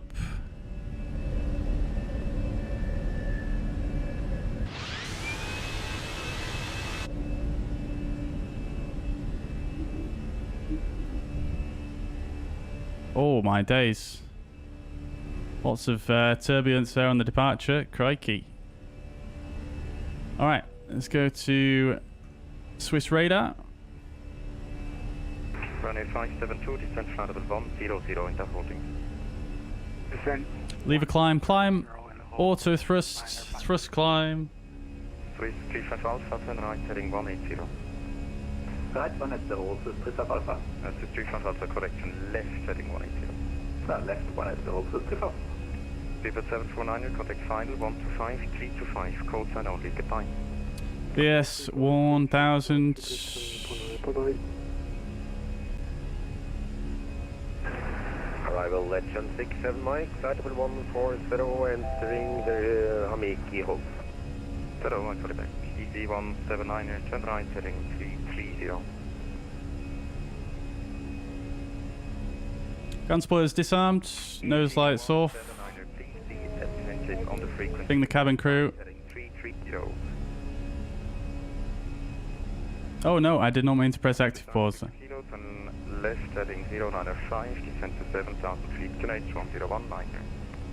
Left heading 095. Alt start. 1019, you guys stepped on each other before. Swiss radar, very good evening. Fuzzy 356, we're level at 5,000. Bemkey 4 Echo. Speed is checked, flaps set to 0. Flight level 150. Climb flight level 150, Fuzzy 356. Easy 179, turn left, heading 270. 150, pull, thrust climb, open climb. The 35 Alpha, turn left, heading 120. Left 120, Swiss 35 Alpha. Still just flying it manually at this point. Set standard, flight level 150 blue. Standard is set. 180, heading EG 179. 35 Alpha, descent to 7,000 feet, QNH 1019. Descent 7,000 feet, QNH 1019, Swiss 35. It's very bumpy here on this departure. 7 Mike, hello, in the holding, descent flight level 110. Descent flight level 110 in the holding, Legend 67 Mike. Beautiful departure though.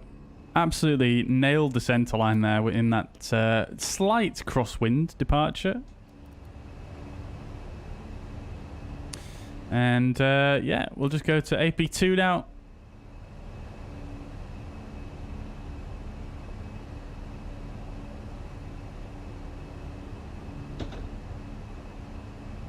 We'll get our armrest back out, shall we? Off we go, chats. Off we go. That was a flex takeoff, Photochromax. 325. Go with the call sign only. Goodbye. 125, 325, call sign only. Swiss nice. Kilo, thanks. Good night. Swiss 35 Alpha, speed 210 knots. Speed 210 knots, Swiss 35 Alpha.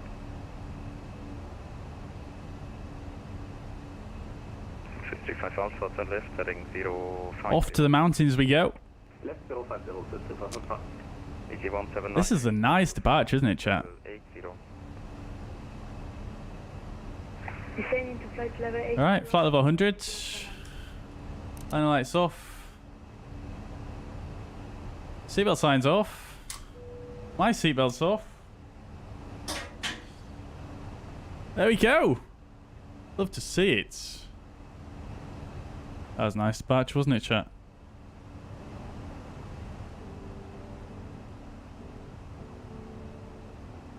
Nice bit of ATC as well. It sounds like there's some holding going into Zurich as well, so I feel sorry for anyone going in there. Zurich nights can be quite a spicy event, can't it, chat?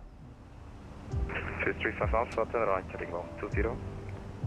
Right, 120. A little bit of right rudder, yes, there was a little bit of right rudder. Yeah. Yeah, so I just put in a little bit of right rudder and just held it in there. And then as I rotated, I just started to release it. 9, turning left turning 10. Can you repeat? 080. Yeah, I think that was quite good for me, to be honest with you. That was probably one of the better crosswind takeoffs I've done in the Fenix, even though it wasn't a true crosswind. Heading 080. Schutz is back. Welcome back. Welcome back. Where are we up to? We've just departed Friedrichshafen, going to Mykonos. Lufthansa 4 November Lima. Hello, identified. Jitter holding descent flight level 120. Expect around 5 minutes delay. Very cool landscape with farmland split up by small forests. Yeah, it is really cool landscape, isn't it? I mean, no offense to anyone who's German or from Germany, but I find a lot of the arrivals departures in a lot of German airports can be a little bit, you know, featureless. So let's call it. So this is quite a nice change of pace. Holding Amico as published and A320. Copy back. Filter 356, contact mention radar 134, decimal 150, goodbye. 134-150, fuzzy 356, bye-bye. Wing Star Flight Hotel, hello, you're identified. Inter holding descent flight level 130. Sending 130 now. I'm fairly certain I've got that frequency wrong.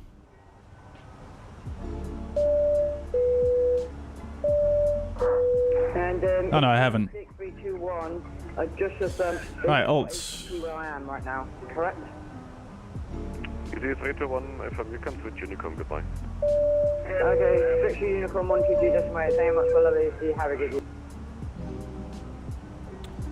Mention fuzzy 356, inbound EVTATS, flight level 150, on the Bemke 4 Echo. Fuzzy 356, München, hello, identified, climb flight level 370. Climb 370, fuzzy 356. München Radar, guten Abend, Leipzig 1847. Alright, thrust climb, open climb, flight level 370 blue. 220, moment, Tütich to Alpha departure. Leipzig 1847, hello, identified. Hey, Stian! Thank you very much for gifting a membership, and congratulations, Joe, for receiving the membership. I'm not sure if Joe's still here in the chat or not. But thank you very much, Stian. Very generous, very generous. Thank you so much. Challenge 1, Papa Romeo, contact Langen radar 125.2, goodbye. Langen 125.2, challenge 1, Papa Romeo, goodbye.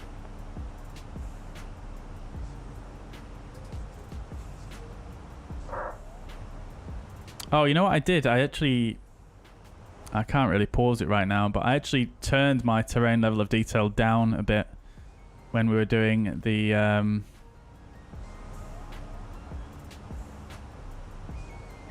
what were we doing the other day?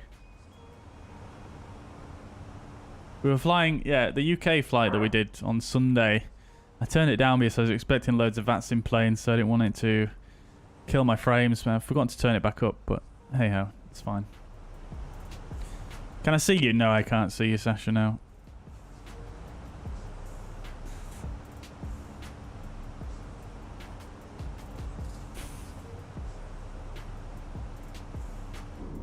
Lufthansa 5 Mike Charlie, contact München radar 123 decimal 9, goodbye. Let's see. Is there anyone like immediately behind me or anything? Ah, no. There's no one even close. Let's just real quick.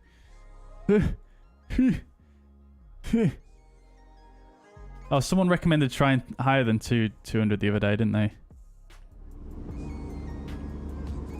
There we go. That's a bit better.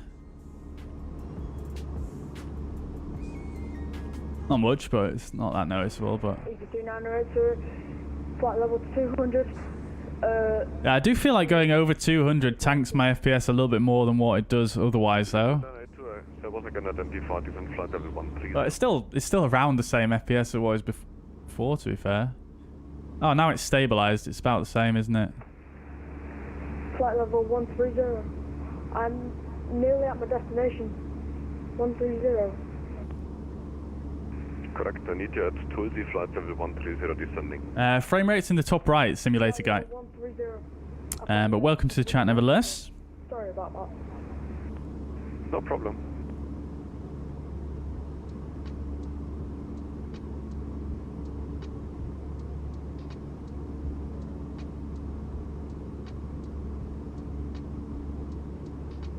Stian's heading out The Witcher 3. Oh, very good. Very nice. I've never played any of the Witcher games, but I've heard some good things about them. Yeah, enjoy, dude. Enjoy.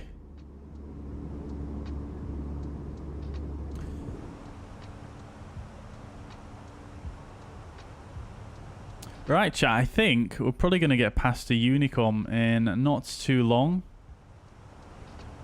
So once we get past the Unicom, I think what we're probably going to do is let's have a look at some schedules for fuzzair, shall we?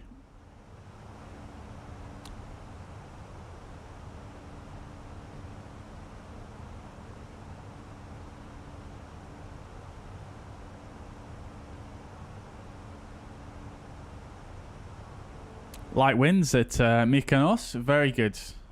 Very good.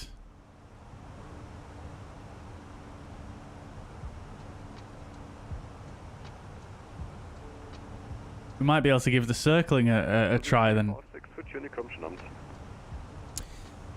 Unicom, Fuzzy 356. Thank you, bye.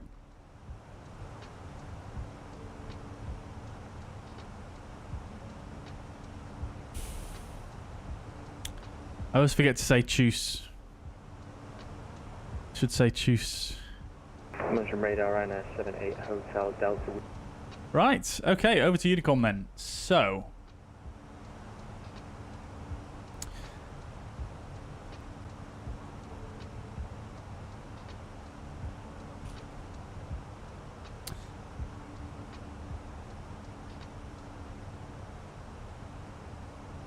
So, in fact, I tell you what we'll do, chat. First of all, let's talk about the approach into Mykonos, because I want to put this out to a vote, and I kind of know what you guys are gonna choose, but I want to put this out to a vote. So, we'll talk about the approach.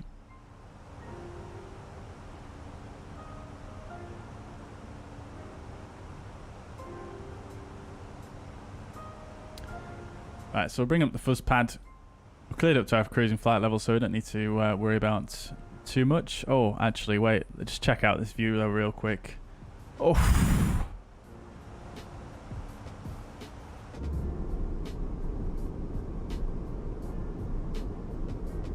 That's a wing view right there. Holy.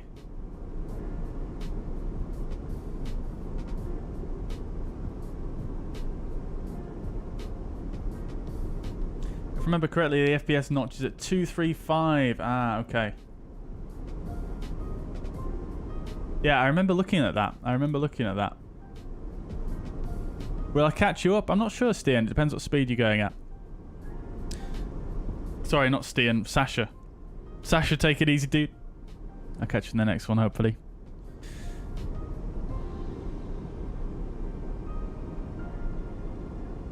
Alright, let's just do a quick test then, seeing as though there's no one around us.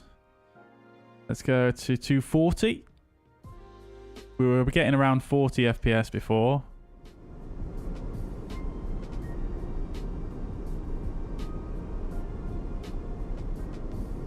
Still 40 FPS somehow. Okay then. I mean, it's definitely the lower frame rate is definitely a bit lower than what it was, but yeah, not too bad.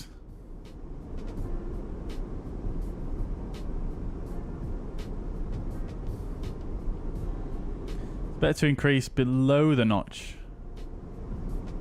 Okay, so I should keep it at 220 then, really. Let's just do that. We'll do 225 for good luck. Yeah, that seems a tiny bit smoother. There's not much in it, really, but it's difficult to say.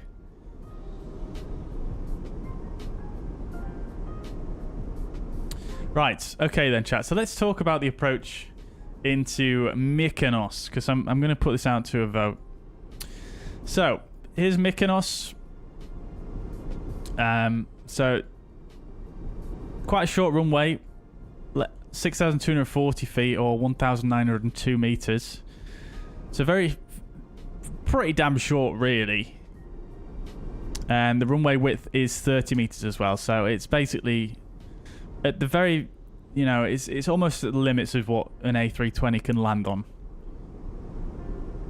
Now, the winds are light in Mykonos at the moment, so you know, if we're feeling a little bit spicy, and if there's no ATC online, which there currently is not, there's only 2 arrivals by the looks of things, me and Sasha. So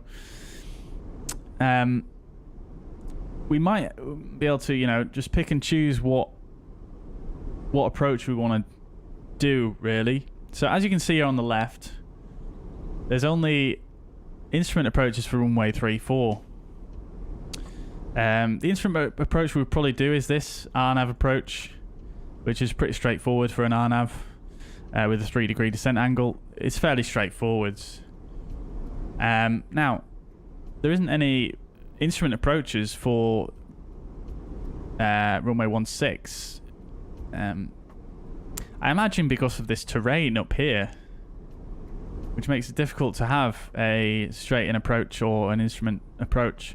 I mean, I suppose they could make some kind of RNP approach, but I mean, they've not done that, have they? So that's how it is. So we could obviously go for a 3-4 instrument approach or visual. You know, either way, it's still going to be a fairly straightforward landing.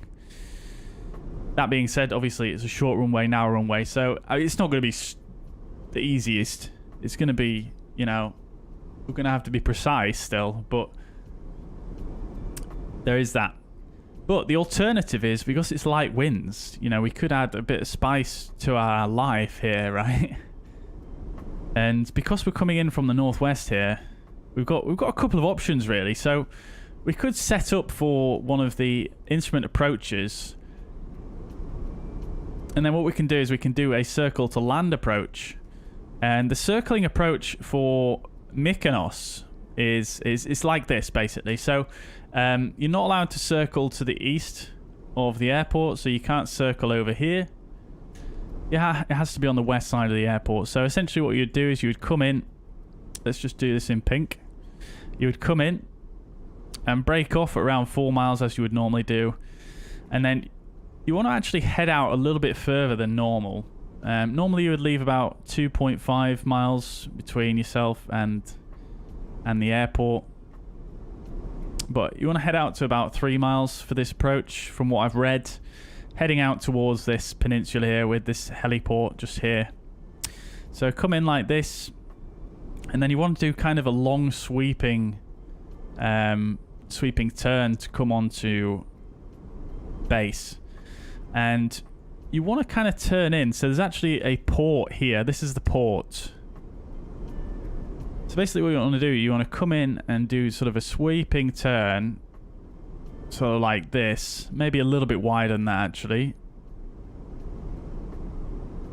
And you want to come in over the port, and then you basically just doing a constant turn on to final, like this. So it's quite a difficult move to pull off. It's quite a difficult circle to land, to be honest, because you can't really go further out this way because of this terrain. And also there's high terrain here, and all this area is quite high terrain relative to your approach path, so you don't really want to go any further higher than this. So it's quite a tough one to pull off. I have tried it a couple of times and failed, so it could be interesting. Alternatively, because we are coming in from the northwest here, we could just essentially set ourselves up for a visual onto base and just kind of aim in towards the port here and just turn in like that, which probably would be the better option, because you still get a little bit of the, you know, the visual maneuvering procedure. Or alternatively, I have seen on Flight Radar 24, some aircraft will come in like this, and they will actually come in like this. Now, I've not read anywhere that is the done procedure, but obviously it is done because I've seen it on Flight Radar 24. So I imagine what they do here is they end up doing quite a steep descent. I think they're coming in over the coast here about 2,000 feet, and they're coming down onto the runway, so they're probably doing quite a steep descent onto that approach there, which obviously is still, you know, it's still doable. You can do a steep descent in the A320, but it doesn't look quite as fun, to be honest. So so yeah, so the choices are, we either try and do a circle to land or a visual approach, or we just go in for a standard 3-4 arrival on one of the instrument approaches / visual. So yeah.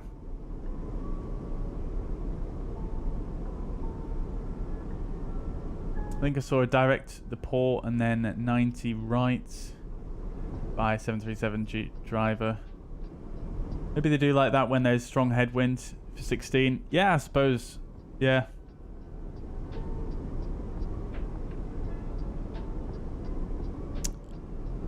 But yeah, I mean, what I've read is the idea is to come in and circle and leave the port heading about a track of 110, which is obviously going to take you somewhere down this way, and then kind of turn onto base, turn onto final from there. So, yeah.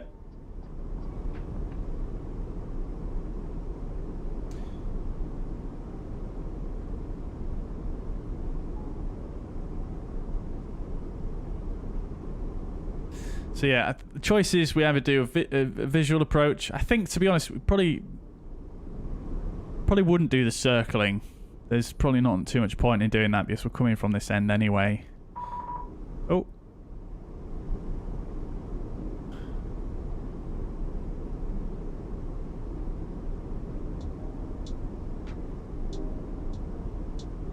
Ah, okay. Thanks, Sasha. Yeah, I don't think it'd be the greatest idea to follow you in. We're just going to be too close together, aren't we? But I think what we'll probably do, chat, is we'll give it a go coming in over the ports like this and then turn on to final like that. I think that makes the most sense.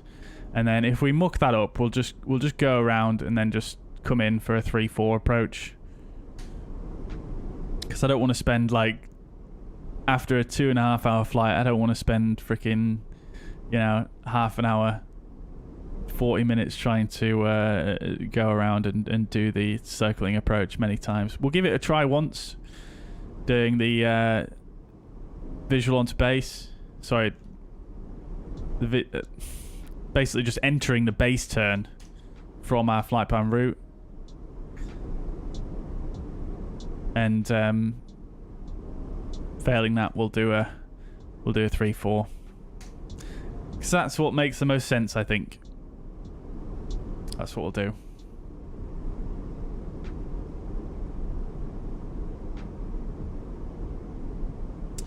I think that sounds like a good plan, don't you, chat?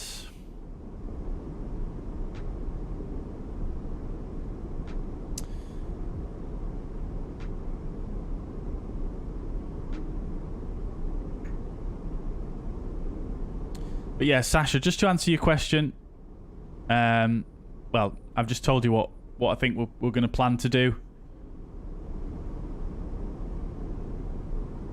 And perhaps we'll do the circling another time.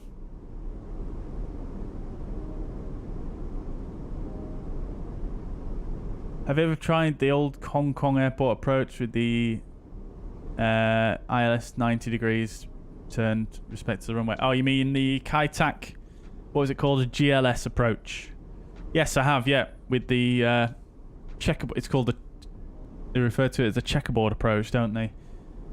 But yes, I have tried that. Yeah, it's really good. Really good. I actually did that a very long time ago now, actually, in the 747-800, 747-8, should I say. Yeah, quite a while ago. Yeah, it's great. I'd like to do it again, to be honest. I've been planning to do a flight into there in the A310 for donkeys, actually. I was thinking about doing an Air Niugini flight from... where is it? An island south of China. I can't remember what it's called off the top of my head. But from there. And that was a real world route they used to do. So, yeah, hopefully we'll do it again on the channel fairly soon. Andy, welcome to the chat. I'm doing well, thank you. Yeah, welcome indeed. How are you doing?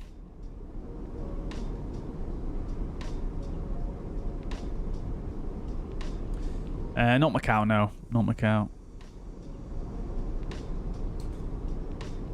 What time do I think I'll be on the ground? Oh, crikey. Well, according to this, we're looking at 17:23 in the sim time, so in about an hour and 50 minutes. But that, I mean, that might get changed. That might get jostled about a little bit, I suppose, depending on the en route winds. Very light winds at the moment, though, crikey.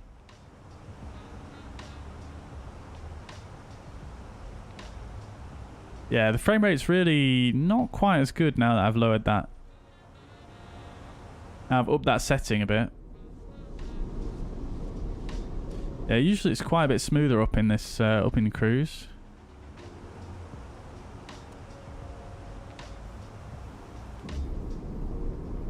One hour 50 minutes, Sasha. 50 minutes. Taiwan, yes, it was Taiwan. Yeah, Roy.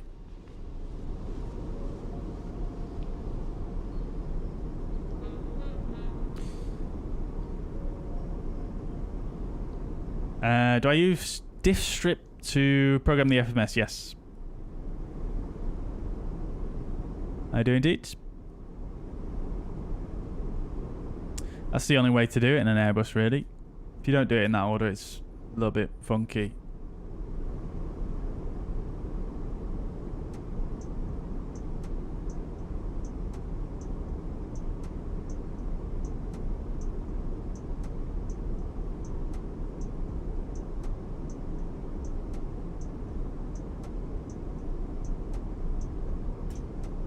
Yes, Sasha, yeah.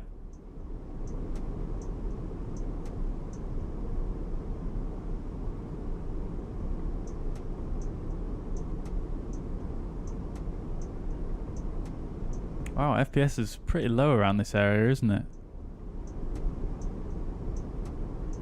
Wonder what it is that's causing that. It was higher over the mountains.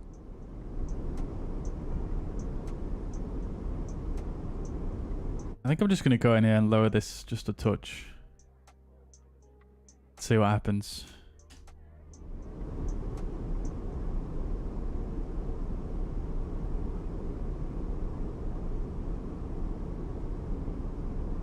Small improvement, not much though. Feels much smoother though. But welcome to the chat, Fly Guy Joe. I hope you're doing well. Welcome indeed.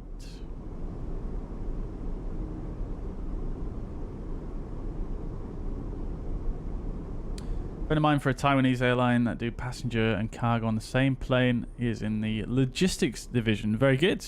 Nice. What plane does he fly?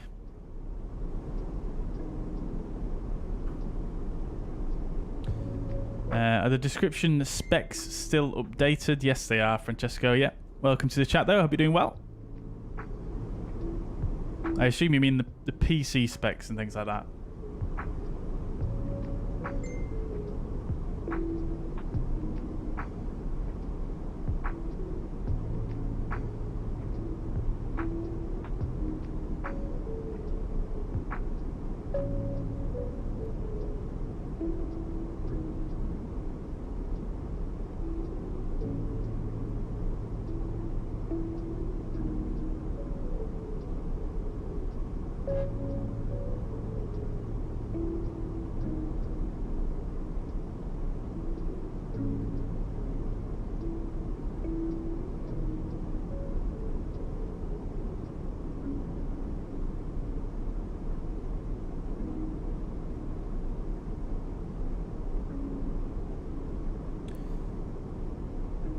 Do I ever use the flybywire instead of the Fenix? I do sometimes, yeah.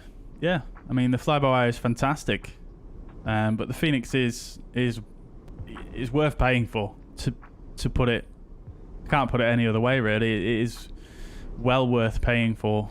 What you get is a feature-complete aircraft with everything that you would expect from a high-fidelity aircraft add-on for Microsoft Flight Simulator. And it doesn't really fall short in any areas in a big way. It's really, really good. It's got to be probably the best aircraft add-on I've ever used, to be honest. I've said that many times before. And it's worth paying for. It's definitely worth paying for. It's a big step up from the fly-by-wire. That being said, the fly-by-wire is not to be, it's not to turn your nose up at. It is a very, very good add-on.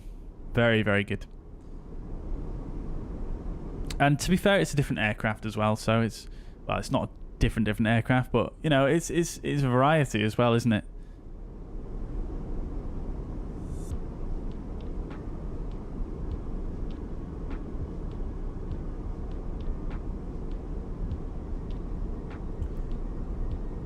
Am I a pilot in real life? I wish. No, I'm not, Joe, no. I just pretend to be a pilot. Eva is owned by Evergreen, the shipping company also famous for blocking the Suez Canal. I remember that, yeah.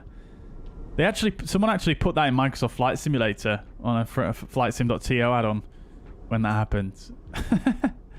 I didn't know they were owned by Evergreen, though. That's really cool. Just spotted all the member names in the Fuzz Force 1 livery. Yep. On the Fenix, they're all there. Well, I mean, it's maybe not completely up to date now, but when I made it, got all the we've got the member wall there, which is great. Love it. Well, thank you to you guys. I'll need to update it. I think we've got some new members to add to the wall now.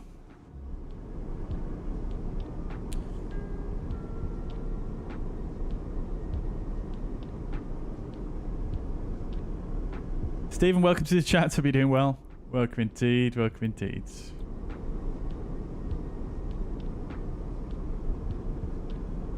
We'll have upgrades to RTX 4090. I would like to, yeah, but it's just a very, very big expense. So I'm not sure. I mean, if I sold my 3080 now, what would I get? I probably wouldn't even get... I would probably struggle to get half the cost of the 4090 back for it. So it's a very, very hard sell, to be honest.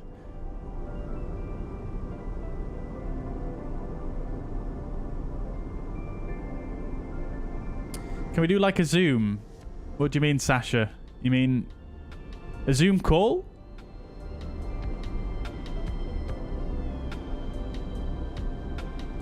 Vertigo Max, have I ever tried a trip on a Cessna 172 or a PA-28? Yeah, I've done a couple of flying lessons in a Cessna 15. I think I used a 152 and a 150. So yeah, I've done a couple of flights, yeah.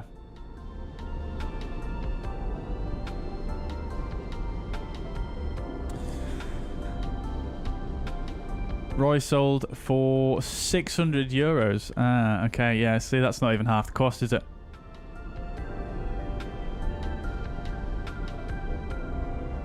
It should also increase the Amsterdam electric service. Yeah, it probably will, won't it?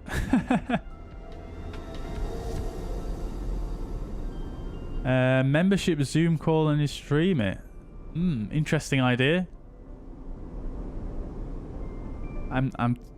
I'd have to think of something to talk about in it, though. I'm not sure what I would say otherwise. Yeah, it was great. It was great, Photochromax. Yeah, I really, really enjoyed it.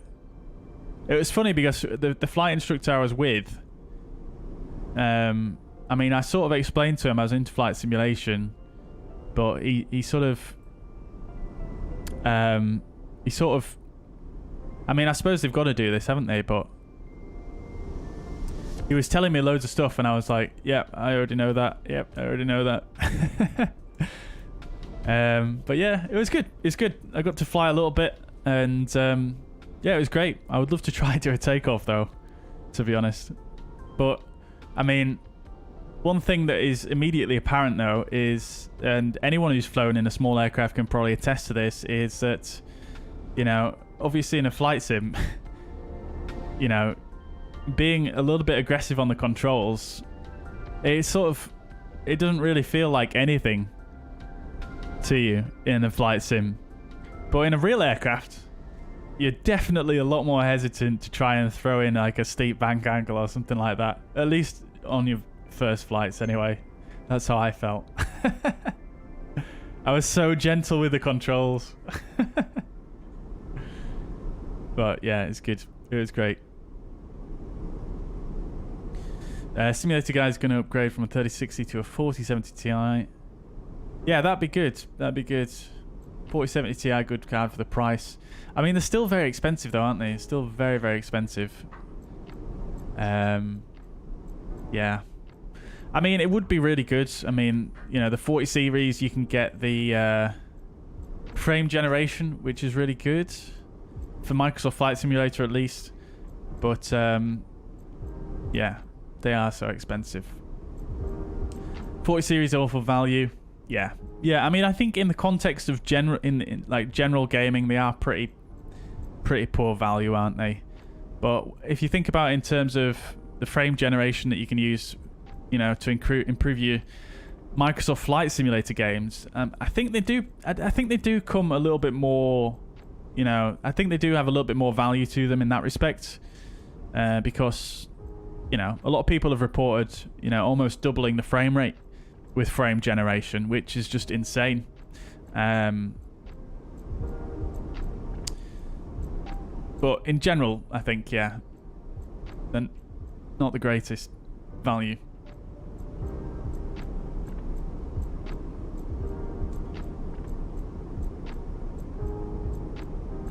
It's easier to stream on a non-listed link. Yeah, I mean, I can do a members-only stream on YouTube as well. And we can do members-only chat on YouTube as well. We can do all that. We can do all that. But the thing is, there's not... I mean, as much as I appreciate all the members, and, you know, you're super, super kind for being a member to the channel. I don't think there's enough members, really, to justify having a member-only chat, if you know what I mean. Because, you know, if a few people don't turn up, then it's just going to be super quiet in the chat. Do you know what I mean? As much as I would like to do something like that, it's just going to be super, super quiet. And the majority of the people that tune in are not members, so yeah, I think that's the way I see it at the moment. But yeah, it's definitely something that I think about, for sure.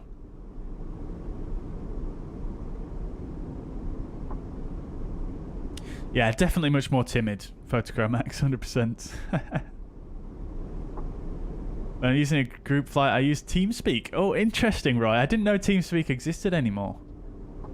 Crikey. I remember I used to use that when I used to play Counter-Strike 1.5 and 1.6 back in the day.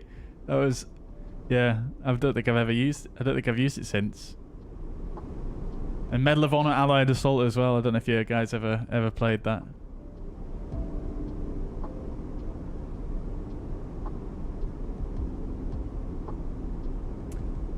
All right, we've got Adriatic Center on, I think.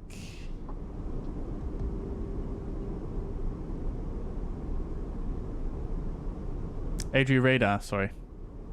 This is looking stunning out the window now, isn't it? As we come down the coast of Croatia.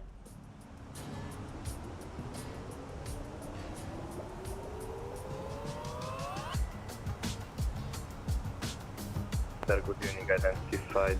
Report your inbound waypoint. My what do you say, EC6321? What is your next waypoint? My next waypoint is here, Oscar. Your first flight was the same, Photochromax. Very good. How many have you done, Photochromax?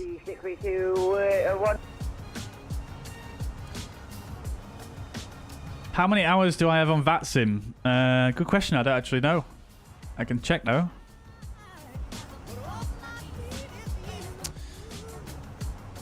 Adri Radar, very good evening. Fuzzy 356, flight level 370, inbound Digot.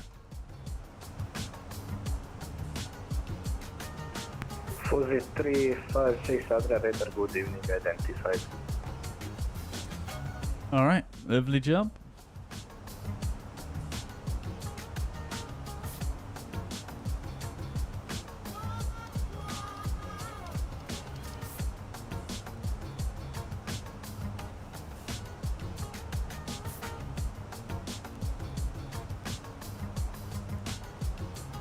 I'm not sure where I actually see my hours flown on VATSIM.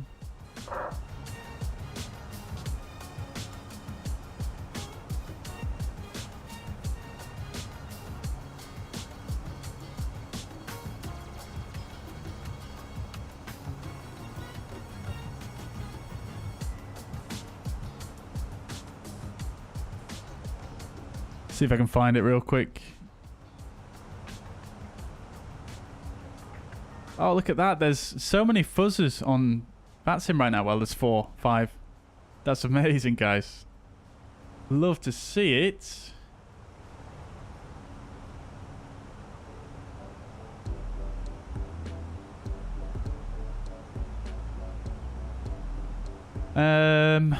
Right, yeah.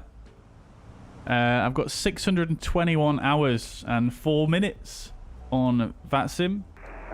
Easy 6321. Easy 6321, go ahead. It is a old-fashioned do for a football team. Please say again. 621 hours on VATSIM and 21 hours as an observer, funnily enough. That's more than I thought.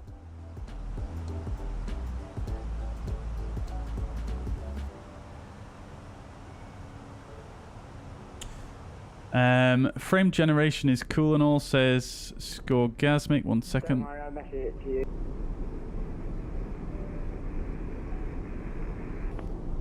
Frame generation is cool and all, but I am sure they're going to improve on it on the 5000 series. 80 Charlie, Adria Radar, good evening. If you're on the 3000 series, it might be better to wait for the 5000. Yeah, that's a very good idea. Or at least, you know, potentially get a 40 series when the 5000 series comes out to, you know, get one cheap.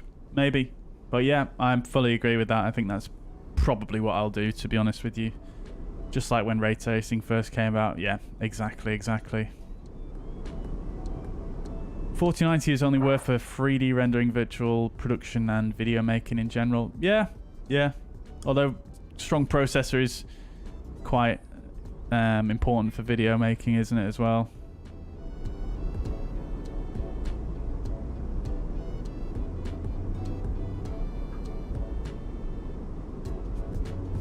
For memberships, ask more questions at the end of the stream and put their name at the end.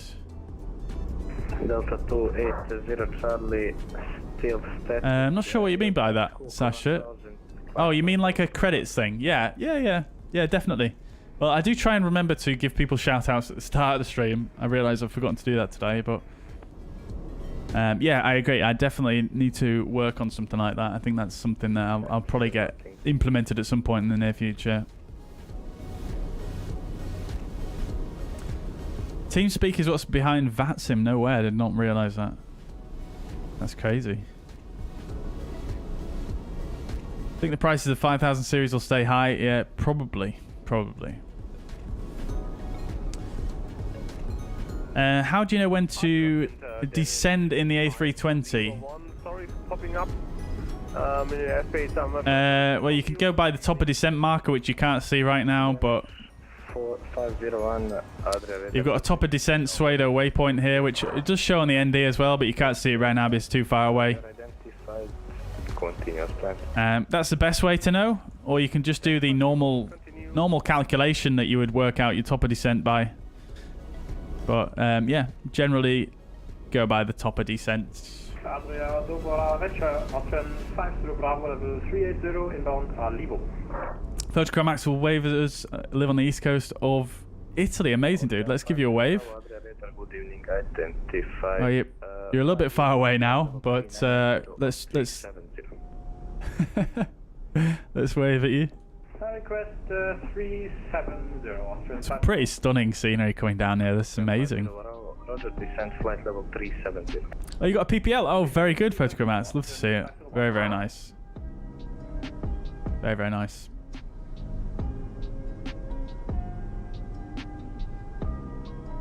Dio, welcome to the chat. How are you doing? Good to see you. Welcome indeed, welcome indeed. How was your trip to Scotland, Dio? Did I see the V-Pilot chat? I did, Sasha, yet, but we've already decided on what's going to happen for the arrival, if that's okay.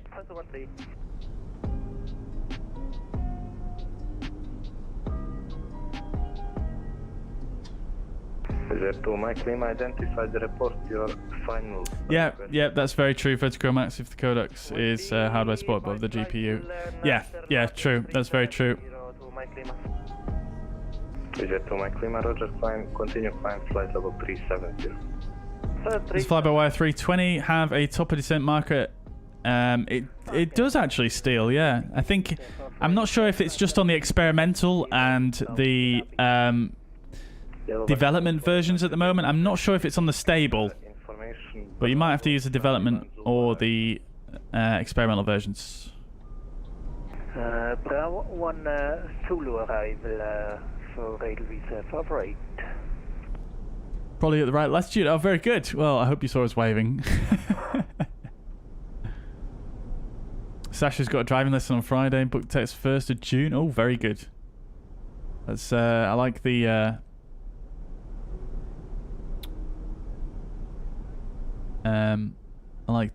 proactivity there.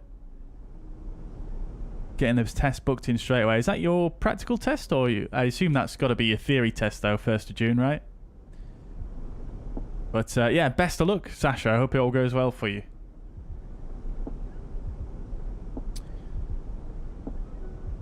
Simulator guy says, when you're flying on VATSIM, do you descend when you hit top of descent, or do you need to get told by a controller to do it? Yeah, if you're in controlled airspace, you would need to be cleared to descend. But if you're in uncontrolled airspace, like on Unicom, for example, you would generally descend at your own discretion. Obviously, taking into account any traffic around you, you can use apps like VATSpy. You can also use Unicom as well to make sure that you're, sort of coordinating with anyone else that's maybe on the same route as you, on the same airway, on the same arrival, to make sure that you don't, conflict with any traffic. But yeah, if you are in controlled airspace, you would only be able to descend if you are cleared, if you're cleared to do so. But if you do approach your top of descent and you haven't been given a clearance yet, you can always contact the controller and just say, ready for descent. And usually they'll give you a clearance more or less straight away. In the message of me and ATC, oh, I didn't see that, no, Sasha.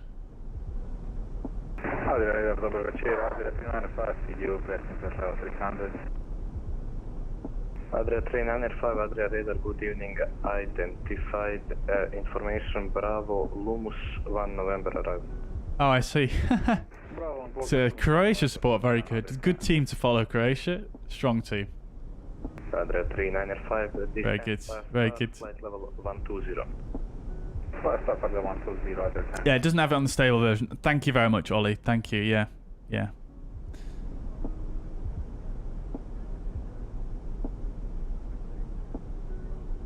Been having the experimental version is quite accurate. Yeah, last few times we've used it, I've been pleasantly surprised by how good the VNAV is.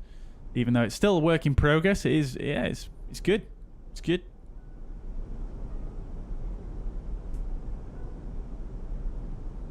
Alfie's finally on Unicom as well. Very good. Welcome back though, Alfie. Welcome back. Took lots of pictures in the Highlands. Very nice, Dio. You'll have to share some of them with us on the Discord. I'd love to see them. I really like to go to Highlands, Scotland myself. Unfortunately not had the chance to do so. Good evening, information, Bravo, clear to destination asphalt, Southern Whiskey departure, Squawk 1000. You want to be a police officer? Very good, Sasha, very good. Well, best of luck with it, best of luck. departure route for Düsseldorf and Squawk 1000. Scenery there is fantastic even when it rains. Yeah, it's a stunning place, isn't it? Hearing 87 Charlie, readback is correct. Start up approach QNH 1014. Yeah, I'm glad you enjoyed it, dear. Glad you enjoyed it. Did you have any haggis? Hearing 87 Charlie. Few more minutes. Got you, Photocro. Max. Got you. What is my ETA? I can actually put the ETA up on the top bar. Got about another hour and 18 minutes left.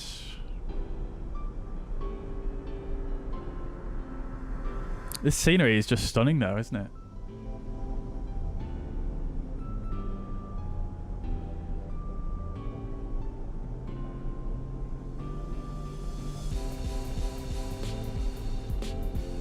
Do I have much interest for the Just Flight Fokker 100? If the BAE 146 is anything to go by, expectations should be high, I guess. Yeah, definitely. I'll be definitely checking out all the Fokkers that come out from Just Flight. Yeah, definitely.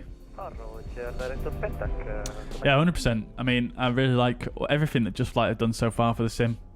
So I'll definitely be checking out the Fokkers. It's probably not something I'll be flying super regularly, but definitely will be flying them on the stream. Yeah, the 146. I do enjoy the 146. I do enjoy it, but yeah, I think the thing that I struggle with the older jets is trying to find and think of realistic routings to fly them on, which I'm a bit of a stickler for. As sad as that is, it makes it a bit more difficult to. I find it very difficult just to do a free flight. That's why I enjoy fuzzair so much, really, because we could just do free flight. I suppose maybe we could just get a fuzzair VA 146 or a Fokker or something like that. So much traffic in Germany. Yeah, there was a lot of traffic leaving, departing from our airport as well, coming over Switzerland. Can I see on the VATSIM map? I can, Sasha, yep. We'll send some pictures in the Discord. Very good. Slice of haggis in the breakfast. Very good, Theo. Love to see it, mate. Love to see it. Am I taking the long route? I think I'm following the same airway as you are, Sasha, I think.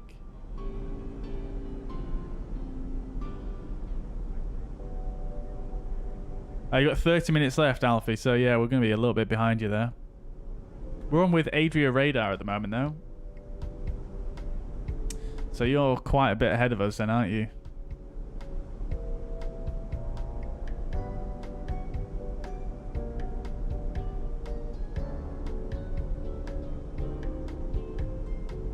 Right, guys. I'm just going to take a few minute break here.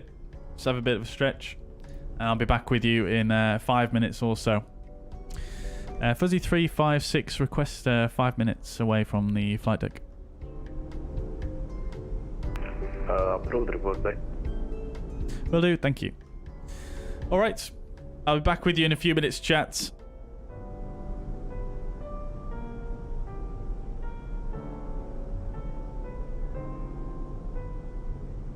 Adria 39R5 descent via star 7,000 feet, QNH 1018, high speed approved. South via star 1018, QNH with high speed approved.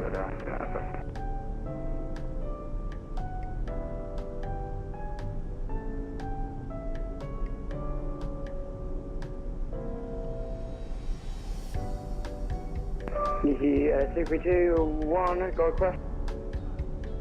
Go ahead. Pressing to the cockpit, please.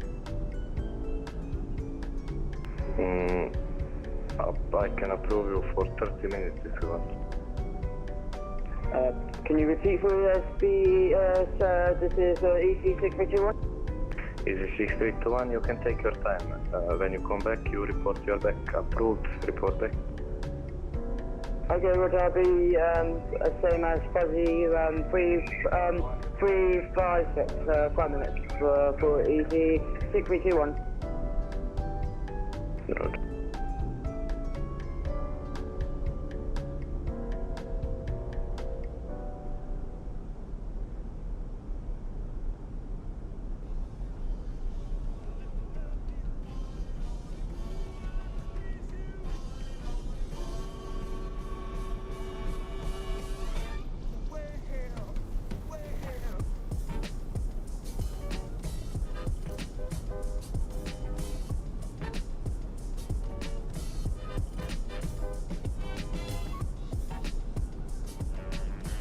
Eurowings 87 Charlie, request taxi.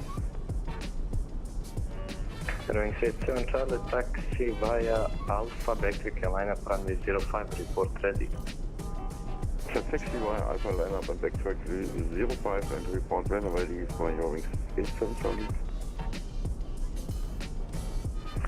Edelweiss 448, ready for descent. Edelweiss 448, descent, flight level 210. Descent, flight level 210, Edelweiss 448.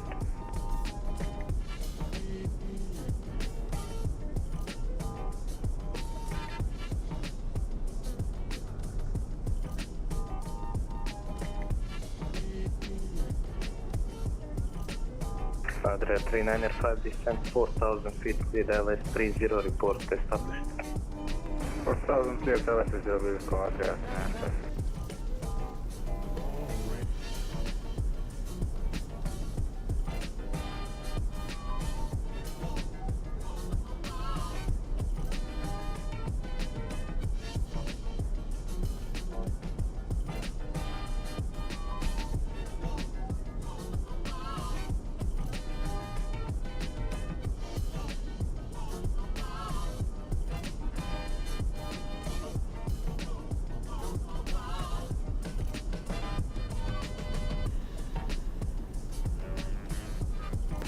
Adria, good evening, 253, flight level 30. Swiss 253, Adria radar, good evening, identified.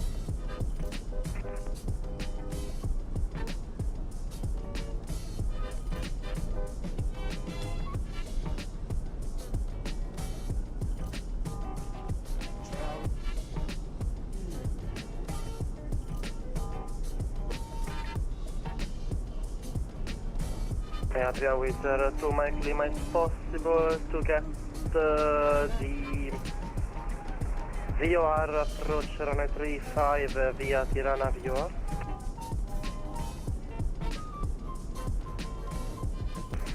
Visit 2 Mike Lima. Alright, we're back. 2 November arrival VOR approach runway 35, so you can check that arrival language. Lovely views though. Absolutely lovely. Love to see it. Oh yeah, Pekka 2 November is good, okay. Adria radar for the flight taxi flow 350. Oh, there's Alfie. Is that Alfie that I just heard on the radios? Tango Adria radar, good evening, identified, proceed direct Kogat. It is. Oh, you're actually behind us, Alfie. Proceed direct to Kogat for the 53 Tango. Thank you. Adria radar, good evening, Fox 90, position Dubrovnik, request startup and pushback. Air Fox 90, Adria radar, good evening, push and start approved, runway 11, QNH 1013. Oh, why have we got a fail message here? That's not good, is it? Runway 11, QNH 1013. Fuzzy 356, we're back. Welcome back. Thank you. Right. EasyJet 6321 is Bangkok. Welcome back. Oh, we're delayed by 1 minute. Come on. Adria 395, wind calm, runway 30, please to land. Right. What were we delayed for, though? We weren't really delayed for anything, were we? Delta 2. Let's just say self-maneuvering stand. That's it, isn't it? OSM. That's exactly the reason.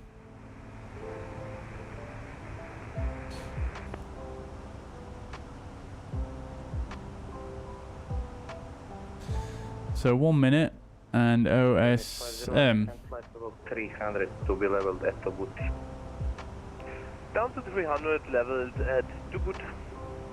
Danish 50. Right. PDC. I see lots of PDCs in the chat from Sasha. So yeah, let's just do it. LS 448, continue descent, flight level 1. Oh, look at this. This has completely failed. This one. Oh dear. Oh dear. We'll deal with that in a moment.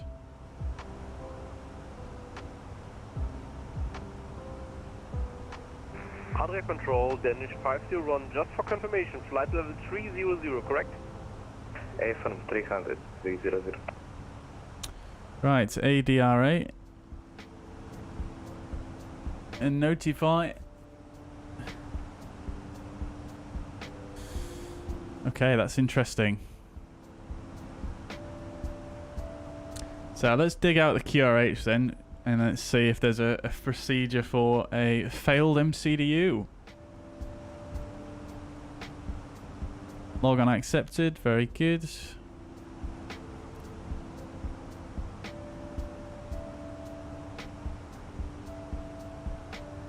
Hearing 87 Charlie, wind 350 degrees, 4 knots, runway 05 for takeoff. Water cleared for takeoff, runway 05 for your wings 87 Charlie. QRH. I downloaded an up-to-date QRH recently. There we go. Right. Abnormal procedures. I don't think there will be a QRH procedure for it. It might be in the FCOM, so might have to do some digging.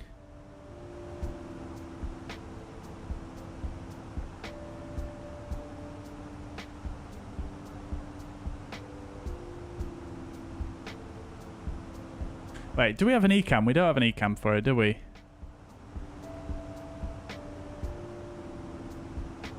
Otherwise 448 descent 6,000 feet, QNH 1014, high speed approved. Descent 6,000 feet, QNH 1014, high speed approved, Edelweiss 448. Yeah, nothing in there, so let's see if we can find one. 501, Maestro Unicom, bye bye. Danish 501, Monitor Unicom, bye bye. Have a good evening. You.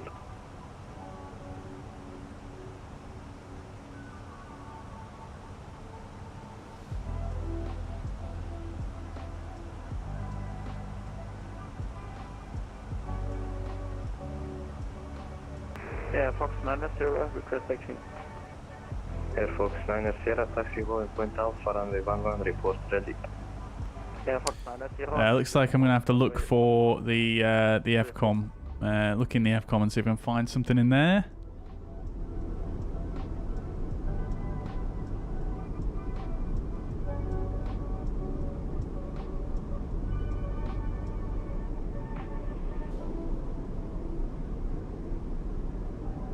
It's always difficult to find it in the FCOM though, because this version of the FCOM that I've got, you can't really do a search in there. But let's see if we can find something. In fact, I'll Google it first and see if we can find an excerpt from the FCOM.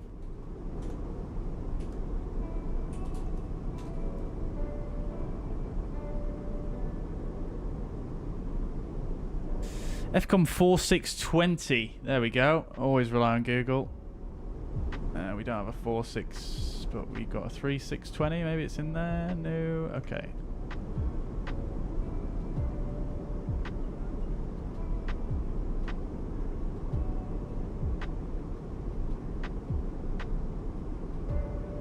I got 305 going around. Oh no. Never mind. Adria 395, Rogers. Follow standard-NIST approach procedure. Expect vector silence Zulu 30. Standard-NIST approach and expect vector silence 30.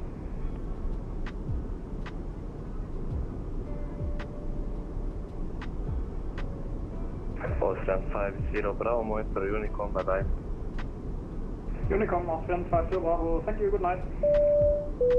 Edelweiss 448 descent 3,000 feet from Kemmings, cleared LS Zulu 05, report established. Descend 8,000 feet and cleared ILS runway 05, report established. My FCOM's actually missing the page that I want to look at. God damn it. Landing from 2 jet 1 Sierra level 330 CPDLC. Jet 11 Papa Sierra Adria radar, good evening, identified. Break, you're on 87 Charlie, identified. Climb flight level 200, unrestricted.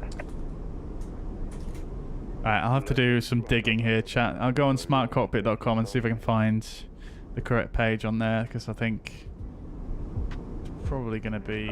turn left, I can probably find it a bit easier based on...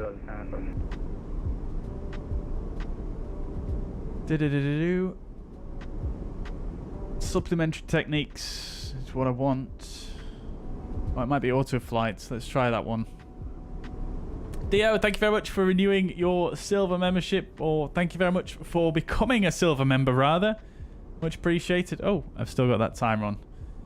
Welcome, Dio. Thank you very much. Enjoy your channel member badge and the custom emotes. Thank you very much. That's very kind, dude. Last station calling Callsign only. It's Griffin to Echo Foxtrot. Griffin to Echo Foxtrot, Adria Radar, good evening. Identified information, Bravo, Nera to Zulu arrival. Roger, information Bravo, Nera to Zulu arrival, Griffin to Echo Foxtrot.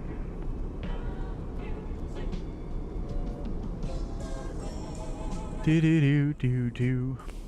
What we got on here now? Is this still on the same playlist?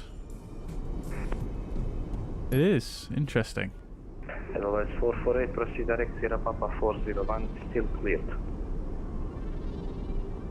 Direct Sierra Papa 401, cleared dial S05, LV 448.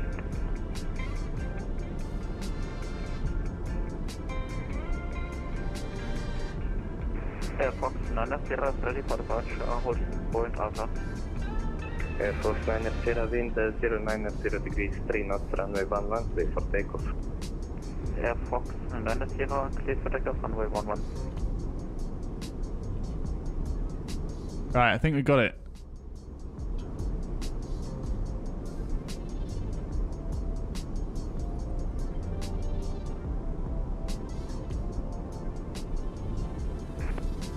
Okay, this is actually the Thales FMGS pilot's manual. Interesting.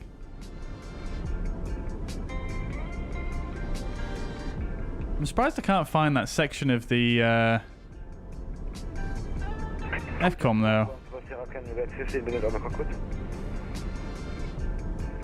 Approved, report back. Contact.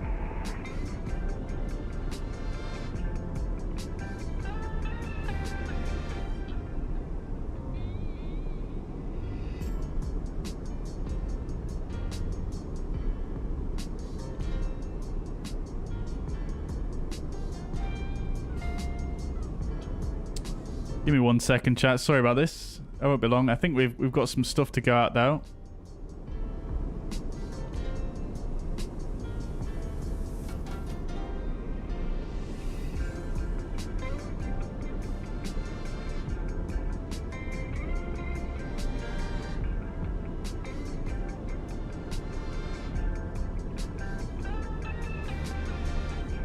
Adria 3905, turn left heading 110 degrees, descent 4,000 feet.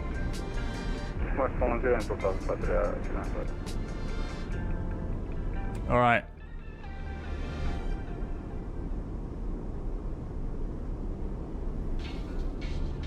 Wing 87 Charlie, climb flight level 380.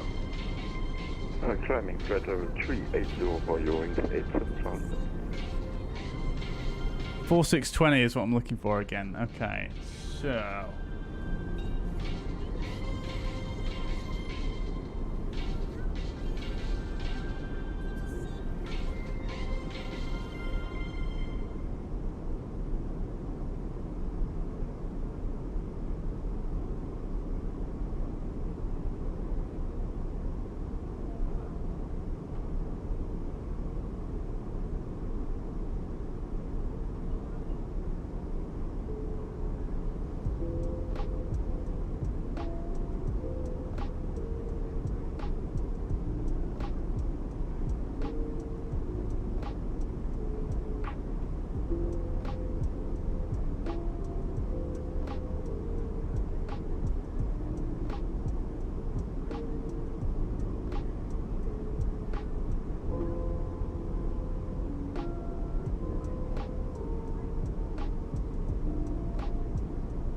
Air Fox 9 Sierra, identified climb flight level 200, unrestricted.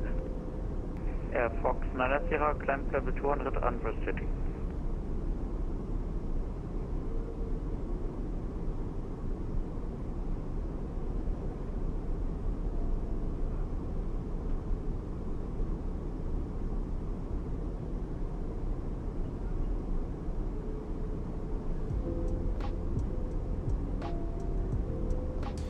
Do do do do do.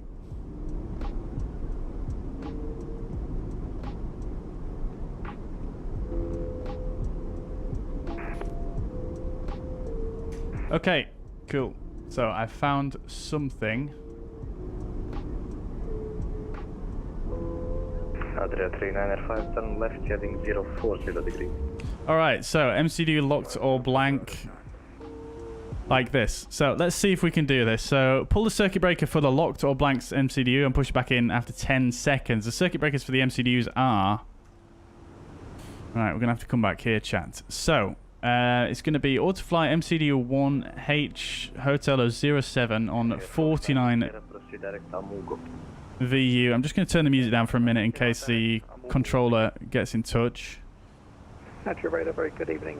So we want rear right maintenance panel, November 20. Information Bravo, Nera to Zulu. November. Information Bravo and narrative 0, arrival Griffin 2834. MCDU 2. Okay, Autofly MCDU 2, circuit breaker confirm. Let's pull it. Wait 10 seconds. 1, 2, 3, 4. Italy 448, established on ILS, runway 05. 5, 6, 7. You can see it's popped out there as well. Love to see it. That's about 10 seconds, isn't it, chat? Italy 448. Stick it back in.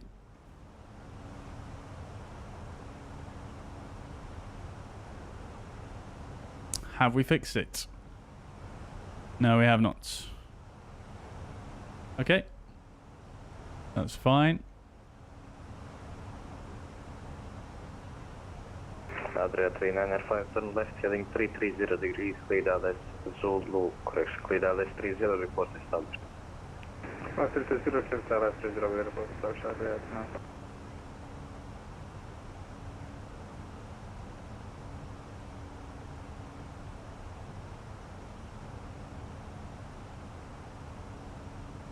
So there is a procedure for both MCDUs locked or blank or FMGC malfunction, but that's not what we want, is it? So that's that one. We can also look in the Thales FMGS Pilot's Manual, MCDU locked or blank. MCDU allows, if this occurs, MCDU menu key press.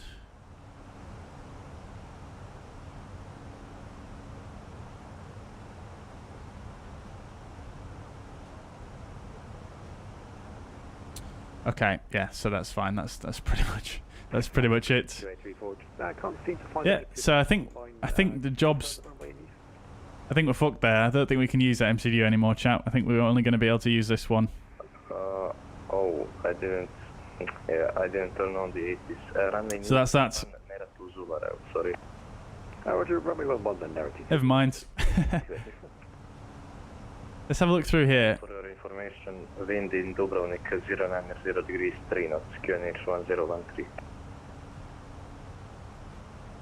Roger, Let's just see if it is actually a failure that triggered with the Fenix, and it's not just something bizarre that's happened. It's not on here though, strangely enough, but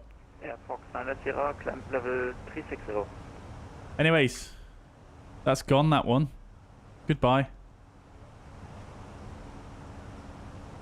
Switch sides? Yeah, I mean, yeah, we're definitely going to have to switch sides like this, aren't we?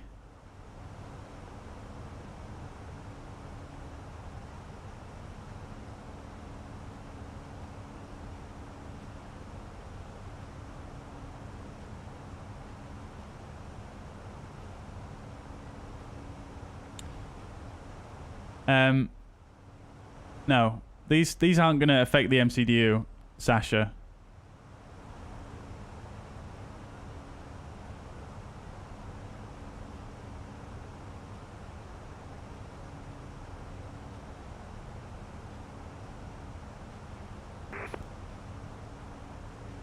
This is basically for switching the data sources for the various different instruments up here. It's not for the MCDU. and for the ECAM ND transfer.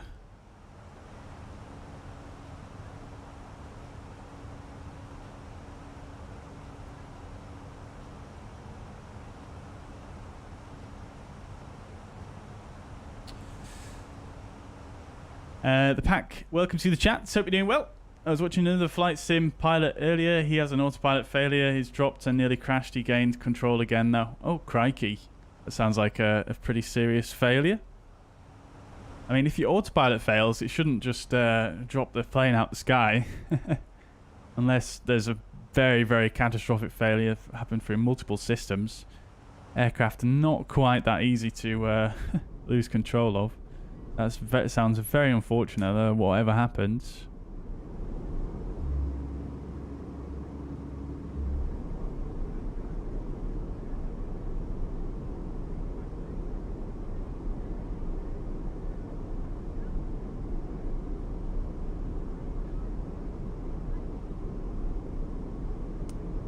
So Sasha's saying, are you saying shut down both of the MCDUs, Sasha? Is that what you're saying? That seems incredibly risky. Heathrow to New York, crikey, that's a terrible time for it to happen. Swedish SimPilot, what kind of monitor do I have? I have a couple of different monitors. They're actually listed in the video description. But the ones I use for flight simming is the... well, I do a lot of photo editing, so I didn't choose my monitor based on doing flight sim on it. I wouldn't recommend this monitor by any way, shape or form for anyone doing flight simming or gaming on it. But it's a good monitor for... well, it's a good value monitor for accurate colours for the colour space that I quite often work in. So,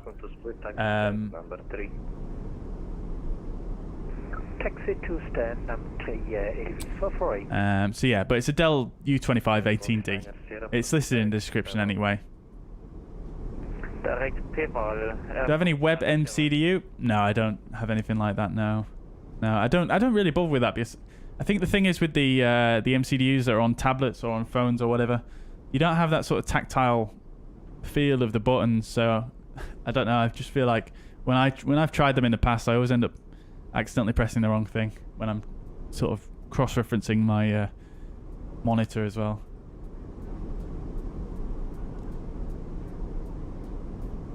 Fooked. It is fooked, isn't it, Chris? But it is, yeah, it's very cool, isn't it, Roy? They modelled all the failures. That's why the Fenix is so good, man. It's brilliant.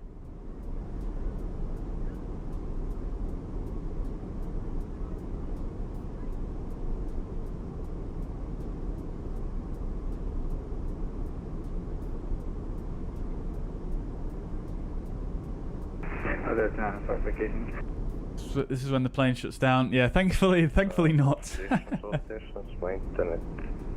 our VATSIM service went down, so stand by.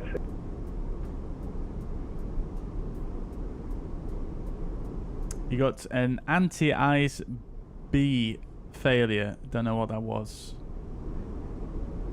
But if you get any failures and you're unsure about them, highly recommend you going to the FCOM and looking them up. There's so much info in there, and it really is interesting to understand all the procedures and you know what is what. So you got an anti-eyes B fault. Is that all it said?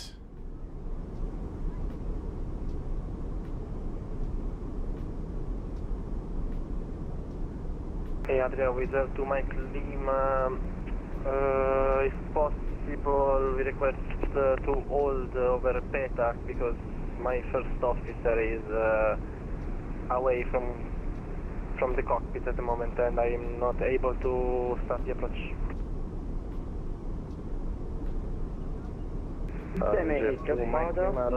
Enter hold over PETAC. Mr. Failure. Oh, I gather you caught up with the failure now, Roy. Only found the power pages on the FCOM. Yeah, I had to look up a more recent version of the FCOM. The FCOM that I previously used is super old.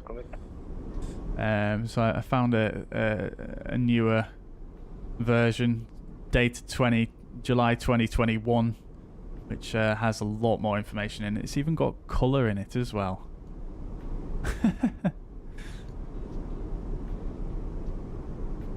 Been away now, but seemed to be a member. Massive cheers. Yeah, it was Stian. Stian's gone now, but welcome back, Joe, and congratulations for your gifted membership. Are MCDs on the same bus? I don't actually know off the top of my head, to be honest. Let's have a look. I've got the FCOM open here, so we can have a quick browse, can't we?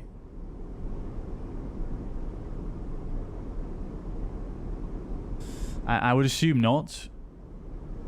In fact, no, they're definitely not, because when we did the electrical emergency config the other day, when AC bus 1 failed, you still have, you know, the first officer's MCDU, etc., and vice versa.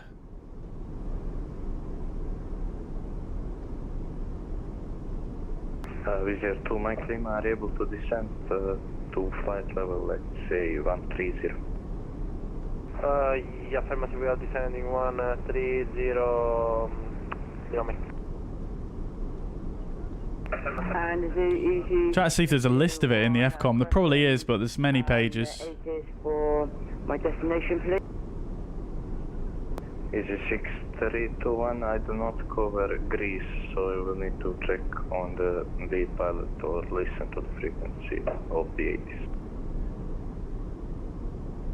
Is Greece online or not today, or not tonight, because it'll be about 10 o'clock? Greece is not online. Okay, I'm not going to spend forever to searching at the moment. We'll cross that bridge on a. In fact, I've got a really good app on my phone. I wonder if it's easier to look it up on there.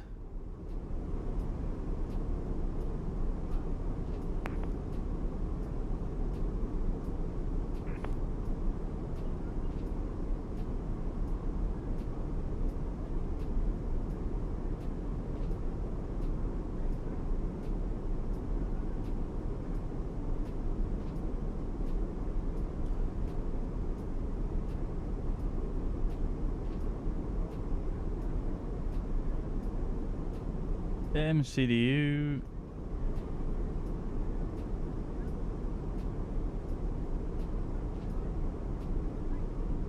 Electrical.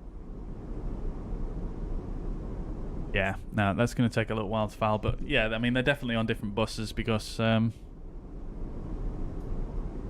the electrical emergency config that we did. T'other D. Right, lovely job. So, coming to the end of Adria's coverage fairly shortly. We're only, well, I say only, but we're about 200 miles away from top of descent, so not too long left, actually. Probably just over... Easy 6321, motor Unicom, bye-bye. Just over half an hour, I imagine. PDSC, but alright, you've put your inside. Mono Junior from 122 decimal 8, paying up for lobby. Have a good evening. Bye bye.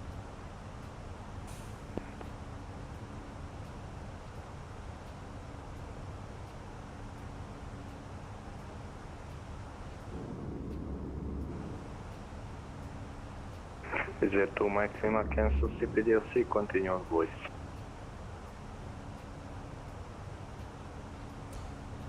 Do-do-do-do-do. What's it for me, Lima Mike? 0 wind. Mykonos. Is there 2 Mike Lima, yes, cancel CPDLC, continue on voice. Oh, Roger, 2 Mike Lima. Oh, Stian's back. Love to see it. How's The Witcher? Yep, I disconnected it.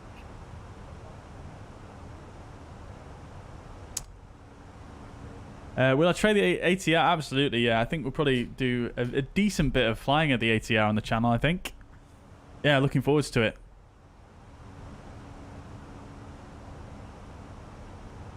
Shut down both of them and see if it fixed both of it. I'm not going to do that, Sashano, because if I turn them both off and then they both don't come back on, then I'm in a pretty poor situation, aren't I? You wouldn't just start pulling circuit breakers on the real aircraft, I don't think, just for the hell of it. You would follow the procedure, and if it doesn't work, then it doesn't work.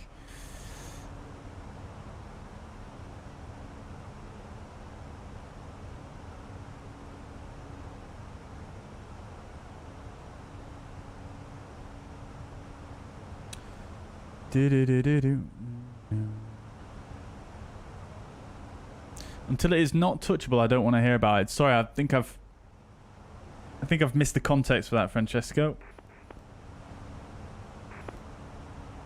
You're gonna do the circling, Sasha, right? Okay, no worries.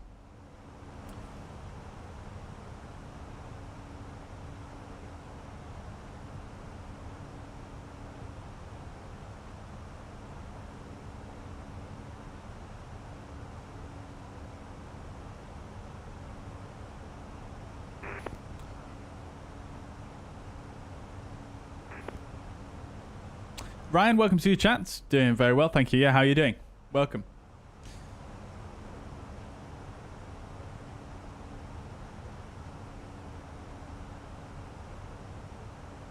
If it means anti-ice failure on the blue bus. Yeah, I mean, it's difficult to say without seeing the exact ECAM message, but you can look up all that stuff in the FCOM. There's big list of all of the different. So if I just show you real quick. Now you've got all these here, so oops.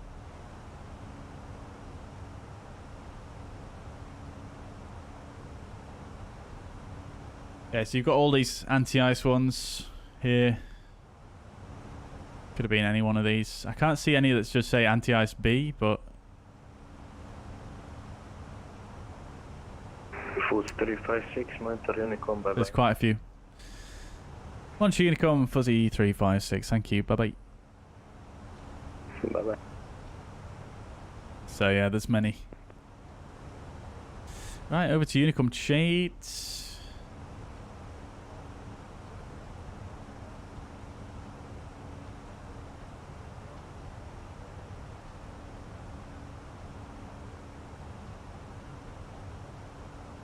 If one of your MCDU not working, the other might stop working, so might turn off your brightness down. I don't think the brightness is going to affect the MCDUs there. I'm not sure if these buttons still respond. No, these buttons are not responding. So yeah, I don't think the brightness is going to affect it. But I mean, hopefully the other one doesn't stop working. But if the other one does stop working, then we just run the procedure for a dual MCDU failure. But I think the likelihood of that happening is extremely low.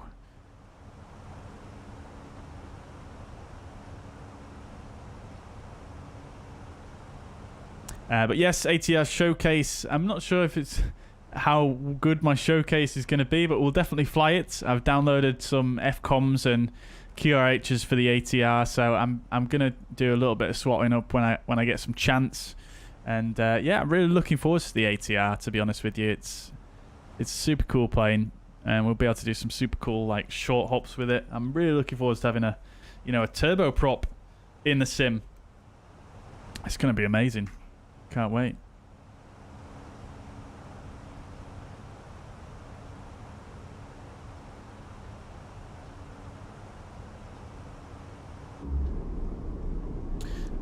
What app do I use on the phone? It's called A320 DP.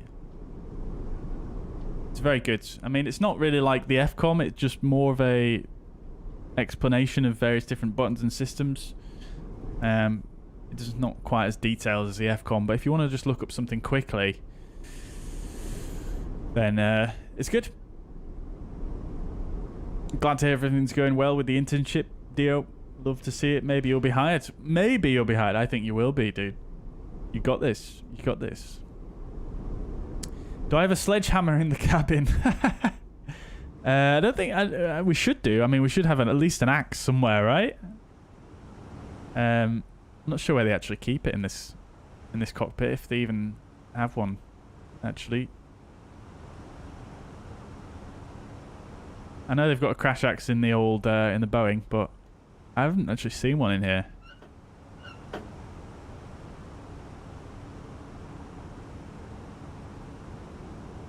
Do these circuit breakers work as well? Oh, no, they don't.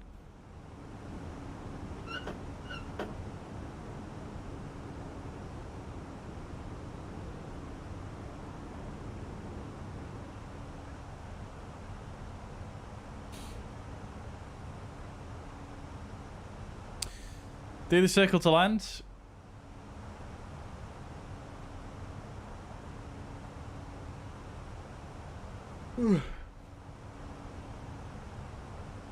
I mean, we'll be doing more or less the same procedure as the circle to land. I mean, the hardest part is the base and turn on to final of the circle to land. The initial part of the circle to land is just a normal circle to land procedure, which is a little bit. I mean, it's just like a circle to land. If you've ever done touch and goes in the A320, it's just like doing that, really. So we'll just join on to base visually, and that's the hard part. Honestly, that's the hard part: getting lined up onto final and getting the right profile. That's the hardest part of it. So I think that's the more reasonable thing to do. Do you think the Aerosoft A330 will be part of the fuzzair fleet? Absolutely will be, yeah, Alfie, yeah. I think I'm hoping to try and get a day one livery made for it, but I'll have to try and sweet talk someone to actually do that, because obviously they'll make the livery and then they can't even test it. So yeah, I'm hoping to get a day one for that, yeah. Maybe I can speak to someone at Aerosoft, see if they're willing to do it for me. That'd be so good, wouldn't it?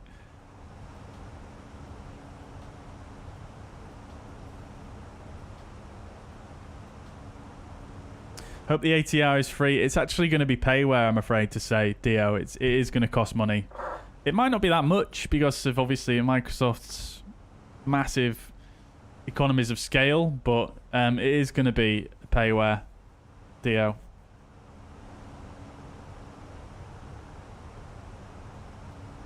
You're a risky person, that you are, Sasha, yeah. Don't be a risky person on your driving lessons, though. Witcher is good. I finished the main story now, so I'm going around all the sound requests. I recommend it. The controls are kind of bad, but the story is pretty good. Amazing, dude. Yeah. Glad to hear it, dude. Yeah, I've heard a lot of good things about it. I've just never had a chance to try it myself. Are you have you seen the Witcher TV series? I've not seen it personally, but has anyone seen the Witcher TV series? Apparently that was okay, but apparently it dropped off a bit.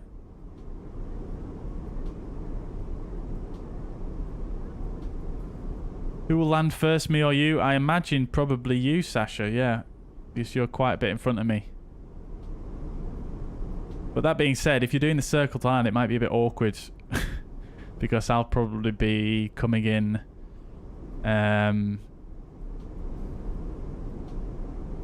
yeah, I might be coming in while you're doing the circle to land procedure, which would be a bit awkward.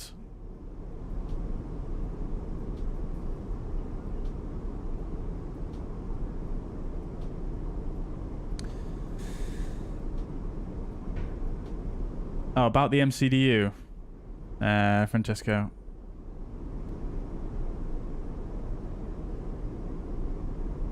I see. Yeah. Well, unfortunately, it does seem to be completely untouchable and out of use, unfortunately. This one's fine, though, isn't it?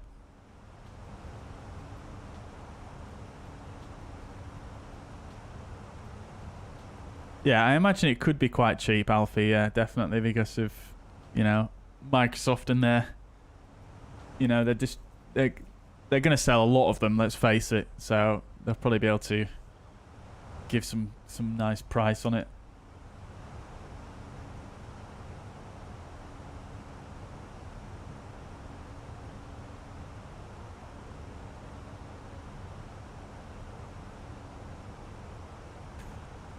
Yeah, exactly, Photochromax. There's no restart button, is there? It's just, yeah, fly it properly or crash into the ground.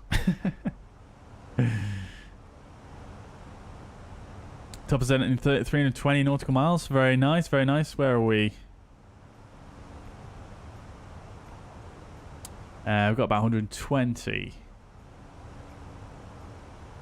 to go. Coming in over Greece now. Very nice. Absolutely love flying over Greece. Stunning part of the world.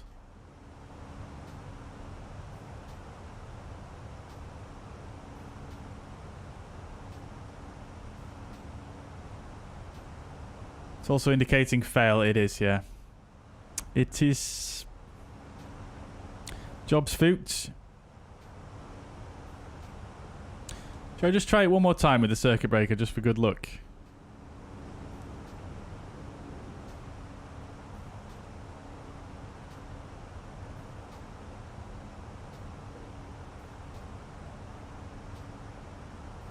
ATR is out next week, I believe, the commentator. Next week, all being well.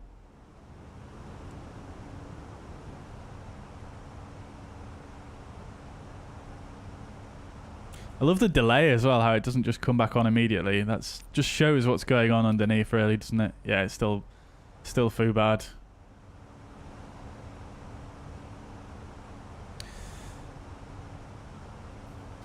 When we get Airbus A380, can we do Heathrow to Sydney? Oh, crikey, that is a long flight, Sasha. Maybe. I'm not sure about that one. Can the A380 even go from Heathrow to Sydney without stopping? I think they have to stop at, like, somewhere in between, don't they? I think they have to stop at, like, Singapore, right? Something like that.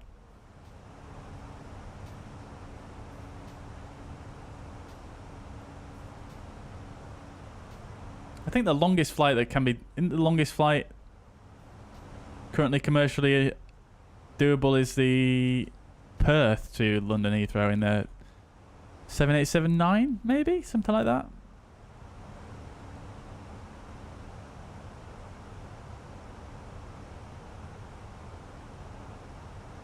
Is there a section in the ATR manual when they use fuel gauges for the 42 on the 72? Oh, crikey. Well, I don't know. I've not done any reading on it yet, but that is kind of crazy. Dear, oh dear.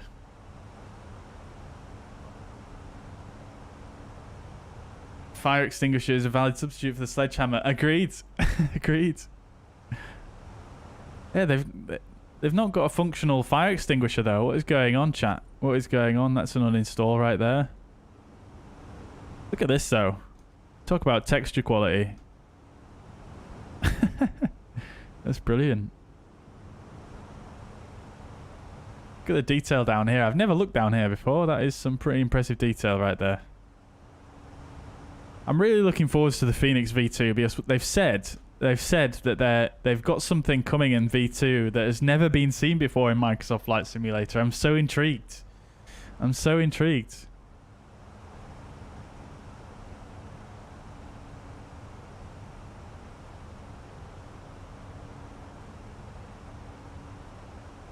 Do you think Circle don't mess me up? I'm not sure. I'm not sure, Sasha. Well, if you've done it before, I mean, I'm sure you'll be able to do it again.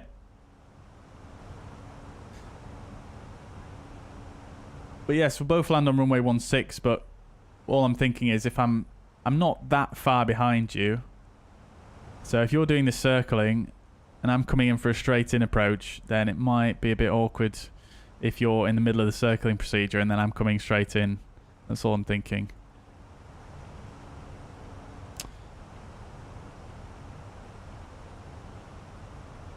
We should probably get prepared for the arrival, really, shouldn't we, chat? Yeah, probably should. Would be good to make a fuzzair holiday livery for the A320 and the A330. Yeah, I've had a lot of requests to do something like that, so I think we'll probably do that at some point. Something along those lines, anyway. Was the Fenix an A320 214? It is. It is.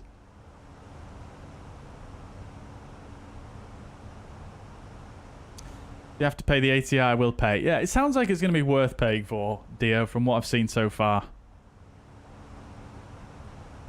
But yeah, there's going to be a couple of variants as well, so should be good.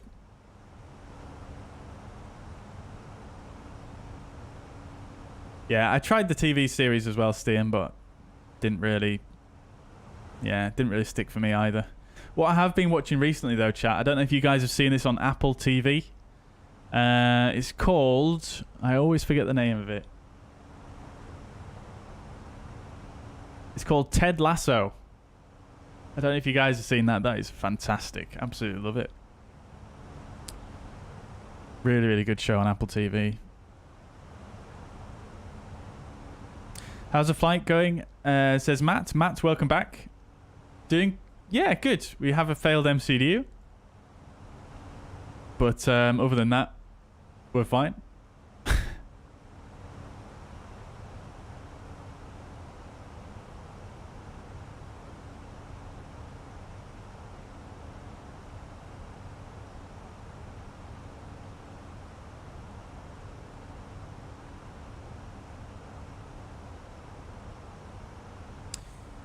Oh, you're going, Sasha? Okay. No worries at all, dude. Well, take it easy.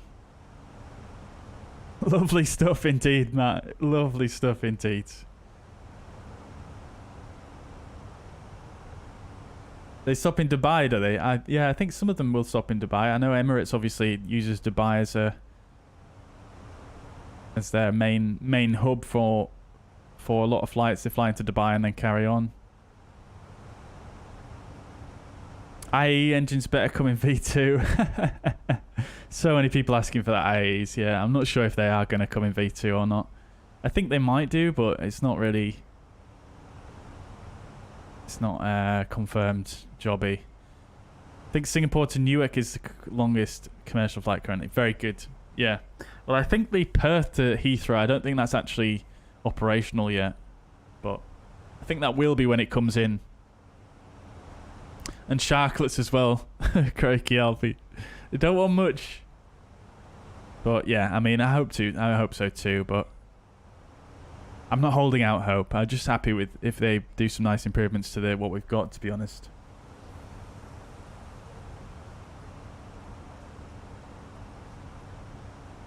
That's wild, Photochromax. That is wild. Scary also. The maintenance men had such a big impact.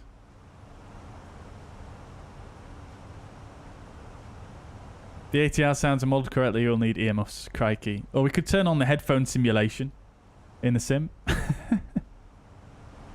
Ted Lasso is a great show. Yeah, glad someone else has seen it. Yeah, it's fantastic. Really enjoy it.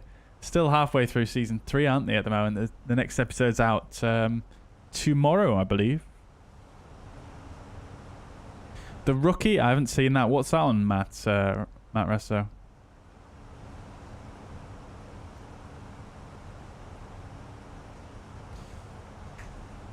Right, chat. Let's get prepared for the arrival because we are getting quite close to the top of descent.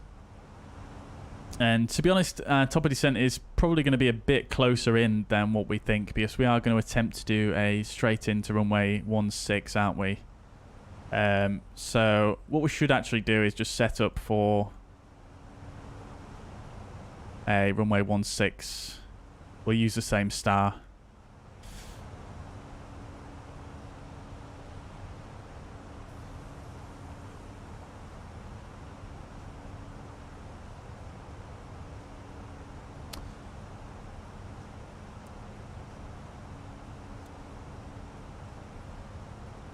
Cool. Right, so let's do a bit of an arrival briefing then.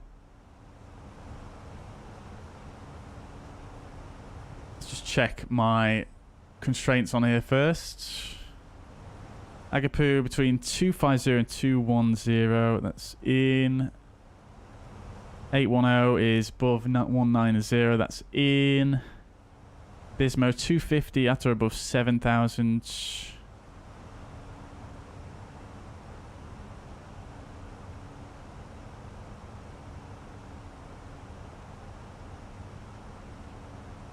In as well. Good. at or above 3,000 at MKN, but we're not going to fly that far, so that's fine as well. No worries. So we will need to descend a bit earlier and probably not use the managed descent mode all the way down. We'll probably need to descend quite a bit below the profile. So what we'll do is we'll go ahead, and it's difficult with not having a keybind for this MCDU, but we'll go ahead and set up a LGMK 16.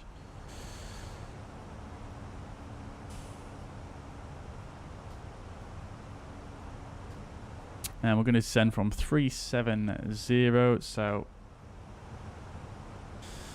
37 times 3, 121.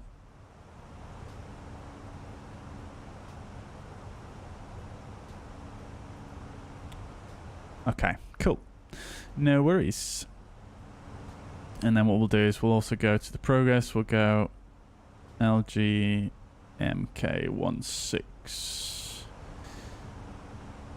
Now the problem is with this is that I would like to be able to do this on the approach, but I'm not going to be able to do that if I'm going to be flying from the captain's side, which is going to be a bit awkward. But what we'll do is we'll do a few more of these to try and help us out. So we'll go LGMK 16. We'll do a 3-mile ring. That's going to indicate to us when we need to be at 1,000 feet above aerodrome elevation. And then we'll do LGMK 16. And we'll do a 10-mile, which is going to indicate when we need to be at 3,000 feet above aerodrome elevation. Right, cool. We'll do a arrival performance calculation as well. Runway 16 dry. We'll refresh the METAR. No wind. Landing weight is going to be 59.6, so 62.9.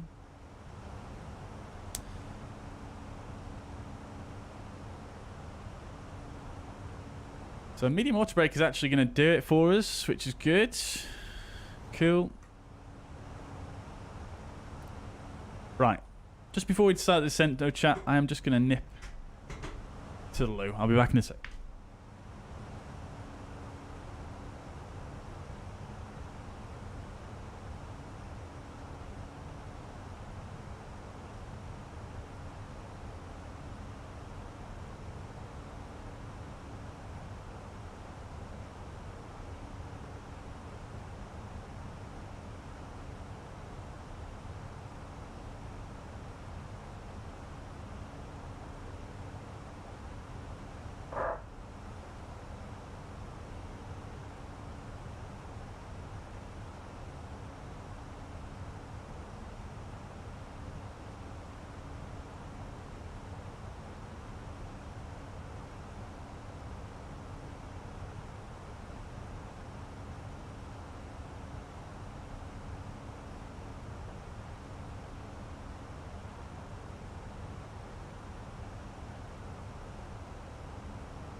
Right then, chat. I will catch up with some of your messages once we've started the descent here, but we need to crack on with the preparations here.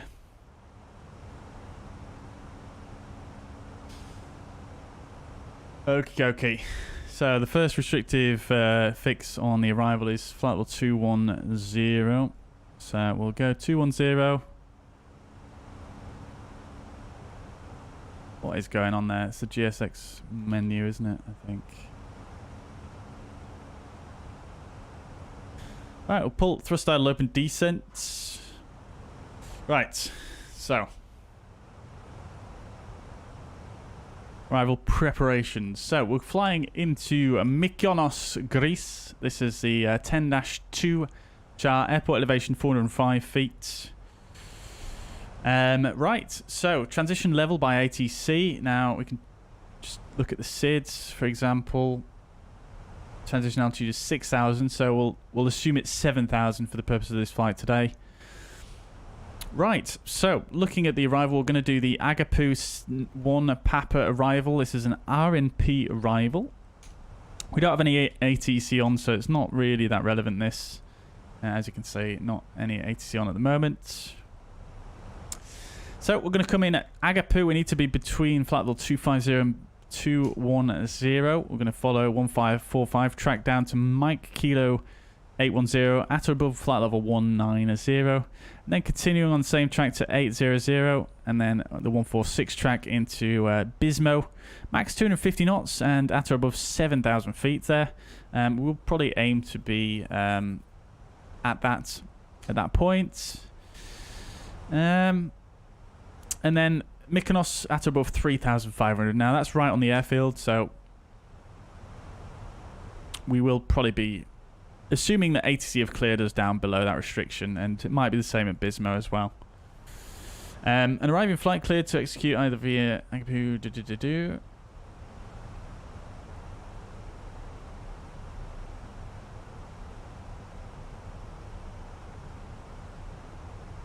Right, that's fine. Okay, cool. So that's the arrival. Now, highest MSA is in the southeast to 5,000 feet. But we do have quite a high MSA all around, really. Based on the airport reference point. And then we are going to be flying a visual approach to runway 16. Winds are light. So let's just have a quick look on the VFR chart here, because there's no chart for the actual approach. So we're going to fly in, probably put ourselves on vectors somewhere between Bismo here and probably this midpoint here as we come into the as we come around 25 miles within the airport vicinity, maybe a little bit before actually. We'll give ourselves a vector. And we're basically aimed to fly visually in towards the port here. And in a nutshell, we're going to take a right base turn onto final. Basically, following across the port, we want to be heading around a track 1110 when we come over the port, about 1,100 feet, and then we want to take a right turn onto final for runway 16. Procedure sounds simple enough, but it will be, I mean, from my practice, it's probably going to be not that easy, to be honest, but we'll see how it goes. Right, yeah, so that's that. And then arriving onto runway 16, the runway is a short runway, 1,902 meters. And it's a narrow runway as well, 30 meters wide. So it is going to give us the illusion that we are a little bit too high. So we've got to kind of resist the temptation to try and descend quicker than normal. But, I mean, the descent rate is probably going to be a little higher than normal due to the fact that when we come in over the... When we come in over the port here, we're going to be about 2 track miles to go. So it's going to be a slightly steeper than normal descent. So we're expecting close to or around 1,000 feet per minute descent rate to get in.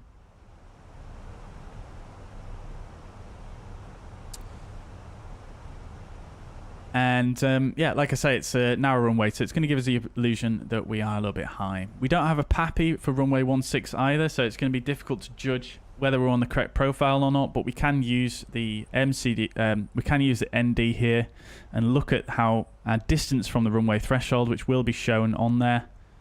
You can see on here we've got LGMK 16, which is the runway threshold. So we can use that.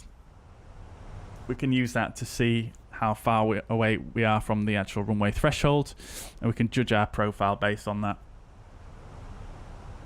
Sorry, you guys didn't see that. Yeah, so in the MCDU we've got LGMK 16 here. So that will show up here in the ND, and we can use that to basically judge whether we're on the correct profile or not. So that's that. Just going to slow the descent rate down a bit here.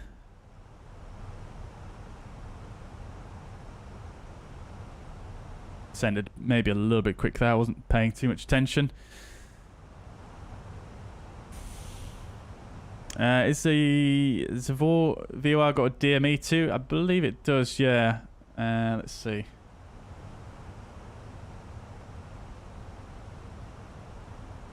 It does, yeah. Yeah, so I suppose we can use the VOR as well for another source of information. It's actually located conveniently quite close to the runway 16 runway threshold as well, which yeah, I mean we could tune that one in as well to use as a secondary source of information.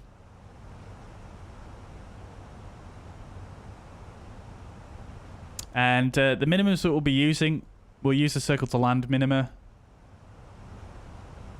which is, we'll base it on the VOR just because it's a bit higher. 1700 feet, but I don't think we're going to have any issues at all with the minima there. Right, so let's get everything plugged in then.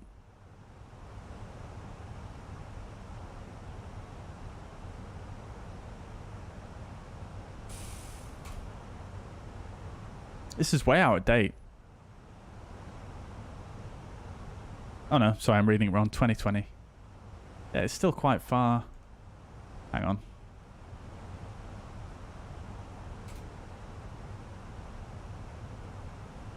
Let's cross-check. Yeah, okay, so maybe it is the latest one then, fair enough. Right, so bringing that back up. Oops.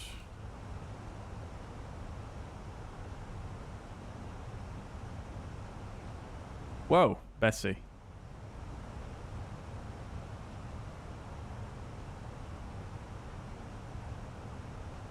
Right, we've passed overhead Agapu now. We can continue our descent.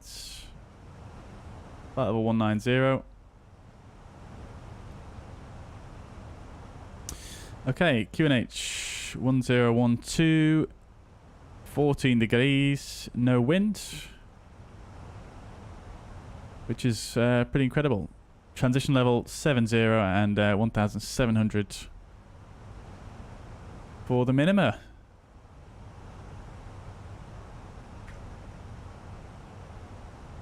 Scarthus is only 1628 meters. Crikey, I didn't realize Scarthus was less than here. I thought this was one of the shortest. We're going to have to wind the time back a bit, chat, unfortunately, just due to the fact that we are doing a visual approach and it's going to muck it up otherwise. So we'll come back a little bit.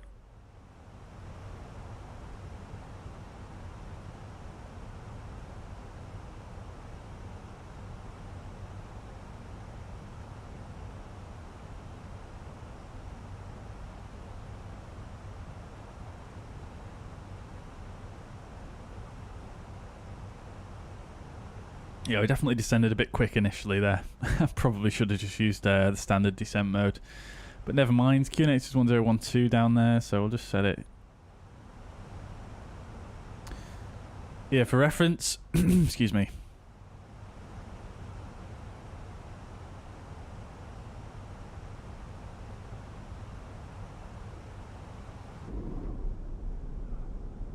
Absolutely stunning coming over Greece. Absolutely love it.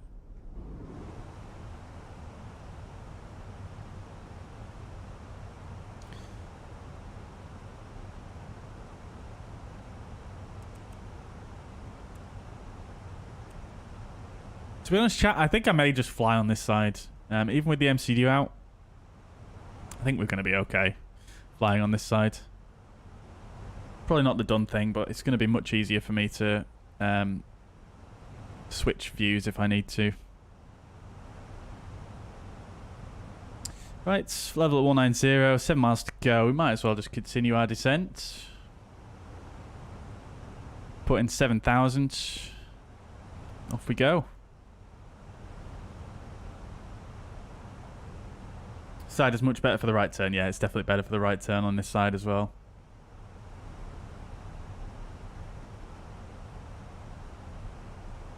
Right, we'll also get in the VOR MKN.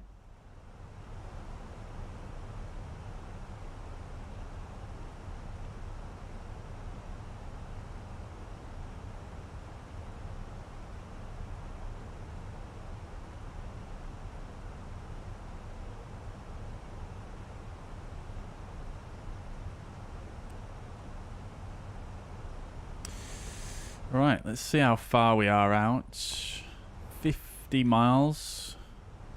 So we're a little bit high actually. So let's keep up this descent rate.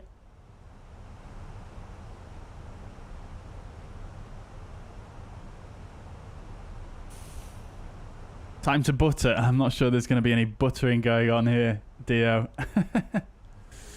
Yeah, it's going to be tough. The pack says, do I want to be a pilot in real life? I would love to be a pilot in real life, yes.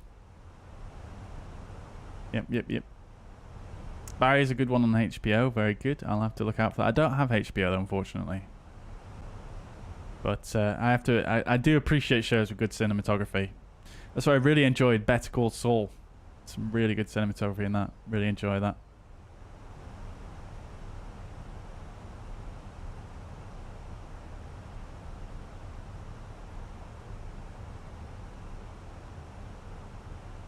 Seen this approach on the YouTube channel. It's an amazing approach. The Eurowings captain. Yeah, I love his videos. They're great.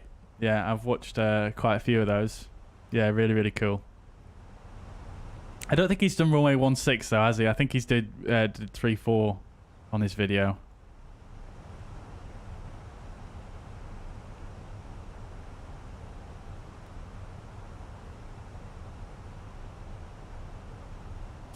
Right then, chat. I do apologise if I missed some messages here coming in, but gonna have to focus up a little bit here.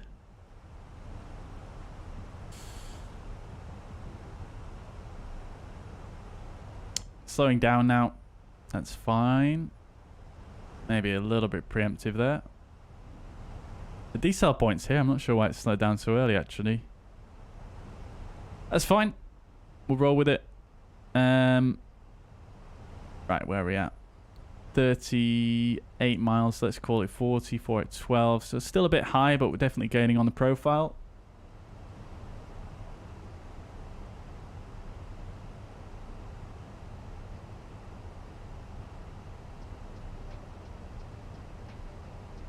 Better Call Saul, yeah, really good. I really enjoyed that.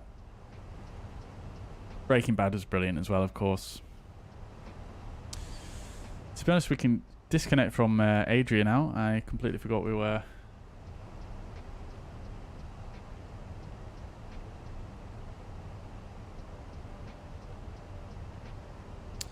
On with those. Alright, here we go. Should be able to roughly make out Mykonos in the distance. Is this it here? So we got this island to our left and then the next one. Yeah, it is. There's Mykonos. I think you can just about make out the runway there. I think that might be the runway. Not sure. There's the port. You can just see the port there. That's what we're going to be aiming for.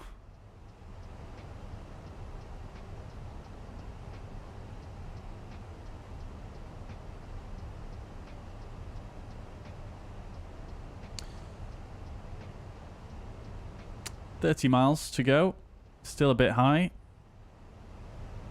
Going up to flight level 100. Definitely going to need the seatbelts for this one, chats. Definitely going to need them. Be prepared for a go-around, chat. Be prepared for a go-around.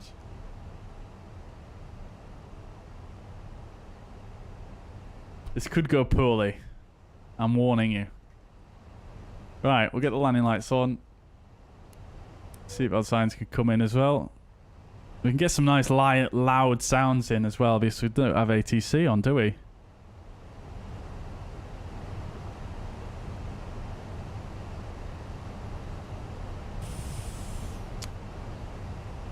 Right, let's assume we've cleared ourselves down to below the transition level, so we'll do the approach checklist.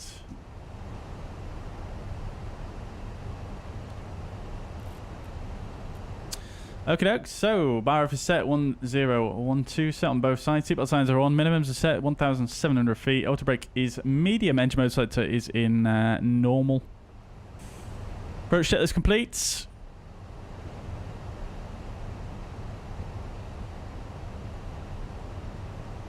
What is the seat? I'm very intrigued. It's the Next Level Racing Flight Simulator Boeing Edition. It's called.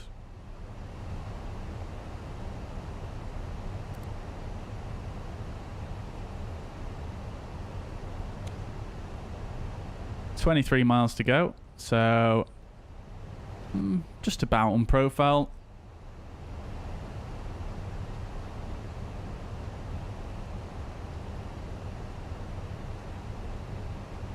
No ATC for the rival. No, there isn't. Dio. No.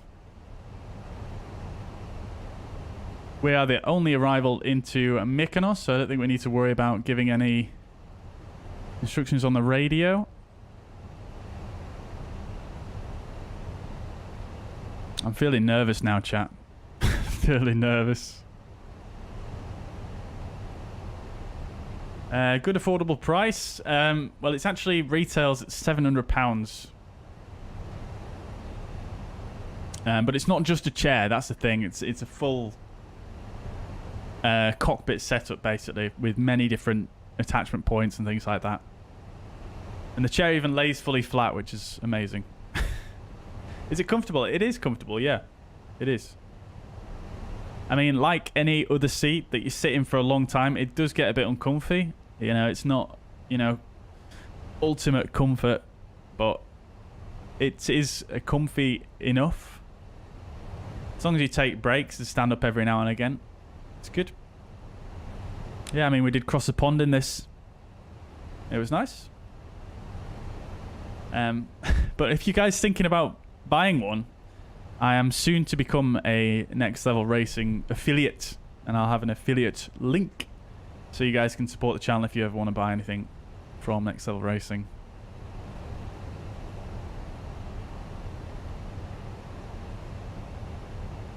It is definitely NAP certified, yeah. Yeah, you could definitely have a nap in this thing. Right, okay then. So, we're actually 15... Yeah, we're actually nicely below the profile now, so let's lower that rate of descent. And we are probably going to level off here. Let's go 2,500. In fact, we'll just set this down to the minima. And here we go, chat.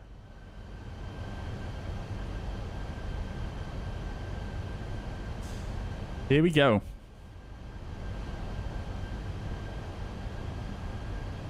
There's a port. You can see there are some boats modelled in as part of the scenery. There's the runway.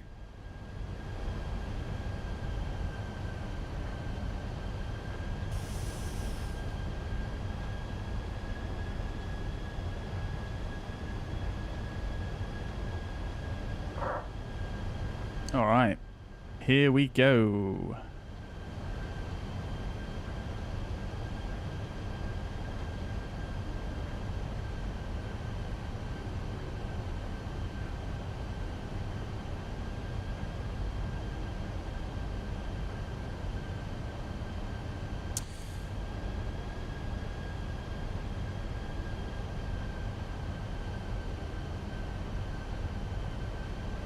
Okay, dokes. So, coming within 10 miles now. So, we'll go to track FPA. I'm going to pull the track. 2,500. And I'm just going to visually sort of bring myself in now. 2,500 feet is checked.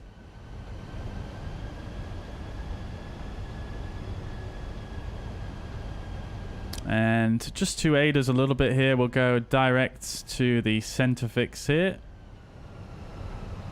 Which I'm not sure why it spooled back the engine. I think that's just triggered the... Yeah, it's triggered approach mode. That's fine. And I should have really pulled the track as soon as I did that, but hey-ho, that's fine.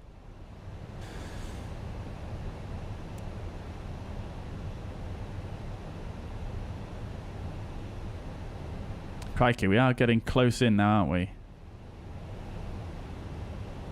Okay, so I think I'm going to fly more or less manually from here. Let's just disconnect.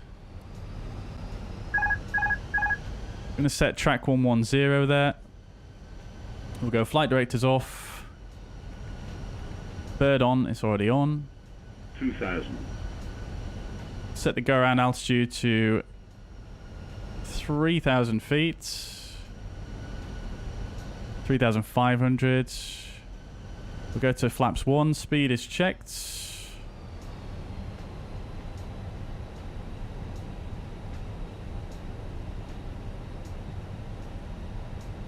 And we'll go gear down. I'm actually late at configuring here, chat. I can't believe it. Minimum. Continue.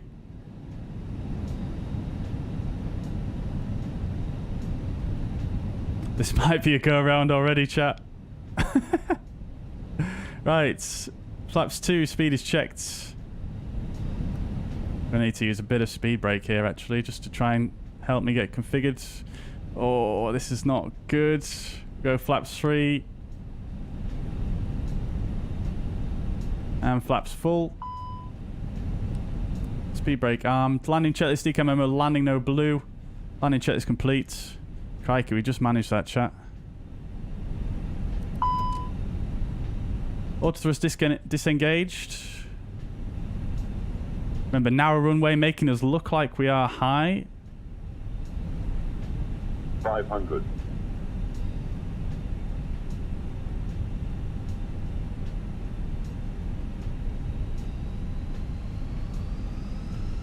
$300.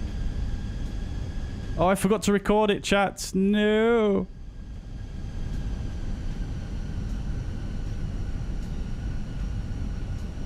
$50, $40, $30, $20. Retard.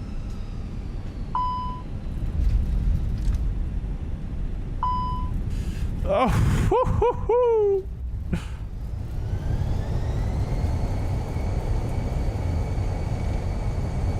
Spoilers, decel, reverse green, reverse is stowed, manual brakes. I can't believe I didn't record that, chat. That went actually so well in the end. Oh my days. Oh my god. I can't believe I didn't record it. Nah. Oh, I'm so upset. I'm so upset.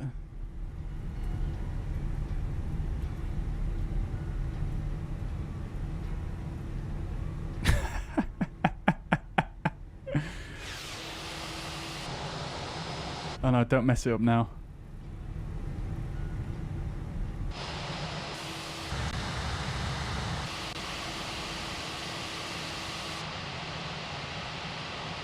Look at that. Lovely stuff. Lovely stuff. Look at the runway textures here, though. That is nice. Real nice.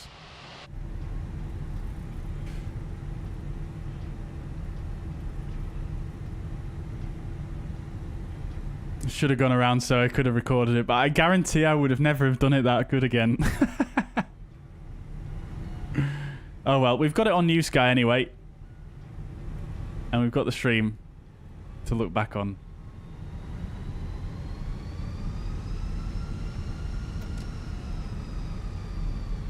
I even remembered to put the gear down, yes. Thank God. I completely forgot to put this camera on as well. And I forgot about doing the flight controls. I'm so sorry, chat, but never mind. Right. We got the predictive wind shear weather radar off. We'll get the TCAS off. Transponder can come off as well. We'll get the flaps up and the ground spoilers disarmed. Oh, look at the little Greece flag up there. And we've got a little church thingy-majiggy there. Wow. Great. Great details.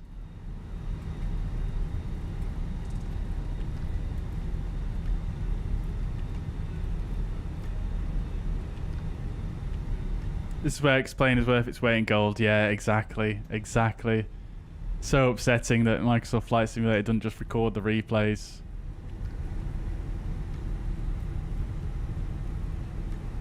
Right, let's start the APU. I forgot to do that last time. 1, 2, 3. Get the landing lights off now. Strobe lights can come off as well.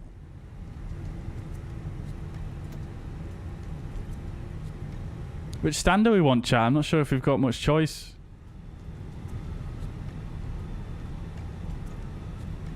Go for gate 3.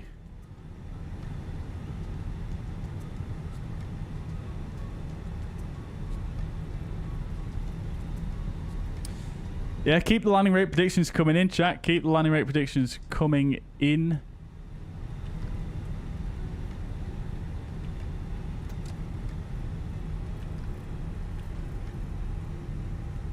Get the nose lights off now. After landing checklist, predictive wind chill weather radar off. After landing checklist complete. Stand 3 is just here to the right. Ground texture is looking very good on this scenery.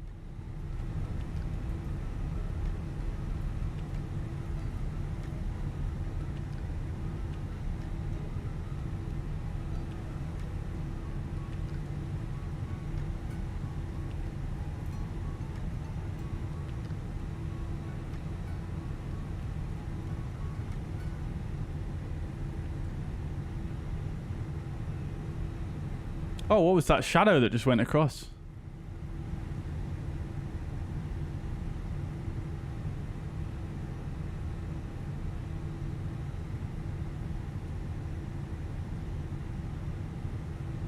What is that shadow that keeps going across? Is it my tail? I don't know. What? It can't be my tail. Tail, what am I on about? Lovely model of the terminal building now.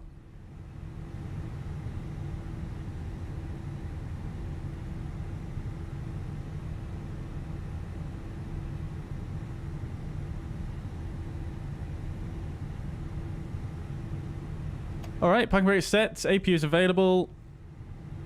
Lovely. Engine 1 and 2 off. Beacon light off, fuel pumps off. Seatbelt signs can come off as well. Oh, rudder trims right 03, we can get that turned off as well, or reset rather. Right, okie dokes then, chats. Parking checklist. Parking brake is set. Engines are off. Wing lights are off. Fuel pumps are off. Parking checklist complete. Lovely.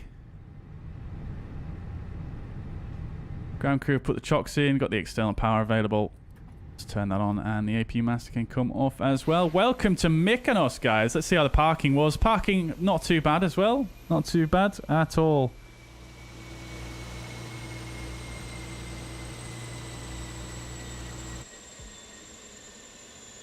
I love these ground textures though, very nice. Ground markings even.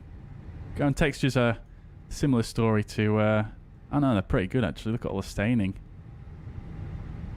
So this is Aerosoft Mykonos, guys, but I believe the actual developer of the scenery was 29 Palms, I think. But it's distributed, published by Aerosoft. Very nice. Yeah, terminal building text details, nice. Really nice. We'll have a look at it as once we get pulled in here, chat, but let's just first have a look at the report on New Sky, shall we? So, oh, we've got some penalties. Unfortunately, we've got some penalties. Nothing too major though. Nothing too major.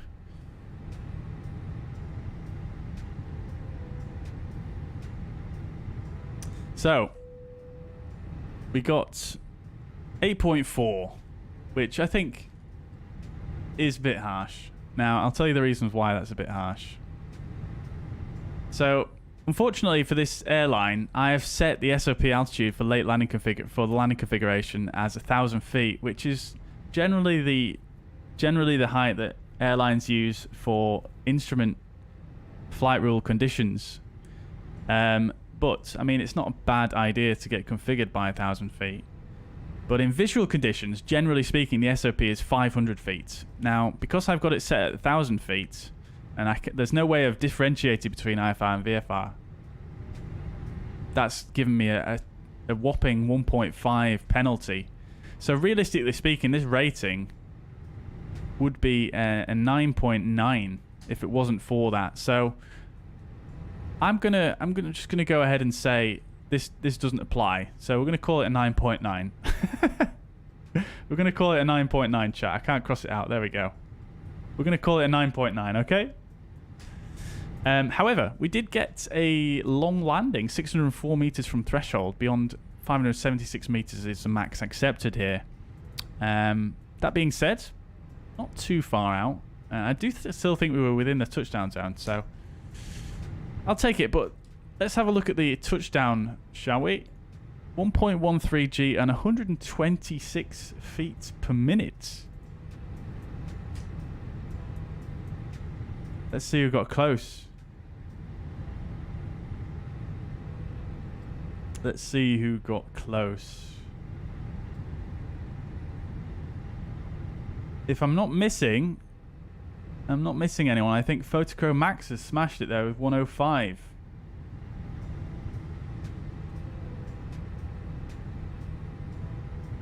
So that's a butter right there. That is a butter. I'm surprised I managed to pull that off, to be quite honest. $10,000 balance on that flight. That's very nice. Right, let's have a closer look then, and let's see how it actually looked. So, everything coming in quite good here, although this was a bit of a poor anticipation by me. This island just appeared out of nowhere, super quick, and I had to configure super fast. There was a couple of dings as well as I was coming in because I was using the speed brake to try and slow the aircraft down.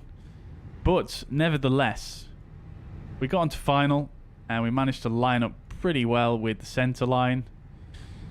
As you can see, we're basically slap bang on the center line, and I feel like the penalty there for long landing is a little bit harsh because we are still within the touchdown zone. Although that being said, looks like there was a little bounce actually, so that's probably why I've got a penalty there.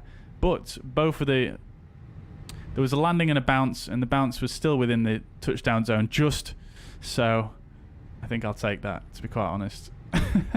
The initial touchdown was 126 feet per minute. I'm surprised we bounced there, to be quite honest with you, at that landing rate. Maybe it was just one of those where the wheels just slightly... the wake slightly comes off the wheels. Maybe. I'll take that. I'll take that. That was fine. That was fine. Spoilers deployed more or less halfway down the runway. But we managed to slow down in, plenty of time, really. So I'll take it. I'll take it. Nice little curve path in there. Very good. Very good. Yeah, I'm pleased with that. I'm pleased with that. The takeoff as well. Absolutely fine. Alright. Not bad, chat. Not bad at all. Congratulations, Photochrome Max. Nicely done.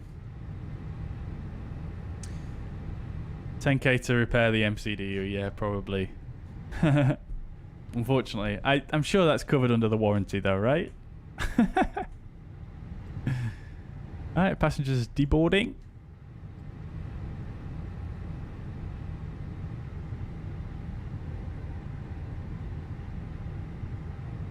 Yeah, I'm so sad we didn't get a replay there, chat. I just completely forgot. So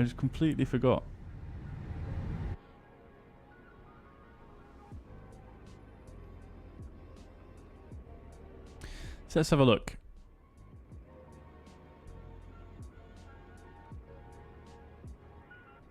Yeah, so we would have touched down here and then bounced about here. It's borderline, isn't it, chat? But I'll take it. I'll take it.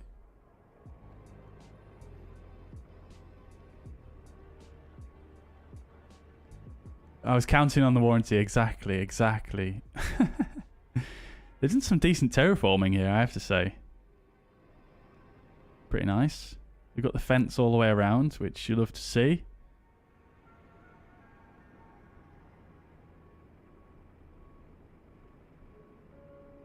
Is this supposed to be the Mykonos VOR here? I feel like something's missing, or is it underground, or what? Surely it's not. I think that's supposed to be the VOR though, isn't it?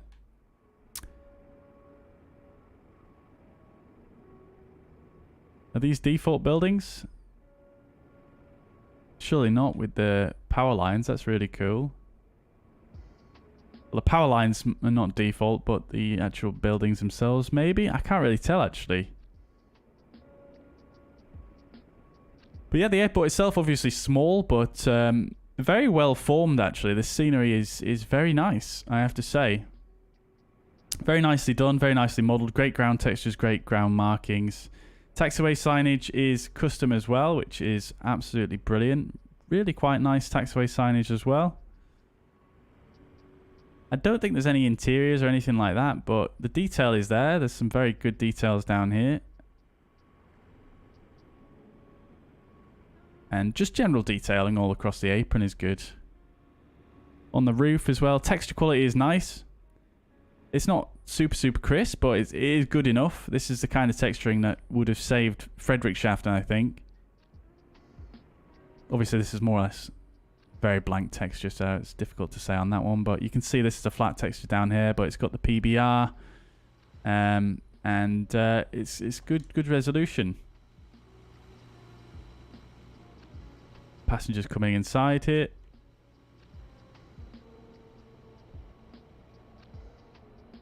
And it's good. Yeah, this is really nice scenery. Really like this one. Oh, look at the Hertz. The Hertz flags are moving. Amazing. Oh, wow. Look at this. That looks brilliant, doesn't it?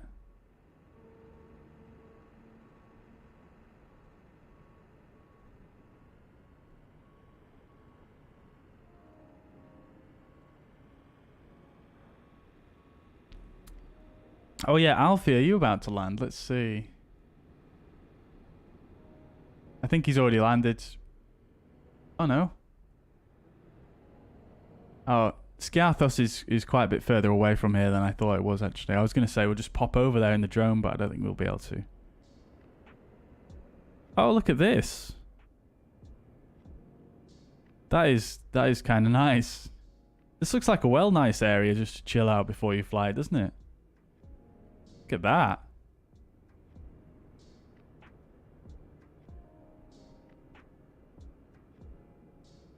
Look at the lighting.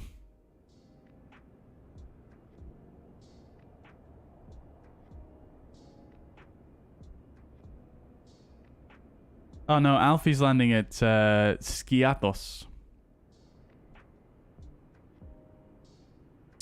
This is very nicely detailed, isn't it, chat? To be honest, chat, I think we might have to do more Greek islands. I think I'm a little bit addicted to these visual approaches now. After that one. Look at that, though.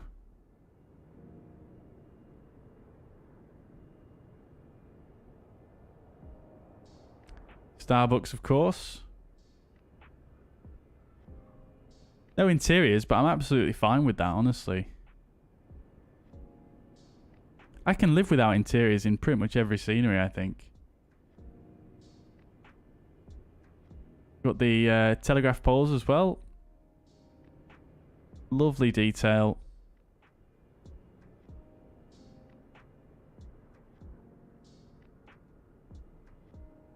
Little windmill. Or maybe ex-windmill. I think a lot of these buildings are custom. I can't really tell, chat, but I don't really recognise many of them. Has there? I don't think there's been a Greece world update, has there? So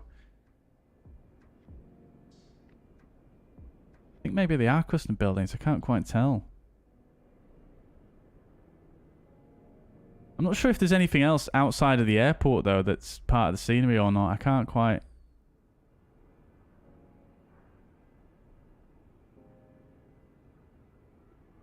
That must be part of the scenery, surely. Indicating the high point. Oh. Although it's kind of difficult to see, but it is there. There's another one down here as well.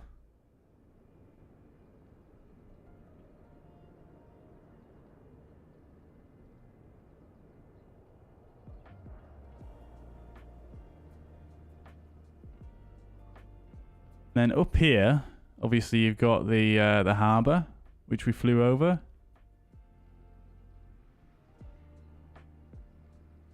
Which is nicely done. Look how calm the sea is, chat.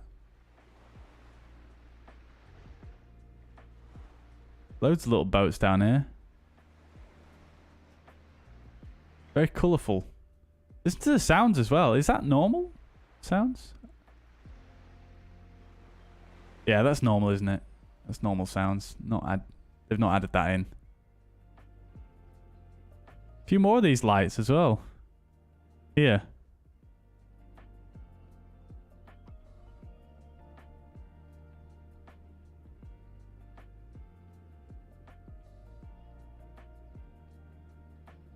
Beautiful island though, isn't it, chat? Really, really cool. Wonder what it looks like at night with those lights dotted about.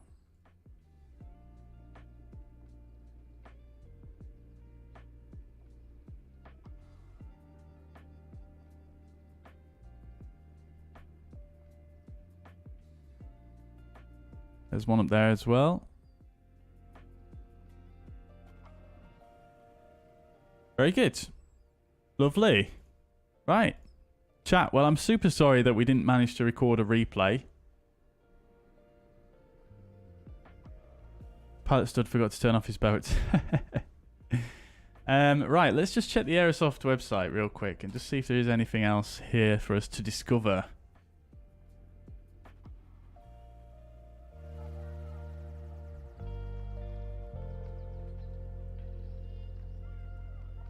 So I know Aerosoft have a, is it Chania, is it called? One of the other Greek islands, which we could potentially do.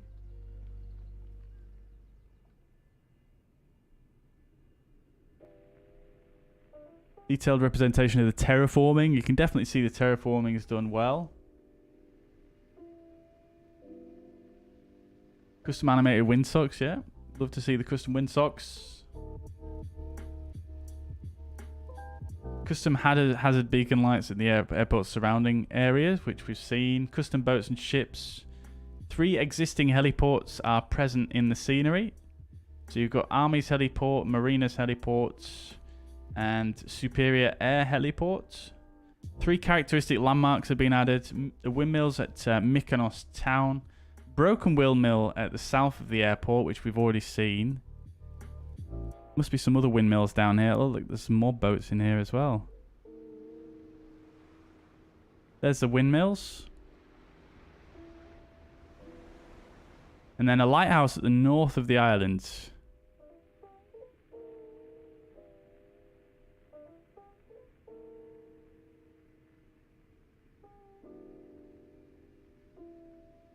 Is this it? No. There it is. Nice. That's nicely done as well. And then you've got some heliports and stuff. Now, I'm not sure exactly where they are. I'm pretty sure one of them is just up here somewhere.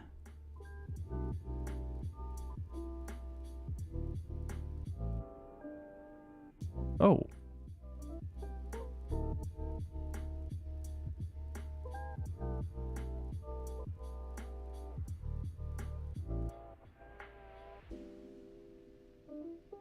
I'm certain there's one up here, but I can't really see it, to be quite honest with you.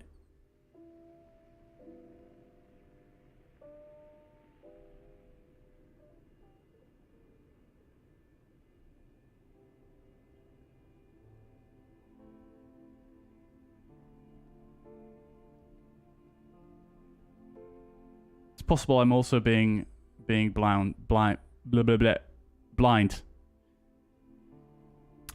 But the heliports are there as well. Can I show the lighthouse at night? I can. That's a pretty cool shot right there.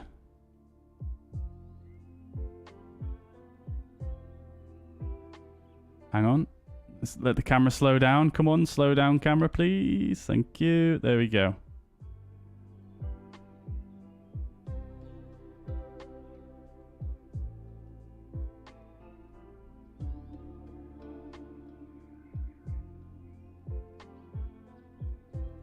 That's a pretty cool shot right there, isn't it?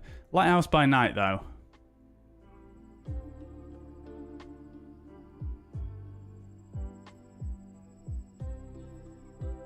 Doesn't appear to have any lighting on it at night. Unfortunately.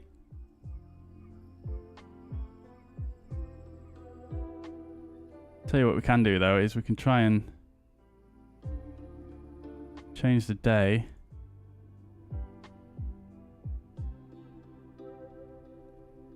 I know, I was wondering if there's a time of the year where the sun sets just in the middle there, but it doesn't quite.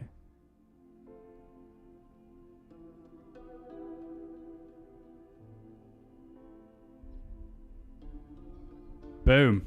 There we go, chat. Look at that.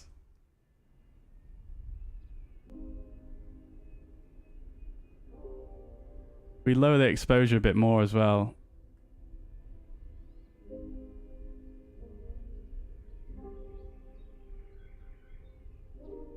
Look at that.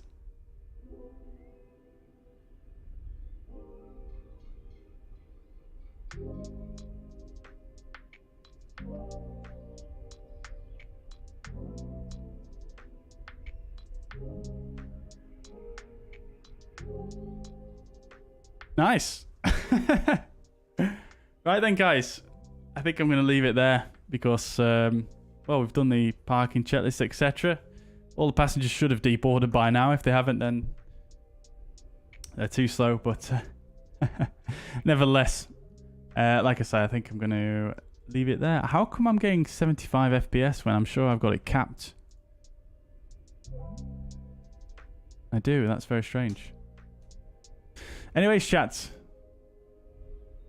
Maybe some more wind. Oh, that's a good idea, Roy, actually. Let me just try that real quick.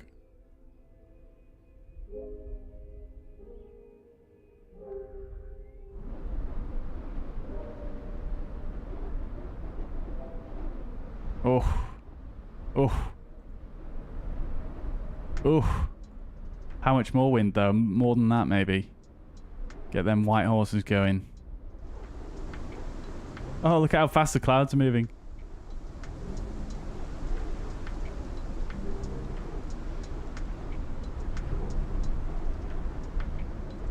That looks pretty sick, doesn't it, chat?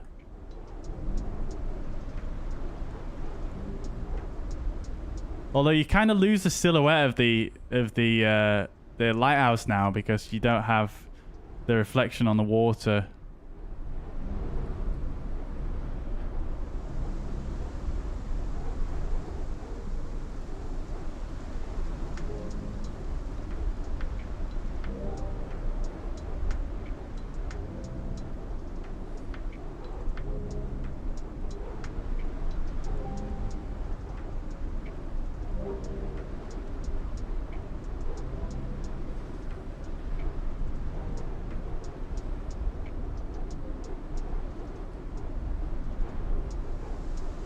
Turn down the wind a bit.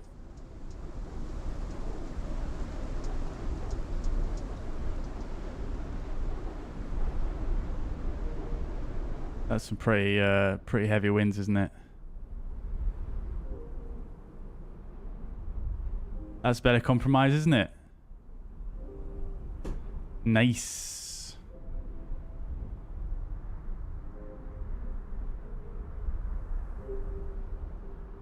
We need a lovely stuff button. We do, don't we? Right then, chat. Well, that's going to be it from me. Once again, I do apologise we haven't got a replay to watch, but nevertheless, we're going to leave it there. That was absolutely fantastic. Really? Really, really enjoyed those 2 legs. Maybe we need to do flights a little bit more of that length more often.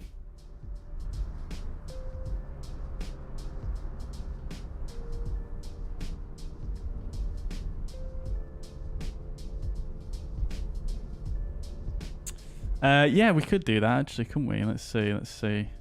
Problem is then the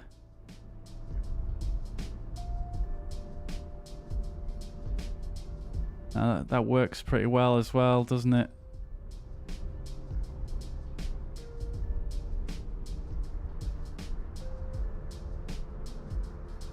That works pretty nice also.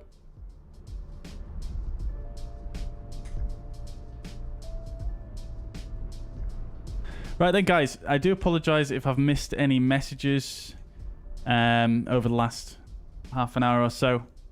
But if you guys have any questions you want to ask, please do feel free to come into the Discord or drop me a private message on Instagram or Facebook. But thank you so much for being here today. I hope you guys really enjoyed that one today. That was absolutely fantastic approach. Hope you guys have a fantastic Tuesday evening and the rest of your week. I'll catch you again on Saturday.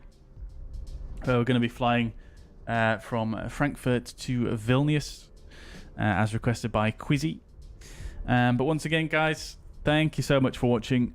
Enjoy the rest of your evening. Bye for now.